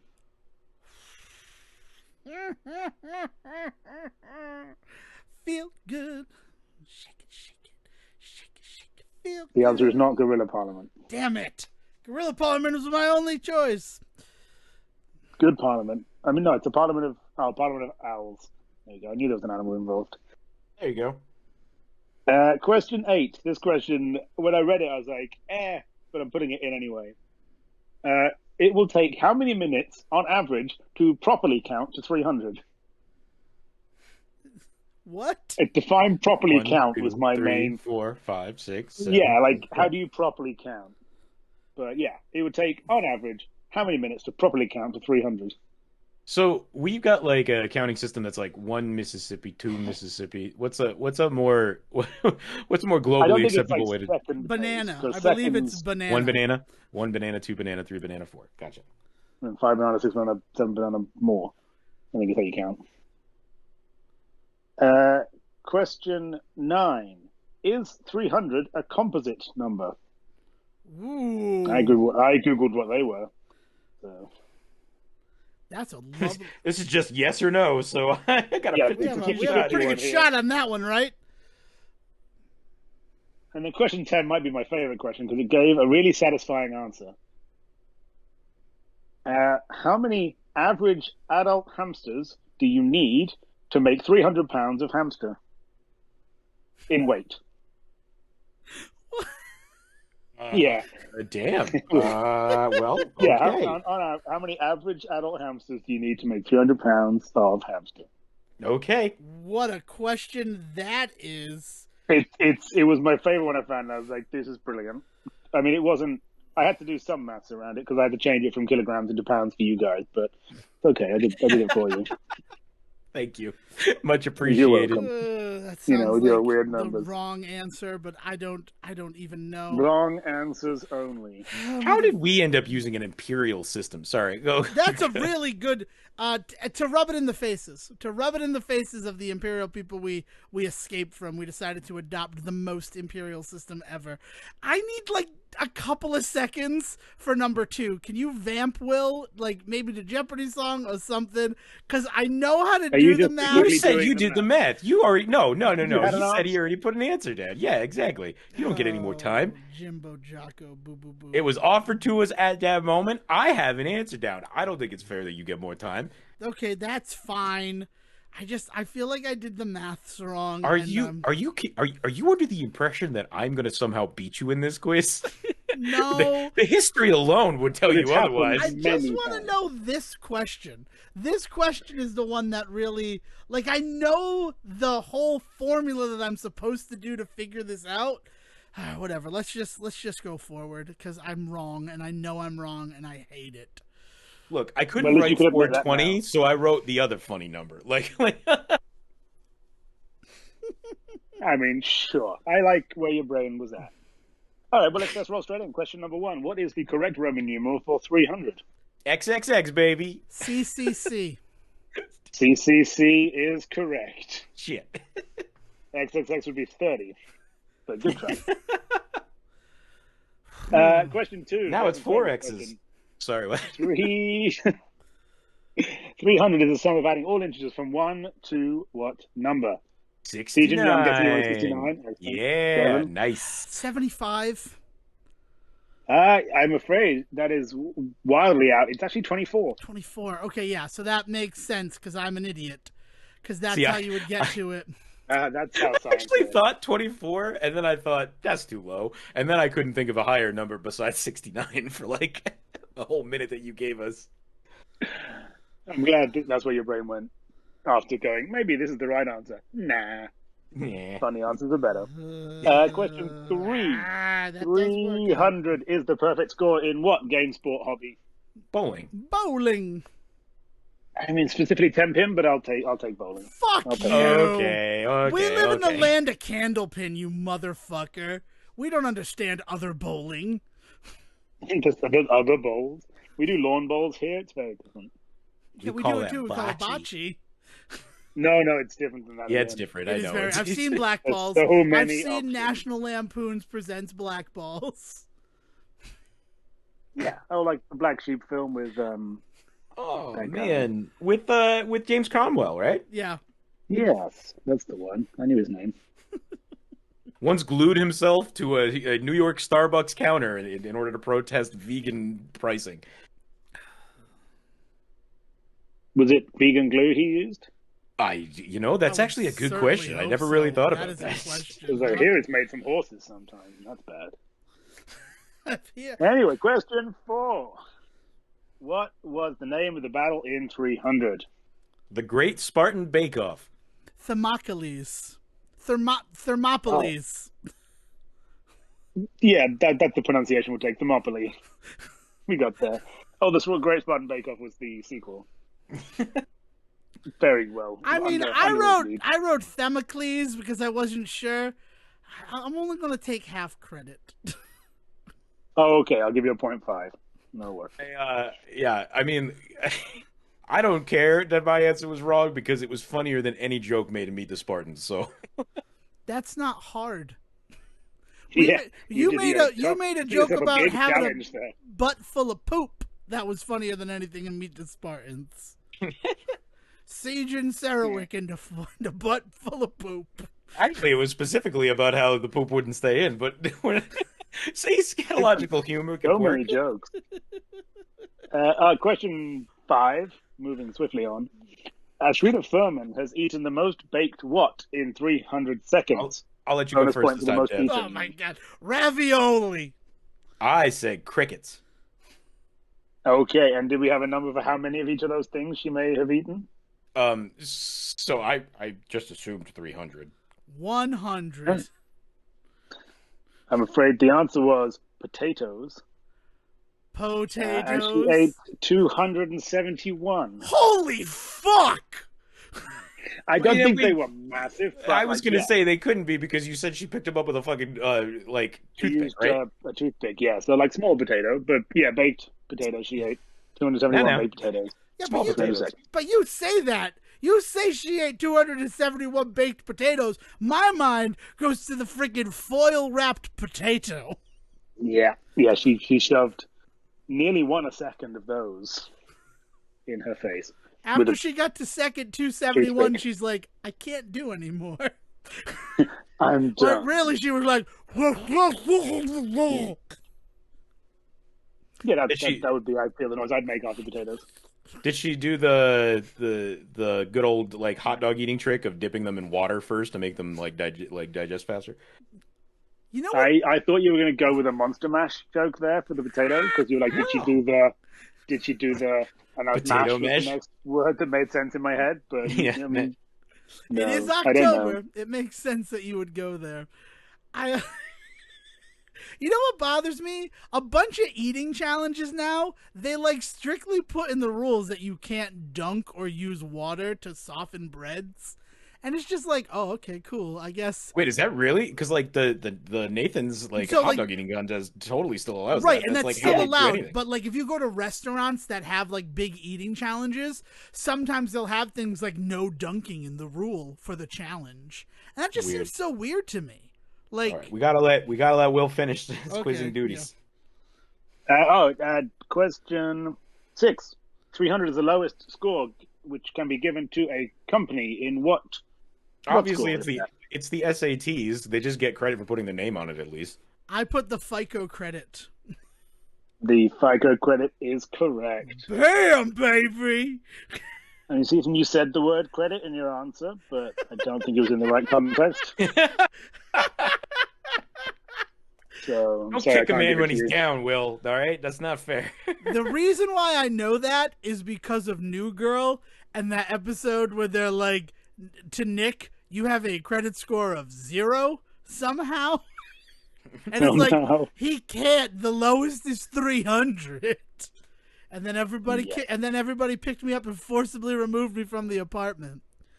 A lot of stories end that way. Huh? Again. Wow. Different group of guys, same result. Different people, same thing. Every day. You're the camp counselor that Bill Murray and the kids would float out to the lake on their bed. Bill Murray's brother? Is that who does that role? Chris Makepeace. Makepeace. That's the name of the kid in Meatballs. Question 7, Will. Question 7. There are 300 seats in which European Parliament? Italian, Greek, Swiss, or German? I said Italian because it was the first word you said. I said German because I wrote Italian initially and then thought, no, that's confirmation bias. Let's go with German. It's actually Greek. So, really? This is the middle-ish one. The fact that they went bankrupt a couple of years ago suddenly making sense. That's a lot of money to be paying to Parliament. Yeah, a lot of Parliament to be doing not a lot with. And also, wait, I have to say, one of the reasons also I'm like, it can't be Italy is because, how could a fascist take over 300 seats in Parliament? And then my next thought was, gotta be Germany. I'm an idiot, Starscream. Oh, shit. So from one extreme to the other. All right, question 8. It will take how many minutes on average to properly count to 300? It depends on your definition of properly count. I said 3 minutes. I said 5 minutes because, I'm going to give Stegen half a point for being closer. It's 2 minutes, according to the internet. How reliable is this internet? Funny enough. No, it's pretty much everywhere.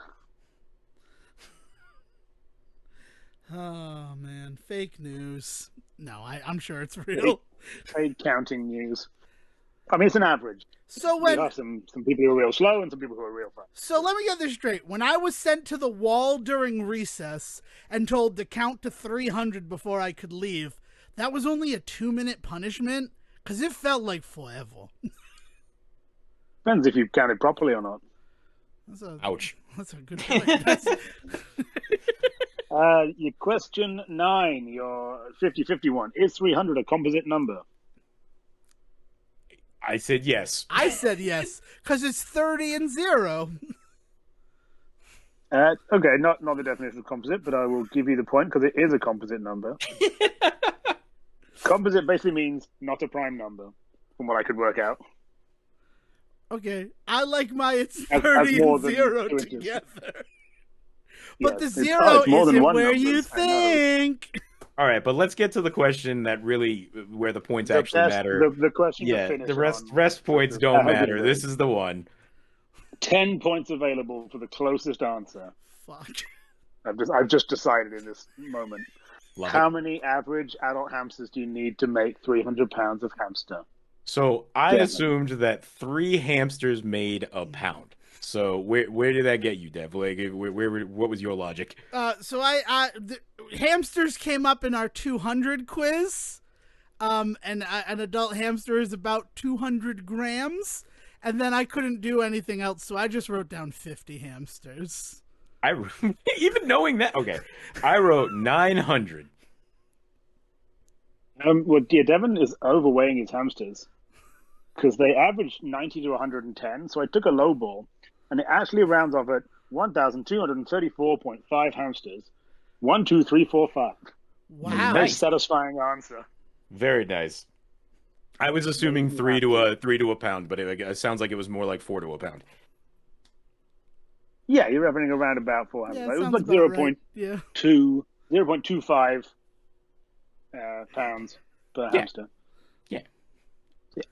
So with that 10-point win, Stephen takes a massive lead and wins the quiz. Do you really think I'm going to win, Dev? 12.5 to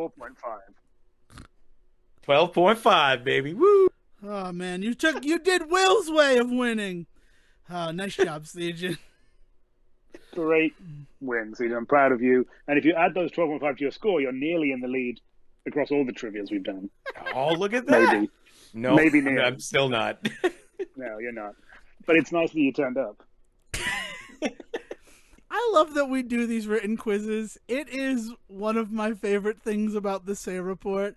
I hope Will just everybody likes at to home do does his- it as well.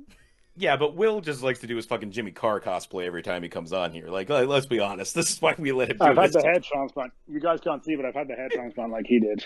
Good, now you just need to get the veneers. And stop paying your Now it seems to taxes. He paid them back, I think. I mean, he was told to. I don't know if he actually I did. think the court said, in the same way that Alex Jones is paying $1 billion. And the court there's the said he had to. callback, people. And that's how we're going to end my segment on this amazing episode. Gentlemen, good luck with the rest of it. Have fun Thanks, sir. with whatever you have left. And whatever the plan is. I Thank you believe for- in you. Thank you for this, and thank you for everything, man. Do you have anything to 300 plug, episodes. brother? Or before we let you go, as a way people can get in touch with you or anything like that? I mean, anyone listening in the Sydney area, listening in real time, there's a great beer festival this afternoon I will be working at. Probably by the time this goes out, it will have happened. But, you know, if you happen to hear this, come on down. What I would take away from that is there are beer festivals in Sydney. So if you're sad that you missed one, why don't you go to like a community calendar? I mean, what's the name of the brewery you work for, Will? I'll give them a little shout out. I work for a company called Young Henry's. We are a small independent brewery in Newtown, Sydney. And yeah, we make really good beer. Actually, we make the most popular independent beer in all of Australia. So that's a nice little thing to have in the books. Stick that feather in your cap and call it macaroni.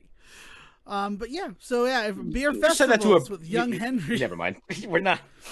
It's not an O Henry. What are we doing? Young Henry. No, we don't have an old Henry. We only have a young Henry. Old Henry, he couldn't make it. Ironic. Not in a isn't bad it? way. He just doesn't exist. And there's the O Henry of it all. There it is. Guys, it's been great. I look forward to listening to the rest of this in my many commutes across the week and it actually lasting a whole week. It'd be nice to have just one thing to listen to all week and not run out of podcasts. See, right? 300 uninterrupted minutes, people. It's not that crazy. Will, as always, man, love you, brother. Thank you so much for stopping by, and we'll catch you on the flip. Loved you both. Have a great time. All right. So if he should be able to just leave, right? I don't. Yeah, just hit the X button, Will. I think you're still here. I don't know. This Yeah, is I'm not all still here because I can't find Discord. I found it. Later, man. Okay.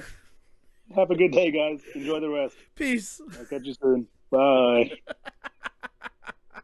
All right, so I've got a decent enough way to get us into a bit of a wrap up, if that's where we're headed. Is that where we're headed? Well, what are we at time right now we're at 4 hours. So, yeah, I mean we're at 4 hours and 54. We're at 3 hours and 54 minutes. So we could wrap it up in this hour and 6, man. 3 hours and 54 minutes, hour and 6. Let's yeah, okay. Let's talk about some stuff. Yeah, what do you got, man? Like I'm really took over the beginning of this episode. I've got a couple of different things we can do for sure. Cool. So take it, man. The reins are in your hands, much like that motherfucker Santa Claus.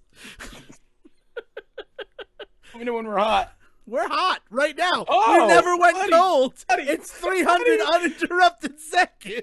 I didn't know we even got all of Will not being able to find. I'm sure he loves that. This is wow. Yeah, this is what happens when you know, this is us doing a fucking telethon, right? Like that's what this is. This is what we're doing. We're doing a telethon. We're starting to hit that point where like, God, I wish the Phantom would show up and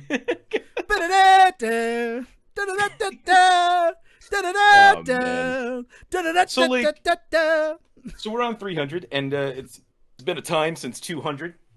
It has. I'm just trying to gather my notes here. Sorry if I'm moving away from the microphone. I guess here I'll fulfill some promises that we didn't fulfill while you get your notes together. Yeah, no, let's do it. So that's 200. What have we fucked up? So on the 50th episode of the Say Report, I looked at the 50s, right? So 50, 100, 150, 200, 250, because I guess I had to say everything there. In a 50th episode of the Say Report, we said we were going to watch Bright on Netflix and report back. Yeah, we never did that. Did we in that talk about the fact that I had watched half of it and walked away from it, and that was why we were going to watch it and talk about it? You mentioned that. Okay. I started that movie. I got to a point, walked away from it, and I said, well, Sejohn, how about we use the Say report as incentive to get you back into watching Bright on Netflix? I think really what happened was that you kind of gave me a nice excuse to not finish that movie. I just kept saying to myself, oh, I don't have to go back and finish it because Devon wants to watch it, and that's when I will finish it. And then we never did that. So it was like you provided a nice reason for me to never have to go back and finish that movie. Well, you're welcome. Yeah, I don't know. It's a weird one to go back to in any meaningful way because it didn't do anything, right? Like Netflix has had plenty of other things that have been more important, whether they were super successful or super not successful, that kind of moved the dial for Netflix in a way that Bright is just not. At the time was like a big deal. I mean, David Ayer, right? Like making a movie again with Will Smith after Suicide Squad, not The Suicide Squad, but Suicide Squad. And basically them getting to kind of do like a movie with no studio telling them what to do, right? And so like any kind of it's the Snyder Cut thing, right? Yeah. Like any kind of excuse that the director had of that he could lay at the feet of the studio getting in the way, right? No longer. Those are like unshackled. Let's do this. And then Bright is the product they put out. And it's just like, oh, maybe Suicide Squad wasn't just a mess because of the studio interference. Maybe there were other things going on. Something like Bright, based on what you're saying, again, I still haven't seen it, seems like the reason why we never got the Ayer cut of Suicide Squad. Right. So like credit where credit's due. Again, I've only seen half of the movie and walked away from it and watched it at this point. What was that? 7 years ago? Yeah, roughly. Like Bright is a movie with a lot of promise, a lot of cool shit going on in it. Visuals are awesome. Will Smith is still acting his fucking heart out, much like I can say about Suicide Squad. All of that is going on. The problem is that it is a narrative mess in a lot of ways. There's too much going on in the world. And I think part of that is because, I may be wrong about this, but I believe that Bright was intended to be like franchised, right? Yes. And Netflix has since come out and said like they are looking for their Star Wars. They are looking for their franchise world where they can tell different stories and sell comic books and t-shirts and all that sort of shit, right? So like it feels like that, right? Like they're trying to build a world in Bright that is big and vibrant and full of all of these different cool like pieces of lore. The problem is that much like the issue that Warner Brothers has when trying to build a DC universe is like it's just so much that I don't know what to care about. And if you go back and watch the early MCU stuff, or go back and watch Star Wars Episode 7, right? Or not Episode 7, Episode 4, right? Like you get the impression of a larger world, but there's not too much there. And you could argue that is part of why later on in all of that stuff it gets too convoluted, is because there's so much not established that new people come in, get to lay their own rules down, and it fucks everything up. And that is an argument to be had for sure. But it also means that there's not too much for the audience to handle, right? And I think that's the problem that both Bright and Suicide Squad and the DCEU and the idea of pulling a franchise out of your ass like really has, is that you go too hard, too fast, too soon, and people just aren't on board, right? And I think we've learned that. I think that's something that we have learned. Everybody wanted to have their MCU, and nobody's been able to pull it off. Even Marvel has faltered in a lot of ways over the years. I will admit that here and now. As much as I love everything that they've done, not all of it has been 100% gold, right? Like, I cannot wait for you to watch the rest of She-Hulk. Pure glee as I watched the finale today. Yeah. I took off today. The reason why we're able to record this marathon of podcasting today is because I took off the 13th of October to specifically watch the season finale of She-Hulk. I didn't want to risk having it spoiled by any sort of social media. And honestly, there's some heavy stuff to spoil from this episode. I'm not going to talk about it specifically because I want Sejohn to be able to enjoy it, and hopefully he will enjoy it on the same level as I did. But After we just spent all this time talking about spoilers and what they mean to me, but I appreciate it nonetheless. Trust me. I'm gonna point it out before anybody else does. Trust me, Sejohn. You're gonna watch this episode of She-Hulk and you're going to go, yeah, I think that would have spoiled it for me. Even with your opinion on spoilers, it's, oh my God, it's that good.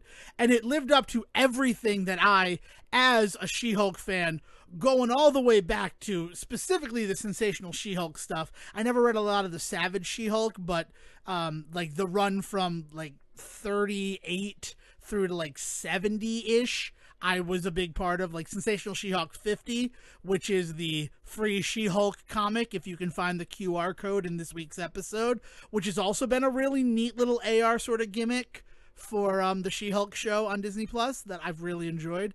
But yeah, like it is. Yeah, straight up what they did in Moon Knight, which is how they actually introduced Werewolf by Night to the whole universe. Oh, I did not know that. I missed that. Yep, So. there is a very clear QR code in the museum that he walks by at one point, and people scanned it, and it leads to an issue of Werewolf by Night, which is what will set off everybody thinking that is where that character was going to be introduced, and then lo and behold, by the end of that series, not, which then had everybody scratching their head.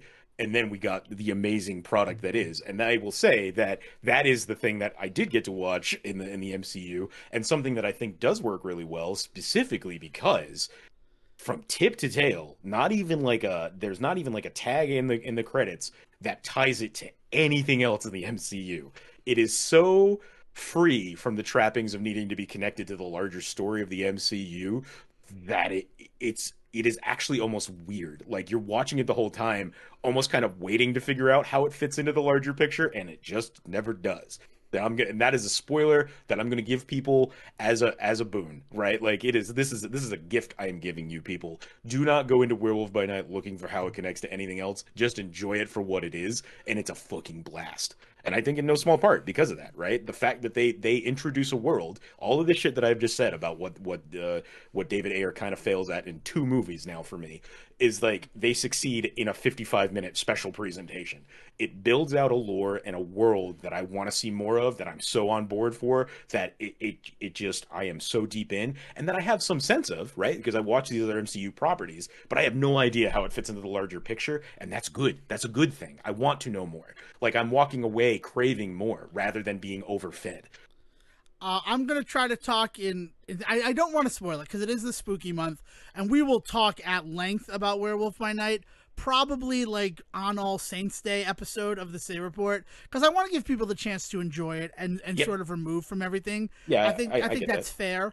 But what I will say is, and if you know, one of the characters who sort of anchors Werewolf by Night, I specifically know from the Next Wave comics, which were, sort of this like tenuous continuity and everything. And the fact that character got lifted to be used in Next Wave was this really cool thing for me because I was a big fan of the character, and then it weirdly connected Next Wave, which is such a foreign feeling idea in the Marvel Comics universe. Like, yeah. it grounded it in the fact that, like, well, if this character is here, then everything else I know about the universe is happening, right? Yeah, see, but that's how tenuous its connections are, is that you have to be this deep into the lore, and then even on top of that, at that point, you don't know what you know and what you don't, exactly. Right? But, like, how they're going to use it. Yeah, it is amazing how much they do with so little in that presentation, and I adore it for that. Yeah, very true. But you want to talk about like some missteps from the MCU and everything they've done? She-Hulk has any trespasses that I had against the MCU recently have been washed away, and that feels pretty damn cool. Yeah. Yeah, so Bright was one of them. Another thing that we said we were going to talk about, because I brought it up like brief, was Greg Polar's failed NBC show, Welcome to Sweden. We said that we might watch it for that. We haven't. The fact of the matter is, Season 2, Episode 3, where Greg Polar tells Paul Simon that he's a pretty good Paul Simon cover band, but he's never going to make it just playing those songs. That's the best episode of Welcome to Sweden. It's a show that I forgot about until I listened to the episode. Probably forgot about until we talked about it in the episode. But Welcome to Sweden is a thing we said we might revisit. And the fact that it's not on Peacock is not surprising, but also means I would have to go hunting for Welcome to Sweden. And I'm not really interested in that. So that's just a fact. We name-checked the pirate captain from McDonaldland, and neither one of us knew his name, and we said Captain that we would Crook get or something? It is Captain Crook. So we made good on that promise, right? There's a point in the win column for your Say reporters. Failed pilot in episode 100. We looked at the Wonder Woman pilot. I think that with Super Clyde, we did a pretty solid job of revisiting that. And also, nice to remember the Wonder Woman pilot with Adrian Palicki, because Carrie Elwes was in that. And we just celebrated The Princess Bride for its 35th anniversary. So that's cool. Nice. And then the last one that I'm going to bring, and then maybe you can get to your notes, and then I have other ones if we do need to vamp or add. At the time of the 100th episode, I was frigging obsessed with a little show from the UPN WB. Do you remember what that show was? Malcolm and Eddie, yeah? It was Malcolm and Eddie. Yeah. That revisitation of Malcolm and Eddie, I just need to say that for this episode, for the show, I went out and I bought a Kangol-style hat like Eddie Griffin wears in Malcolm and Eddie. The 300th episode, I am wearing my Kangol-style hat. Nice. And I am wearing the sweatbands that I purchased when I'm like, I'm going to get serious about Link to the Past races. So, This is the 300th episode of the Say Report variation Devon Decker pop figure is going to be a sight to behold. Excellent. All right. So what do you got? So, no, I mean, the two big things that really I wanted to kind of point to that I have been up to right on this end. Right, yeah. Since the 200. This kind of has been a huge year for me. And that was my whiteboard falling over because I basically rejected it. So what has it been, like 2 years since 200? So it's been 2 years since the 200th episode. We recorded it kind of right as the second wave of the COVID pandemic was starting. Yeah, I mean, so these are things that have gone on in the creation of the Say Report, and specifically in the last couple of years since the 200, but really since the inception of this show. I have gone through 3 different sets of headphones since 200. That is a definite from 200. Since 200, I have gone through 3 different microphones, 4 different microphones since the start of this show. Wow. Since the start of this show, I have ingested, just because of this show specifically, 600 antacids. You're welcome, Sejohn. It is legitimately because we do a lot of prep work for this show, more in the mental and the emotional than we do in any of the research. Surprise, surprise. So things like the ritual of getting a cup of coffee before we would sit down and record, which we normally do these early morning recordings nowadays, right? So I have a lot of coffee. Coffee gives me gas and indigestion because I have an upset tum-tum all the time. So yeah, so 600 different antacids have been consumed. To that point, also 342 beers. That seems like a good of number. Varying quality and style. Most of my beer consumption is related to the Adam Sandler cinematic universe. I drink for that show. This show I kind of come to clean because in one of the episodes I got sloppy drunk and I got the feedback from some people so you were just drunk off your ass during that episode. And after the gincident, I realized I don't want to be drunk on microphone anymore. But I'll do it for Adam Sandler. I'll do it for Adam. So here's a good one. 112 hours dedicated to a rewatching of Cheers-related material. I love that. I include Frasier in that. You know what I love most of all about it? Now, including Frasier in it, we have not bypassed the entire oeuvre that could be considered Cheers, but we are 25 episodes more than Cheers. And that is such a weird thing to me, because 275 episodes in the 11 seasons of Cheers, and that has always been a standard to me, something that has meant something to me. And the fact that we have done 25 more episodes than that, now granted, they had a lot of moving parts. They were writing a script and all of that. So Cheers is definitely better than the Say Report. But in all of these things where you just kind of count episode numbers, it's crazy to think that we have 25 more episodes than Cheers. Well, and on top of that, they were only doing half an hour. True, right? That's sort of how I justify a lot of my stuff. But Yeah. No, but yeah, we over the years as we have talked about Cheers and or Frasier, right, and talked and gone into that, also talked about like the physical places that are like Cheers, and there's more than one, isn't there? Yeah, There are I've only three ever been that to the I one at know Faneuil of. Hall. Oh man, you got to go to the actual Cheers at the address Yeah. across from the Gardens, especially since they now have the stage bar at that location. Because before it was just a bar, and Faneuil Hall was the one you went to feel like you were at Cheers. But they've recreated it on the second floor of that building now, and it's wonderful. Nice. Yeah. Oh, but that's where the restaurant is. Okay, anyway. It's where Melville's is, Devin. 350 hours of Lo-Fi Girl have played while I prepared for shows. Usually I hop on about an hour beforehand, sometimes an hour and a half, sometimes Devin's a little late. And what I often do in that time is I will put on a playlist on just like YouTube music that I will listen to while I do research and or like, you know, as I mentioned before, there's just some mental stuff that I will do in order to get ready for the show. And 350 hours have played of lo-fi music. All I wrote at the end of that is I think she might pass that test. I will say the reason why I'm sometimes a little bit late is I make sure to do some physical preparation before coming to record the Say Report. And as anyone who's ever spent time worshiping at the porcelain throne, that time can vary, right? I try to give myself enough time, but one never knows, do they, Sejohn? Now, here's where we're going to need to just take a quick moment to really dive into something more than we probably really need to on recorded air. But I have always treated the concept of the phrase "worship at the porcelain throne" to imply vomiting. Yes, that's exactly what it is, because you're on your knees. No, I'm dropping the kids off at the pool. Just wanted to make sure that there was not some sort of like eating disorder tied up into your recording of this show that I should be made aware of 7 years in. No.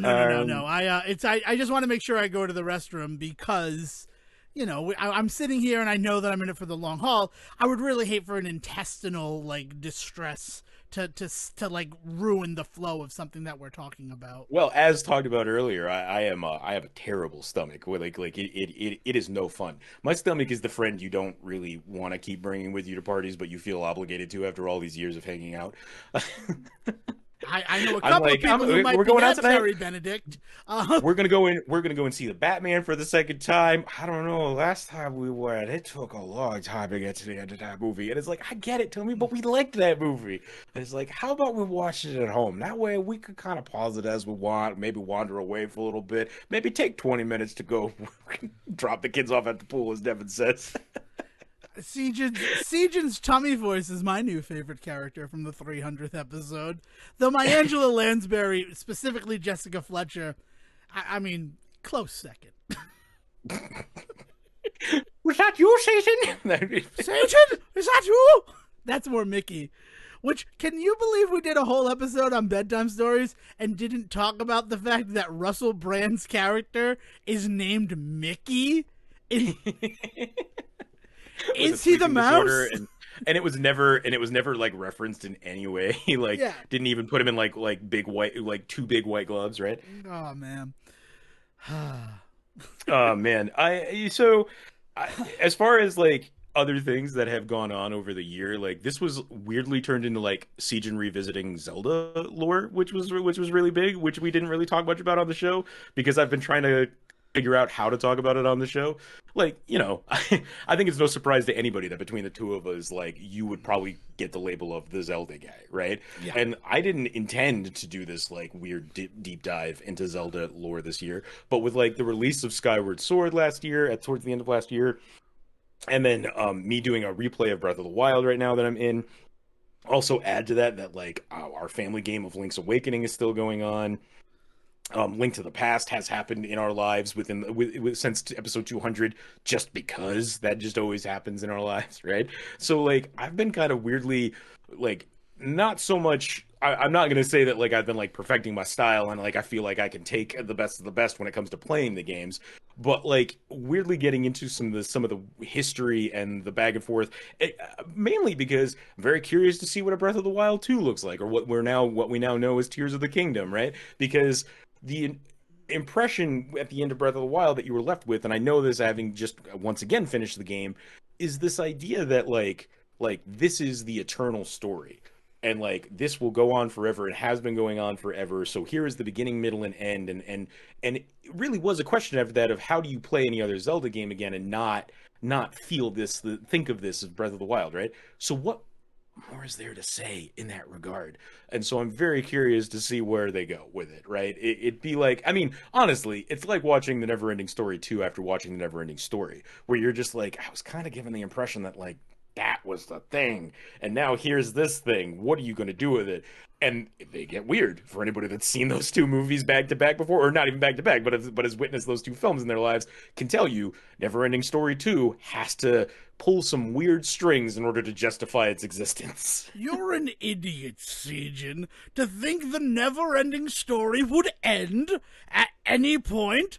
It's not, there in the title. No, it's more. You it's damn not that it doesn't fool. end. It's the idea being that the story continues, right? Like at the end of Breath of the Wild, you were left with the impression like, and this story is still going on today. Closed book.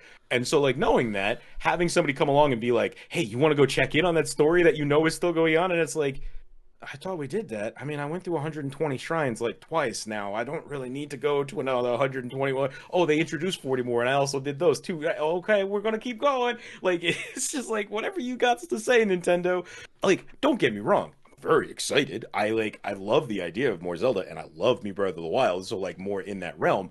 I just and I think that's part of the reason why it keeps getting pushed back and why it's been in development so long and why it is this thing that is so near and dear to their heart, is because they want to get it right. Like, I have no doubt in my mind that there are honest to goodness artists working on this thing, and it's going to be this event game when it comes out. Whether that event it proves to be a fun one or not, we've yet to see, but it is going to be meaningful. I am just very curious to see how they impose that meaning, because as I mentioned, this was also the year where I played Skyward Sword, right? Or this was the year and 2 years in which I've played Skyward Sword. And like, you get to the end of that and you're excited to play more Zelda because it really it opens up the world. But then Breath of the Wild goes in the other direction, feels so much like what it's doing is really closing the book on that series, to the point where it almost feels kind of like dangerous. And so more Zelda would be like, oh, let's play another Link to the Past style game, or let's play another Link Awakening style game, or something like that. I was not expecting Breath of the Wild 2. I just was never expecting it.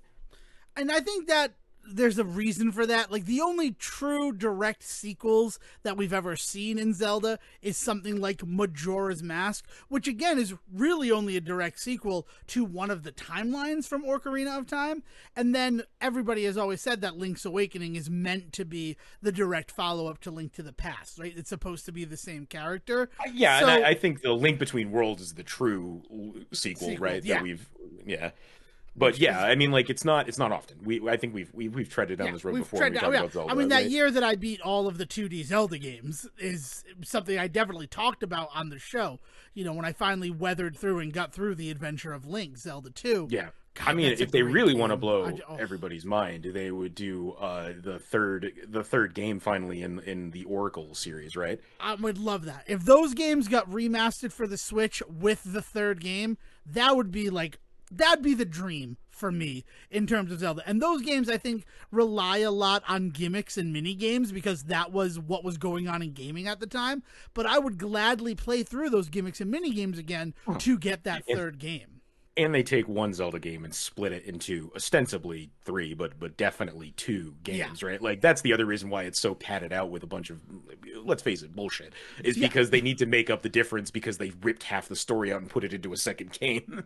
I mean, as much as you say that it's like ripped apart and filled with bullshit, look at something like Final Fantasy VII, where you have to go to the golden plate, whatever the fuck it's called. Like, it's part of the game. And then also look at like Ocarina of Time, where in order to progress in the game, you have to fish and get the scales to be able to dive down. More what I'm saying is that, like, you also are in a time where games are not afraid to be filler, right? Like, you're not getting a full experience from games in general, like, at that time, like, and Nintendo is milking that with those particular games, right? Capcom. I mean, Capcom it's is the one it's who the made time it, of but you're not wrong. Yeah.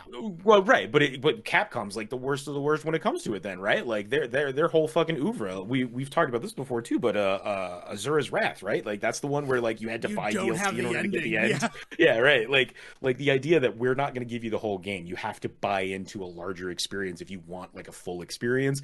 And like, thankfully, Nintendo at least has really kind of backed away from that. In a lot of like, yeah, there's DLC packages for things where you can get more of stuff, but Breath of the Wild minus the DLC that gives you, you know, a few more shrines, a cool boss battle, and a motorcycle. I don't feel like I'm lacking in my. I mean, I've put 300 hours into Breath of the Wild now between various playthroughs. Like I feel like I've gotten my money's worth out of that game, despite it not having the DLC. That's fair. I can get behind that. I don't. I wish I cared about Breath of the Wild the way that other people seem to. I think coming from everything that I had done with Link to the Past, it was a different sort of experience for me, and while it was more fun to go through all the 2D games. Now, speaking on Tears of the Kingdom, completely putting on my speculation cap, we are told in Breath of the Wild that this is a story eternally repeating, right? But imagine if the end of Breath of the Wild is actually the end of that story, what type of effect that would actually have on the people in that world, right? It's like they've almost become institutionalized to a world that is constantly, bathed in the shadow of a war between good and evil. So No, I mean, I think it's straight up as world breaking, Yeah, right? Like, exactly. I think what we're going to find in Tears of the Kingdom is that it's literally ripping the world apart. That this story has it is somehow come to tearing life, the right? world apart to not have that. They're going to find out just how eternal Ganon as an evil force is and is required for there to be balance in the universe. Especially based on, remember that teaser trailer that released like a year before we did our 200th episode? Right. Like that shows Link and Zelda finding ancient hieroglyphs of Ganon, like starting the whole system out. I think it's going to explore, in a world where you have only ever known conflict, what happens when conflict is resolved. Like nature abhors a vacuum. There is definitely going to be something to the idea that because Breath of the Wild did feel so much like an ending, what is next, for sure, and that's why I'm excited. I just don't know what that is, right? Like so having replayed a bunch of Zelda over the last 2 years, like and really kind of dove into specifically the lore background of it, not necessarily gameplay stuff, because you want to talk about gameplay. Skyward Sword is a fucking mess, and it always has been, right? Even the re-release, they do a damn good job bringing it into what I consider a playable state. And you can argue with me all you want about how it was definitely playable on the Wii, but like the reason it did not get the hype that Zelda games get, the reason it does not have the love that Zelda games normally have, is because so much is going on with motion controls and slapdash, just like dungeons and stuff like that, just because in an effort to kind of get that game out there. It is not. It's not the best Zelda game, right? And I don't think anybody out there is going to argue with me about that. But from a lore perspective, it's one of the deepest. And what's crazy is there's so much stuff in Breath of the Wild that I was so ready to attribute to Breath of the Wild as like, oh, this is a cool mechanic that they've introduced, that going back and playing Skyward Sword, I was like, oh, no, they already introduced this. They just introduced it in the game nobody played, which is why everybody's treating it like it's a new mechanic here. Not only did they introduce it in the game that nobody played, we're revisiting those mechanics in the game that is meant to be the next entry in the Zelda series on the same platform this game was released on. I mean, Skyward Sword was on the Wii, right? Oh, I'm sorry. I thought it was Wii U. I messed that No. up. Yeah. That's where the whole motion control shit becomes a problem. Yeah. Like the big thing in Skyward Sword is swing your sword this way to attack this enemy, and that way to swing like that. And so you need the Wii Wiimote in order to play it that way. Which is why when they bring it to the Switch, it is such a revelation that it can be played without that nonsense. It still can be. You can set it to that and use your Joy-Cons to your heart's content, but you don't have to. But then what that does is it takes the big kind of gimmick out of it, and then makes it kind of just a really bland Zelda game otherwise. Because you do still have to kind of think of that stuff sometimes in the way that you move the stick, but you're not moving your arms that way. It's all over the place. Like, my feelings on Skyward Sword are very complicated because I really do adore the hell out of the artwork. I think it's a gorgeous game. I do really adore the hell out of the lore. I think it's a really wild way to introduce that world and tell that story about the beginning of the great evil and stuff like that. I think all of that stuff is amazing. I just the mechanics in that game are so annoying is the nicest way I can put it, that it just makes it no fun, right? Which is such a unfortunate thing. Then you have Breath of the Wild, where everything just feels so good and so tight, and the concepts that are there are amazing. And like, I know why you say that, like, you really enjoy the 2D stuff. We've talked about the ways in which like tools are given to you and the ways that things are introduced, where you feel like the exploring of the world just feels better in those games. And it's because they take all of that physical shit that they do, like literally opening a box and getting a specific tool that allows you to go to a dungeon and fight this way and this, and finally get over this gap and shit like that. The way that that stuff works in those 2D Zelda games is on such a meta level with like Breath of the Wild, and like the ways in which you can go and you are given basic tools to start off with on your tablet, but then you can upgrade your tablet later on, and then you also get all the powers from the different guardians. So like, the ways in which you get around that world are very similar, like on the page, like written out, like, oh, you're going to get this power, which is going to allow you to move in this direction, which will allow you to do this thing you couldn't do before. But then gameplay wise, mechanic wise, it is brought to this higher level of like, well, if you've got the willpower in the way, like, you can actually get through this thing without having to get that tool. It's just that it's going to be much easier if you go and get this tool first. And like, that meta game aspect to it is feels like the natural evolution of those styles of games. So like, Breath of the Wild just kind of succeeds on all of those fronts, and in basically every way that Skyward Sword falters, but it doesn't lose anything that Skyward Sword had. All of the good shit that Skyward Sword has with the like the lore and all that is present in Breath of the Wild as well. It's what makes it such a better game. It's phenomenal the way in which it marries all of the good shit that I love about Zelda and about those types of games, all kind of in one nice package. So again, the other reason why I'm kind of excited to see what a sequel looks like is because can they strike lightning twice? We'll find out. Yeah, I mean, I'm gonna play it. I'll be there day one to play Tears of the Kingdom. I'll go to Target. I'll fight with people about having the game available, even though it's the sequel to Breath of the Wild. But Right. I'm going to buy a physical copy and I'm going to play it on release day. Even though, like, by my own admission, Breath of the Wild is a game that I played until I'm like, all right, I've had enough of this. Let's finish this. But by the fact that in Breath of the Wild, I can say I've had enough, let's finish this, and then go finish the game, that really speaks to the freedom that is on display in the game. And that is something that, like, they have said that is what we always wanted Zelda to be. And it is insane that we finally got to realize it with the Nintendo Switch. Yeah. Yeah. Yeah. So moving from Zelda, but staying kind of in this realm, the other big thing over the last 2 years that I've kind of dipped in and out of, but I've gone whole hog in recently, is I've gotten back to Mario Maker. And the only real reason that I'm announcing that here on 300 and pointing that out is for the last 2 months, and I'm not done yet, but by the end of this month I intend to be, I have been building an entire 8-world game in Mario Maker. Oh my gosh. I've gotten 6 worlds down, and a couple of the structure of it, just to point it out, is I've made, anybody that's looked at Mario Maker knows there's 8 different types of worlds available that you can build in terms of on the world building map. So I have structured 8 different worlds with that, with the intention of using all 7 of the Koopa kids, and then finally with Bowser in the last one. The intention being that it's all Super Mario Brothers. I focus specifically on SNES because that was my Super Mario growing World. up. But each world is its own different environment, with the last world being a specialty. Like, that's the one where I'll dip into other forms.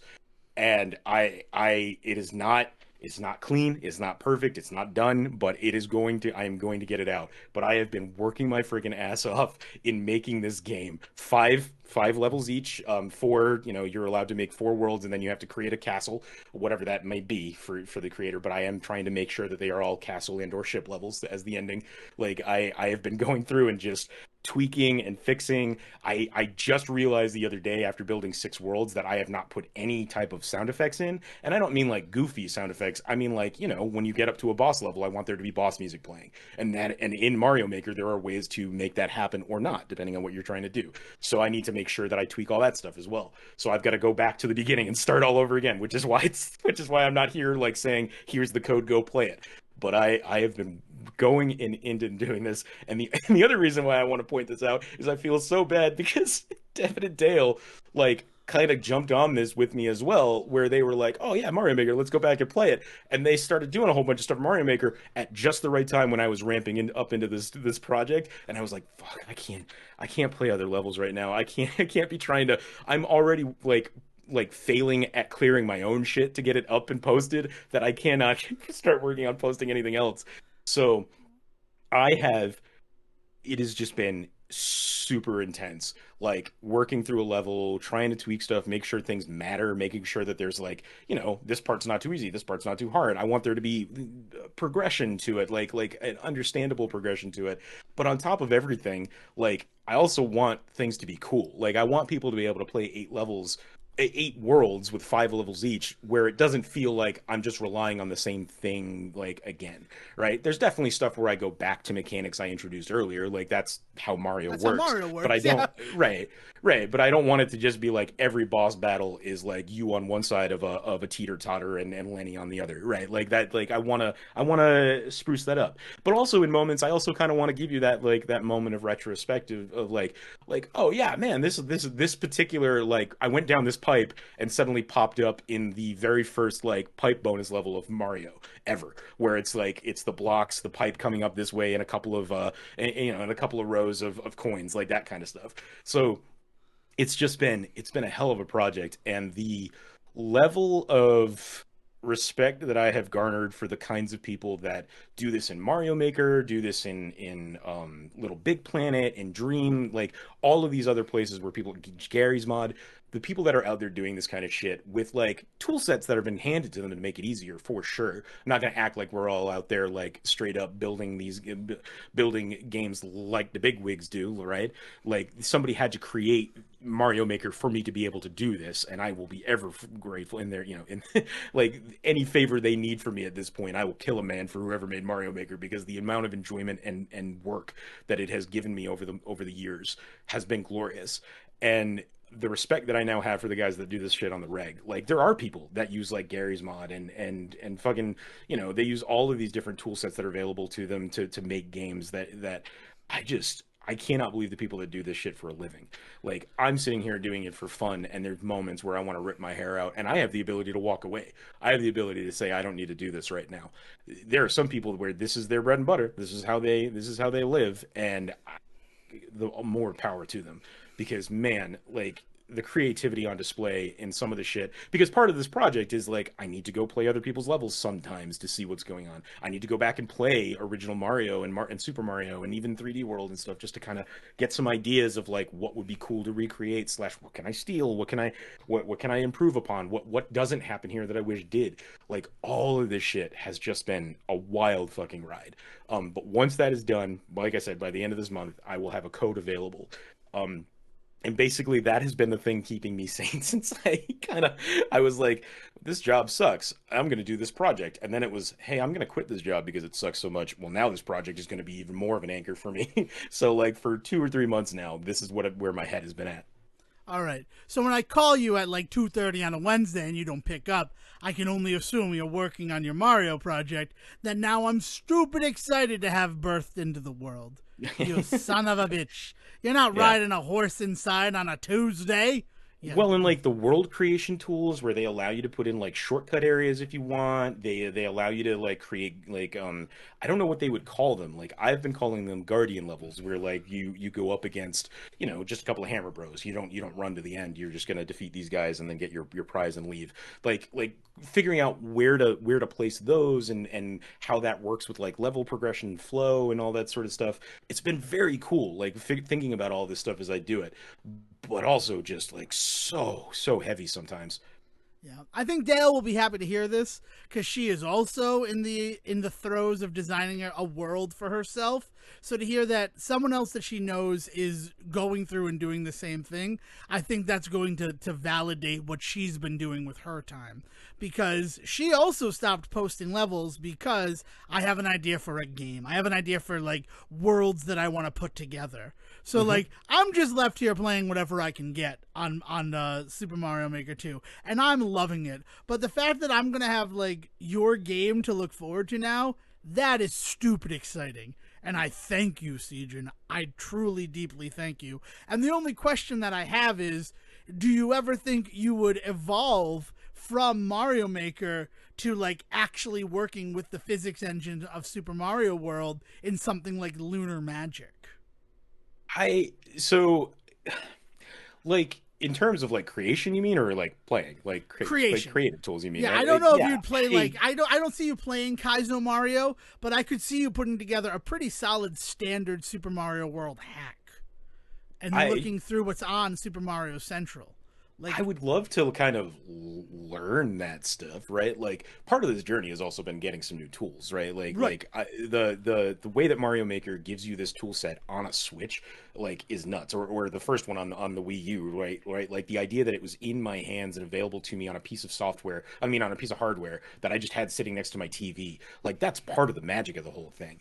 Like the idea of then sitting down at my computer and doing it. Ask me 6 months ago, and I would have said, God, no, because I'll need to invest in a new device just to do that. Now that I'm on the new computer and I am staring down the barrel of going back to school for some tech stuff and having to learn how to do some aspect of design and programming that is going to be coming my way, maybe like that'd be really cool. I had not really considered it. Part of the reason why I dove in and started doing this was because, I mean, let's be honest, it gives you a modicum of control, right? Like this idea of I am in charge of this world. I am creating this thing. This is my baby, and I get to evolve it in the ways that I want to.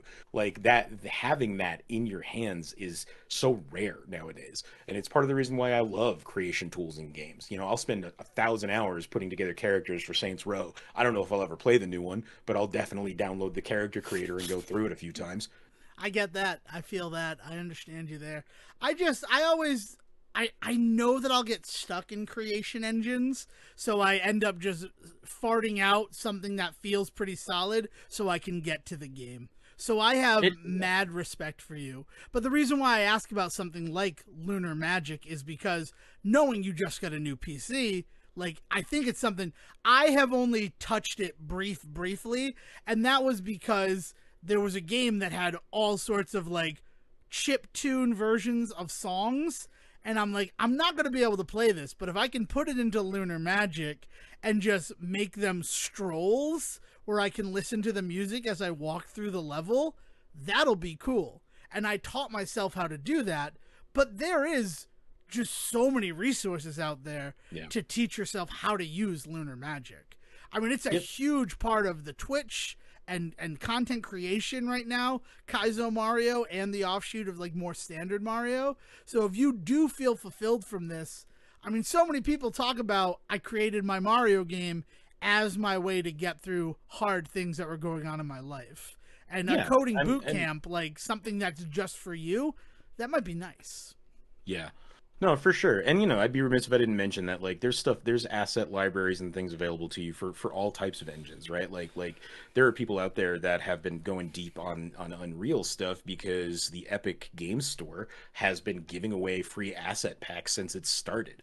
So like people have been like building up asset libraries for Unreal, and now with Unreal 5 coming out, like people are in prime position to make some pretty freaking stellar like fan games and indie games and stuff like that, all because they've been kind of handed the keys to dad's old ride with Unreal 4 and all of the asset stuff they've been giving out.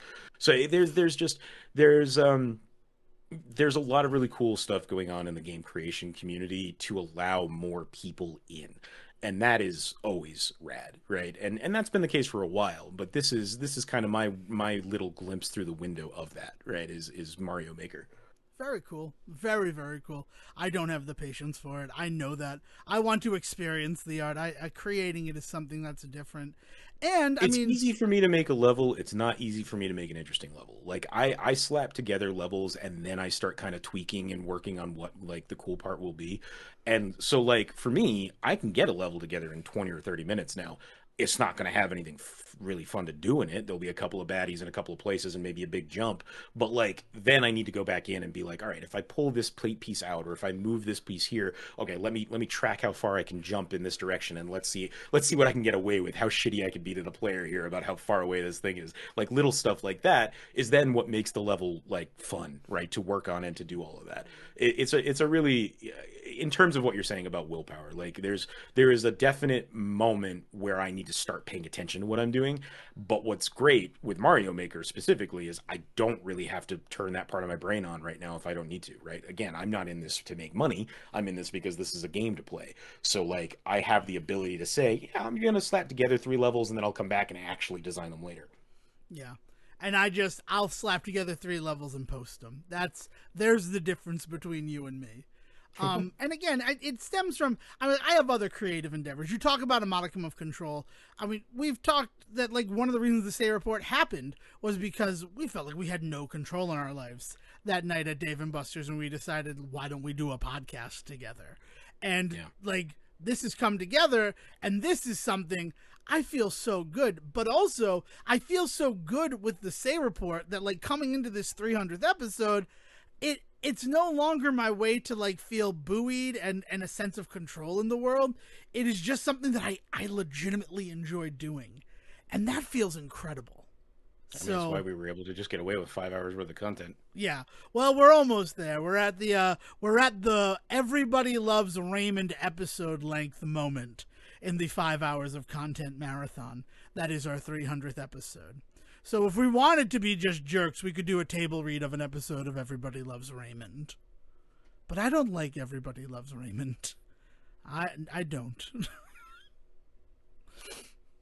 I'd actually try to sit here and do the math on that. What is the math on that? What? Everybody Loves Raymond is 22 minutes. Okay. Like, it's an episode of Everybody Loves Raymond is 22 minutes. We're at 4 hours and 41 minutes. So it's a little less than that. But it was fun to say. I think of a movie that I don't love, a movie that I don't think we'll ever cover on this show, though if Sejohn insists or the fans demand it, I would be all about it. And it's Knocked Up. It's Judd Apatow's Knocked Up, a film that didn't really connect with me and was made the worse for not connecting with me because I got to go to like an early screener of the film. And so like not enjoying it in really the most optimal way to see a comedy, because you've been to screeners, right? They're full. Yeah. It's not like going to see an 8 a.m. showing of Knocked Up, so it's just me and the movie, and we're engaged in Mortal Kombat for my laughs. I'm in a room full of people who are like geared up to watch Seth Rogen impregnate Katherine Heigl, and the hilarity that will ensue. Yeah. So like when that doesn't land for me, like it feels like, oh my God, I don't know. I mean, I feel a similar way about Neighbors, another Seth Rogen movie that I got invited to a screener for. And I went to that, and Neighbors is the movie that I will always think of when trying to come to terms with, you know, just what the film is and how I feel about something. Because Neighbors is this movie that I go see, I do not enjoy, and then the woman who like is doing the interviews stops me on the way out and is like, so what did you think about Neighbors? And I'm like, honestly, you don't want to ask me what I thought about Neighbors. Just write down that I didn't enjoy it and we can move on from it, because I'm not interested in revisiting how I feel about this movie right now. And she's like, well, after that, I have to hear what you have to say. And so I unloaded all of my thoughts about the film Neighbors on this poor woman who, like, they are only paid minimum wage. And Neighbors came out, 2014, maybe? Right, So, like, right. it was before $15 minimum wage happened. And she had to sit there and listen to me, like, dress down this movie. And it wasn't just, like, spite or anything like that. It was, like, pure plot significant moments that just had no basis for happening. And I'm like, and then this happens and it doesn't connect with anything that was said prior to that. And I said, so that's it. That's how I felt about Neighbors. And I walked away. And then my mother, who attended the screening with me, said, so, like, in the future, if someone says you don't want to interview me, you should probably just let them go. I mean, maybe, but the whole point of the screeners is, like, the negative feedback is kind of more important than somebody walking by and being like, loved it, wouldn't change a thing. That doesn't do shit for a screener. Well, so, and you like, say that, and I will say this, Neighbors 2, Sorority Rising, fucking love that movie. Really addressed a lot of my problems. But I don't want to be like main character syndrome where, did it address the problems because I made that happen? Or maybe it addressed the problems because you weren't the only one that said them. Like, There we anybody go. else would come to that conclusion. Well, you've listened to me talk for 5 hours almost. I think you understand how I approach the world. All right, Sejohn. So we have 15 minutes right now left on the clock in order to get to 300 minutes of content. Is there anything else you want to make sure we talk about in our 300th episode that we haven't talked about yet? Yeah, so we talked a little bit about episode 50 and about kind of revisiting some stuff from that. But we didn't talk about then, like, the stuff from, like, 100 or 150 or 200 or 250. Honestly, Actually, I don't know if we tracked 200 and 250, but what? I covered 50 and 100. 100, mostly what I brought forward from that was just the fact that we we watched the Wonder Woman pilot, and that's why But we did, but there's a whole list of things from that episode that I'm staring at right now. Oh, you studied it? What's up with 101 Dalmatians? Oh, what did we talk about? That is actually from our 250th episode. To be Okay, completely all honest right. with you. Okay, cool. The list, the 300 ideas as of 9/1. So Tootsie Pop Owl is the last thing from 100 we didn't talk about, which was the we said how many licks does it take to get to the center of the Say report, but we killed the Tootsie Pop Owl. We took him out back. We killed him. He's dead. No more Tootsie Pop Owl. That's exciting. Stan and every Ollie... episode is a lick, so as many episodes as we manage to get out, we will finally find the center. 1, 2, 300. So there's that. Before 150, I went out drinking with Robert Fox, and I've talked about that time I got drunk on the show, and yeah, that's why I don't get heavily drunk before we record anymore. So that was 150. That was episode 150. From episode 200, you said that Stan and Ollie was about Abbott and Costello. It's about Laurel and Hardy. Yeah, I know. Will was here. We were all excited. The more important thing about the 200th episode, though, is the 200th episode is when, with Will on the show, we decided that we were going to do the Adam Sandler Cinematic Universe podcast. So if you really want to hear, like, we tell that story all the time on the ASCU. So if somehow your orbit, like, you're here from the ASCU, you've listened this deep into our 300th episode, and apparently had never listened to a Say report before, if you want to hear the origin of the ASCU happen in real time, it occurs back in episode 200. Also, you lead a very interesting life. I will say that as well. Why? Why do you say that? That they listened to this deep into the 300th episode after never listening to another and only found us because of the ASCU. I'm curious to meet that human. Yeah, that would be nice. So reach out to us at the Say Report on Twitter. I wrote Kevin Smith because we had talked a little bit about how we were feeling with Kevin Smith and what we might be doing going forward. I can say this. I am a big fan with this show of celebrating the 30th anniversaries of those movies that, like, maybe we were too young to experience when they came out. I mean, 94, neither one of us saw Clerks in 1994, right? I not in theaters. It was definitely one of those tapes that I stole from my parents when they rented it from the major video. Which is fair. But right, yeah. But I mean, the first one that I saw in theaters was Jay and Silent Bob Strike Back. I know that for a fact. I wanted to go see Dogma, and we actually went in and started it, and then my mother's like, "You're not watching this movie," and took me out of Dogma. But I'm like, but it's the guys from the Clerks animated show, and no, that was not good enough. Yeah, I think Jay and Silent Bob Strike Back would have been mine too, probably. Yeah. I mean, it makes sense. 2001, we were in high school. We were going to movies on our own. I mean, we've touched on that with something like America's Sweethearts. So there was a department store, right across from the high school. There was this department store that had a very, very small electronics section. And in that electronics section, they had like one row of movies, one row of CDs, and then like the rest of it was all like VCRs and TVs, right? And I would go over there from time to time to buy new CDs, especially during band camp, right? Mm-hmm. So I remember that I went that summer of whatever school year that was. I was at band camp, and we had our lunch break, so I wandered over to the Ames department store, went in and saw Jay and Silent Bob Strike Back, the like soundtrack, and bought that before I'd ever seen the movie, and listened to the shit out of that. If it was a tape, I would have worn it the fuck out. Like I listened to that for the rest of that summer into the beginning of that school year, and then when the movie finally came out, I went to go see it. Jay and Silent Bob Strike Back has the not so auspicious honor in my heart of being a movie that I got to late and still went in and saw the movie. I did not see anything before they got to Holden McNeil. Oh my God. Yeah, right? Like that's, think about that, talk about that.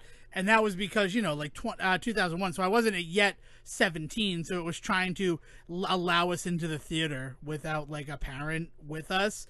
It was weird. Like, it was a weird time. But here's what I'm... Holden McNeil. Yeah. Bong. Bong. Yeah. So what I'm going to say about Kevin Smith and everything Kevin Smith is, should the Say Report continue to us hitting the 30th anniversary of Clerks, the 30th anniversary of Mallrats, I think very special episodes or maybe time capsules are something that we can do to look back, especially with the 30 years. We've already seen how, like, the films of Kevin Smith have been changed through my eyes, but to like watch it with that more critical eye, taking notes, I think it might be an interesting road to go down, especially with Clerks 3 coming out this year, almost 30 years after the original film. So. I mean, even after a Jay and Silent Bob reboot, right? Like, I think the bigger thing is that we made good on that promise, because we have continuously readdressed our relationship with the early works and late works of Smith and all of that shit. Yeah. So good on us. Yeah, so good on us, and Can we get to the question I asked? Oh, no. Which is the Why of 101 Dalmatians 1986 re-release. So explain to me what's going on here. 1986 re-release. The 1986 version got re-released, or in 1986 there was a re-released version? So the original 101 Dalmatians did not come out in 1986. That is the most important thing to know. It is not a 1986 movie. Hold on one moment. I'm looking up. I'm going to get the actual release date of it. And maybe I'm an idiot. Here we go. Here we go. A new swing where Devon is the one that does the research while I have to vamp for a little bit. Okay, so 101 Dalmatians, the original animated feature from Disney, released in 1961. Okay. And what we talked about it was either 200 or 250. I'm pretty sure it was 200 because Dale and Zach were joining us from Say Report Jr., and we started talking about the Glenn Close version because Dale had never seen it. Dale had all these memories of the 101 Dalmatians from 1996, but as it turned out when she watched it with me, she had only ever seen 102 Dalmatians. so like that was the whole topic that we covered in the 200th episode when we had our siblings on. Mm-hmm. And I always kind of wondered why, of all the movies, 101 Dalmatians would be like the big money maker, the one that we're going to first do this live action remake of. And what I came to, so we play a couple of trivia games every day just to keep ourselves movie sharp. One of them is Framed, which Sejohn takes part in almost every day unless he gets busy. The other one that I've been trying to get people turned on to, but I think I'm the only one who plays it in our little group of friends, is the box office game, which come to find out is actually from another podcast, of which I don't know the name of. But yeah, so in playing box office game, the weekend was from 1986, and it was Walt Disney, and it specifically said that it was a re-release. And I did not realize that 101 Dalmatians was re-released in 1986. For the 25th anniversary of the movie, yeah. Yeah, which would make perfect sense. It's the type of thing that Disney does, but I had never realized that. I just knew that all of my life, which coincidentally begins in 1986, 101 Dalmatians was part of it. Like, it was the background noise because of just how successful and well-loved that movie is. Yeah, no, I think the bigger thing to take away from that is kind of the realization that they've been doing this kind of shit forever. You know, people like to act like the remakes, re-releases, retellings, all of this shit that is seemed really popular only within the last like 2 decades has actually just been part of their, specifically Disney's DNA for decades. Like, I mean, the big thing is the number of people that seem to get upset when they change a Disney story, when they make it a live action or they do a reboot of some kind. And like I'm talking about the Little Mermaid. I don't know why I'm being coy about it. Like, all of this shit going on about the ways in which they're going, coy, quote, unquote, because it's a fishy topic? There you go. Right. Sometimes I'm sad we're not a video podcast. But like, the idea being, when people are like, "Oh, they're changing this and they're changing that," it's going to change all of this to the Little Mermaid, and it's like, motherfucker, the Little Mermaid it was already a changed version, right? Like, yeah, Hans Christian Andersen's Little Mermaid, that bitch dies. Frozen made $1 billion, and guess what? The Snow Queen story that is based on is nothing like that movie, right? Like, there's the ways in which Disney Disneyfies shit is nothing new, right? And I think that's the really interesting thing about the idea that there was this 25th anniversary re-release in 1986 of 101 Dalmatians. Like, I don't know if maybe it's just the internet like being an amplifier or what, or you know, maybe when we were younger we just didn't hear this kind of shit, but it was happening. We just didn't pick up on it. The reason why we didn't see it against Disney. The reason why we didn't see it when we were younger, something like 101 Dalmatians being re-released in theaters, this is still the early days of VHS, right? Yeah. Is one of those situations where a lot of movies are not available on VHS, and the way you're going to see movies from like the 60s is if they're re-released into theaters. What happened in our lifetime was this booming VHS market, what they call the Black Diamond Clamshell Disney releases. So a lot of those re-releases that would have gone to theaters ended up going to VHS, and then they invented the Disney Vault so that they could still have that ability of like, it's a limited time only, like in theaters, but you're paying us a little bit more money, and you know, we get to advertise to you in your house.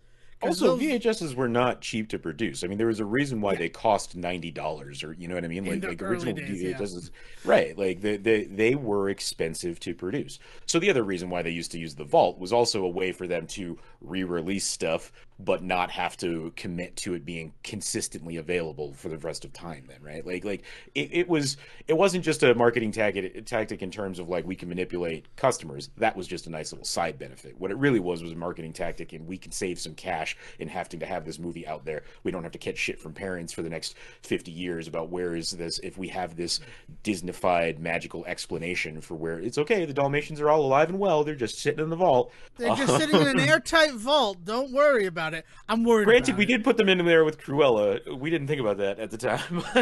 I can't wait till we reopen the Disney Vault. That jacket is going to look fire. It's really just kind of interesting to me, the ways in which people talk about how in their lifetime they feel like things have gotten worse. And really, if you look back, it's like, no, this is the way that it's always been. It just seems to mean something to you now, or you have access to information you didn't before, right? And I think that that's a really interesting kind of view into that realization that there was this 25th anniversary re-release, not the year before I was born, of this movie that I consider to just be an untouched classic, even with the live action remake, right? Like, it's really The 101 comparing the zeitgeist of 101 Dalmatians to anything past like the Favreau Jungle Book, right, is really really interesting. The ways in which people react to the sanctity of the VHS version of their movie, I guess. Yeah. But again, I think it's because of the marketing that made us sanctify those VHS copies. Yeah, they created their own monster, right? Like, Yeah. because they wanted us to embrace this stuff so dearly that now when they dare to do anything to it, we fucking bite back. We at them. step up and go, "What do you do? What? No, don't do that." It's strange, but I mean, the also thing behind that 1986 re-release of 101 Dalmatians, that was their way of trying to right the ship after the failure of the Black Cauldron.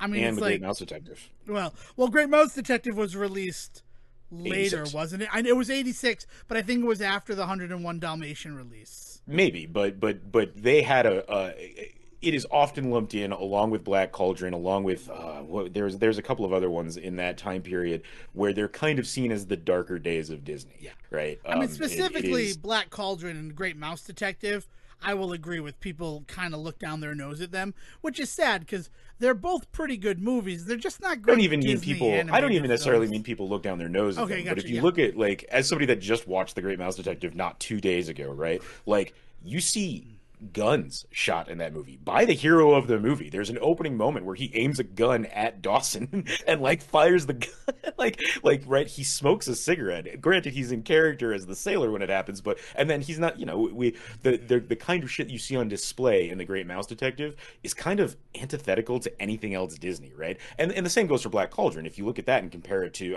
the closest connection that a lot of people would associate it to is something like Sword in the Stone, right? And like the ways in which it approaches magic and fantasy lore and stuff like that is so different than something that you got from you know, the early days of Snow White and all that shit. Like they choose to go in some different directions and it doesn't work, right? Like it doesn't pay off. And so I think you're right. I think the idea of a 25th anniversary re-release of 101 Dalmatians comes at just the right time to kind of pump people back up, remind everybody why they're here. And then, I mean, you get into the early 90s and that's changes. The golden age. Yeah.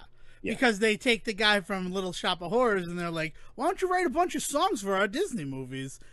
Also, pausing for station identification, we've done it. We've hit 300 minutes. We're at minute 301 right now.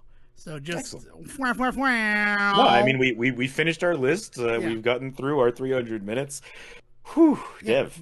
Dude, I'm just happy I didn't cry. I almost cried when I was recounting that episode, but no, I kept it going. Sprung did not make me break my rule of not crying during our 300th episode.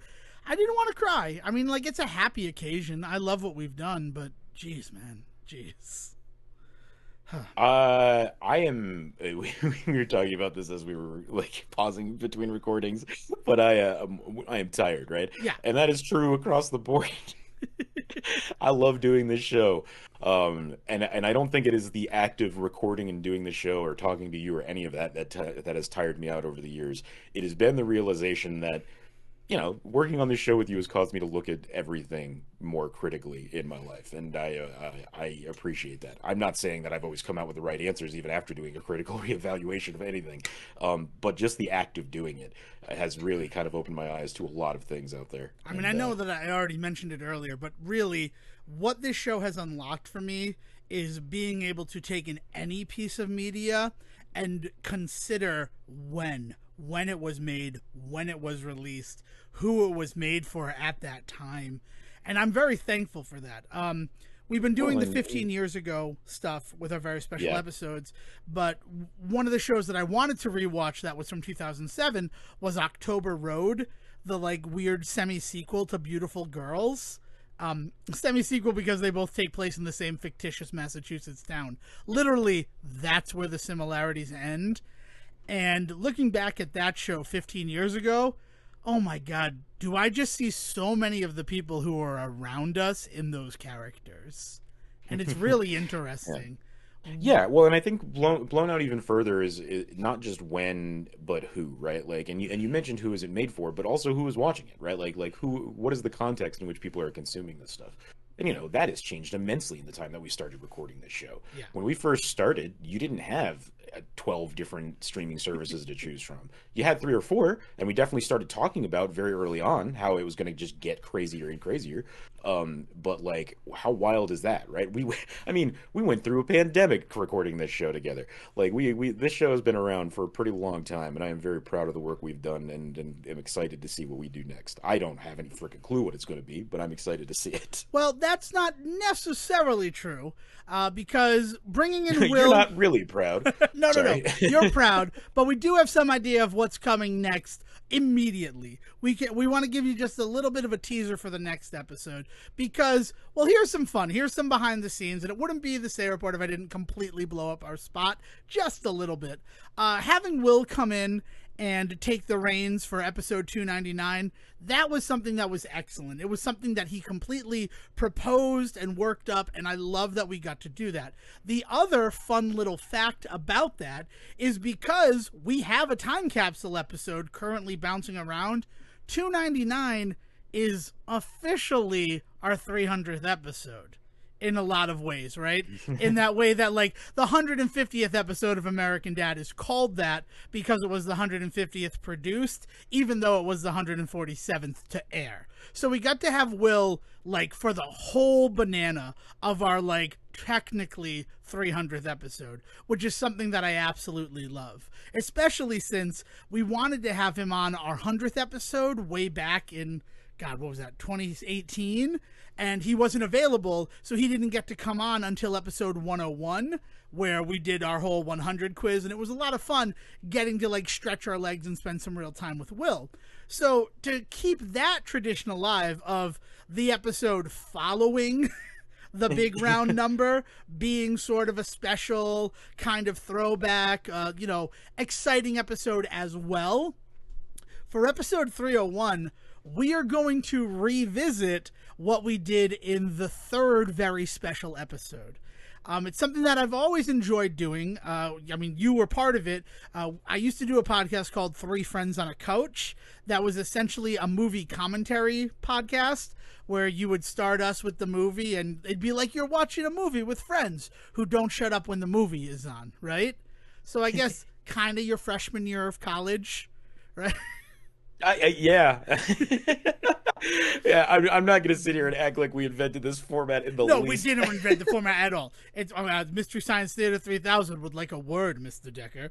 But we tried to do that. We did that with an episode, one of our very special episodes, and we've done it with a couple of other ones as well.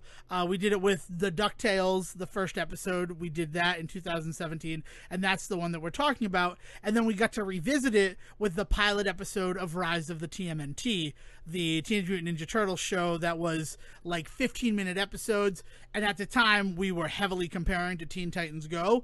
Well, in the time that we've been recording the show, right, in the time since our commentary on the pilot of Rise of the TMNT, the series has possibly ended. I was under the impression that it was only going to be the 2 seasons, but then as I was preparing to record this 300 minutes of content, the Unrest Rise of the TMNT hashtag started trending on Twitter because people want them to come back. They don't want it to be over. They want the show to continue, and I don't blame them. Having watched all of the series, it's fantastic. But the big thing, the most important thing, is that the Rise of the TMNT have their own movie now. Feature-length film, went direct to streaming. It's a Netflix original. And for episode 301, so that you can prepare, maybe watch the movie before, putting us on to have us talk over the film, we're going to be covering the Rise of the TMNT movie. We're going to be doing a little commentary track for that. So that's it's been a while since we've gone on a Teenage Mutant Ninja Turtles tangent on the show. Yeah, it's been about a year, and there's not going to be one this Christmas, which blows my mind. To not spend Christmas with the Turtles is weird, but don't you worry. I've dug up a couple of ninja-related films that we can celebrate right around Christmas time. So we'll be okay. But it won't be Turtles until 93 with Teenage Mutant Ninja Turtles 3, The Scrolls of Death. Or Turtles in Time. I always thought it was just Teenage Mutant Ninja Turtles 3. I didn't think there was ever a subtitle. So that's 93. So it's going to satisfy your turtle itch, which is unfortunately a big part of the Say Report, and it's going to be us doing a commentary again. So that is something to look forward to for episode 301, here at the end of episode 300. But with that, Sejohn, really, anything else you want to say before we send this one out to be processed? I imagine we're going to need the time since it's so long. Watch Sing Street and play some Shantae. I'll say that. Oh, God. Shantae, you know what arrived yesterday as we started recording? All of my limited run game physical copies of the Shantae games. And it was just like, finally, I didn't get an email from them saying that they were shipping out. It was just, oh, and here's this thing you ordered a year ago. So I'll have that picture to show. I'll pop that up on our socials because I have the full like box set of them, and it looks very nice. And Shantae, it's part of the show, baby. That's why I wear a Shantae shirt every week. And go watch Sing Street. I need to rewatch it. That movie's 7 years old. That came out in 2015, right? So there's a reason we talked about it when we talked about it. He's right, Sejohn. That's why we did it. All right. So if you would like to share all of the antacids that you've taken over the past 7 years, Sejohn is ready to hear about it on Twitter at Siege versus the World. And if you have some limited run games that you want to brag to Devon about getting your physical copies of long before he gets his, you can show them off to him at Devon D. Decker. Yeah, that I don't know why you woke up and chose hate today, Sejohn. but there it is, recorded on digital tape.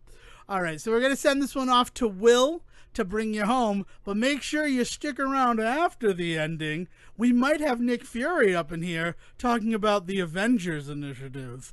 Wink. Thank you for listening to the Say Report with your host Devon Decker and Sejohn Serwick. Please follow the guys on Twitter and Facebook by searching for The Say Report, and you can always subscribe on your podcast channel so this is delivered straight to you and you can enjoy it every week. With apologies to your mother, we'll see you next time. What is Holland? What do you mean, what is it? It's a country right next to Belgium. No, that's the Netherlands. Holland is the Netherlands. Then who are the Dutch? You know, I cannot stand this thing anymore. I know, I hate it too. I feel like an out-of-work porn star. I told you, we should have taken some kind of vacation. Well, why didn't we? Because you said this would be better. Remember? A vacation from ourselves. That's what you said. What if we grew mutton chops? No. Buzz cuts? Parachute pants? Stop it, George. Stop it. I'm sorry. You gotta get a job. Damn it.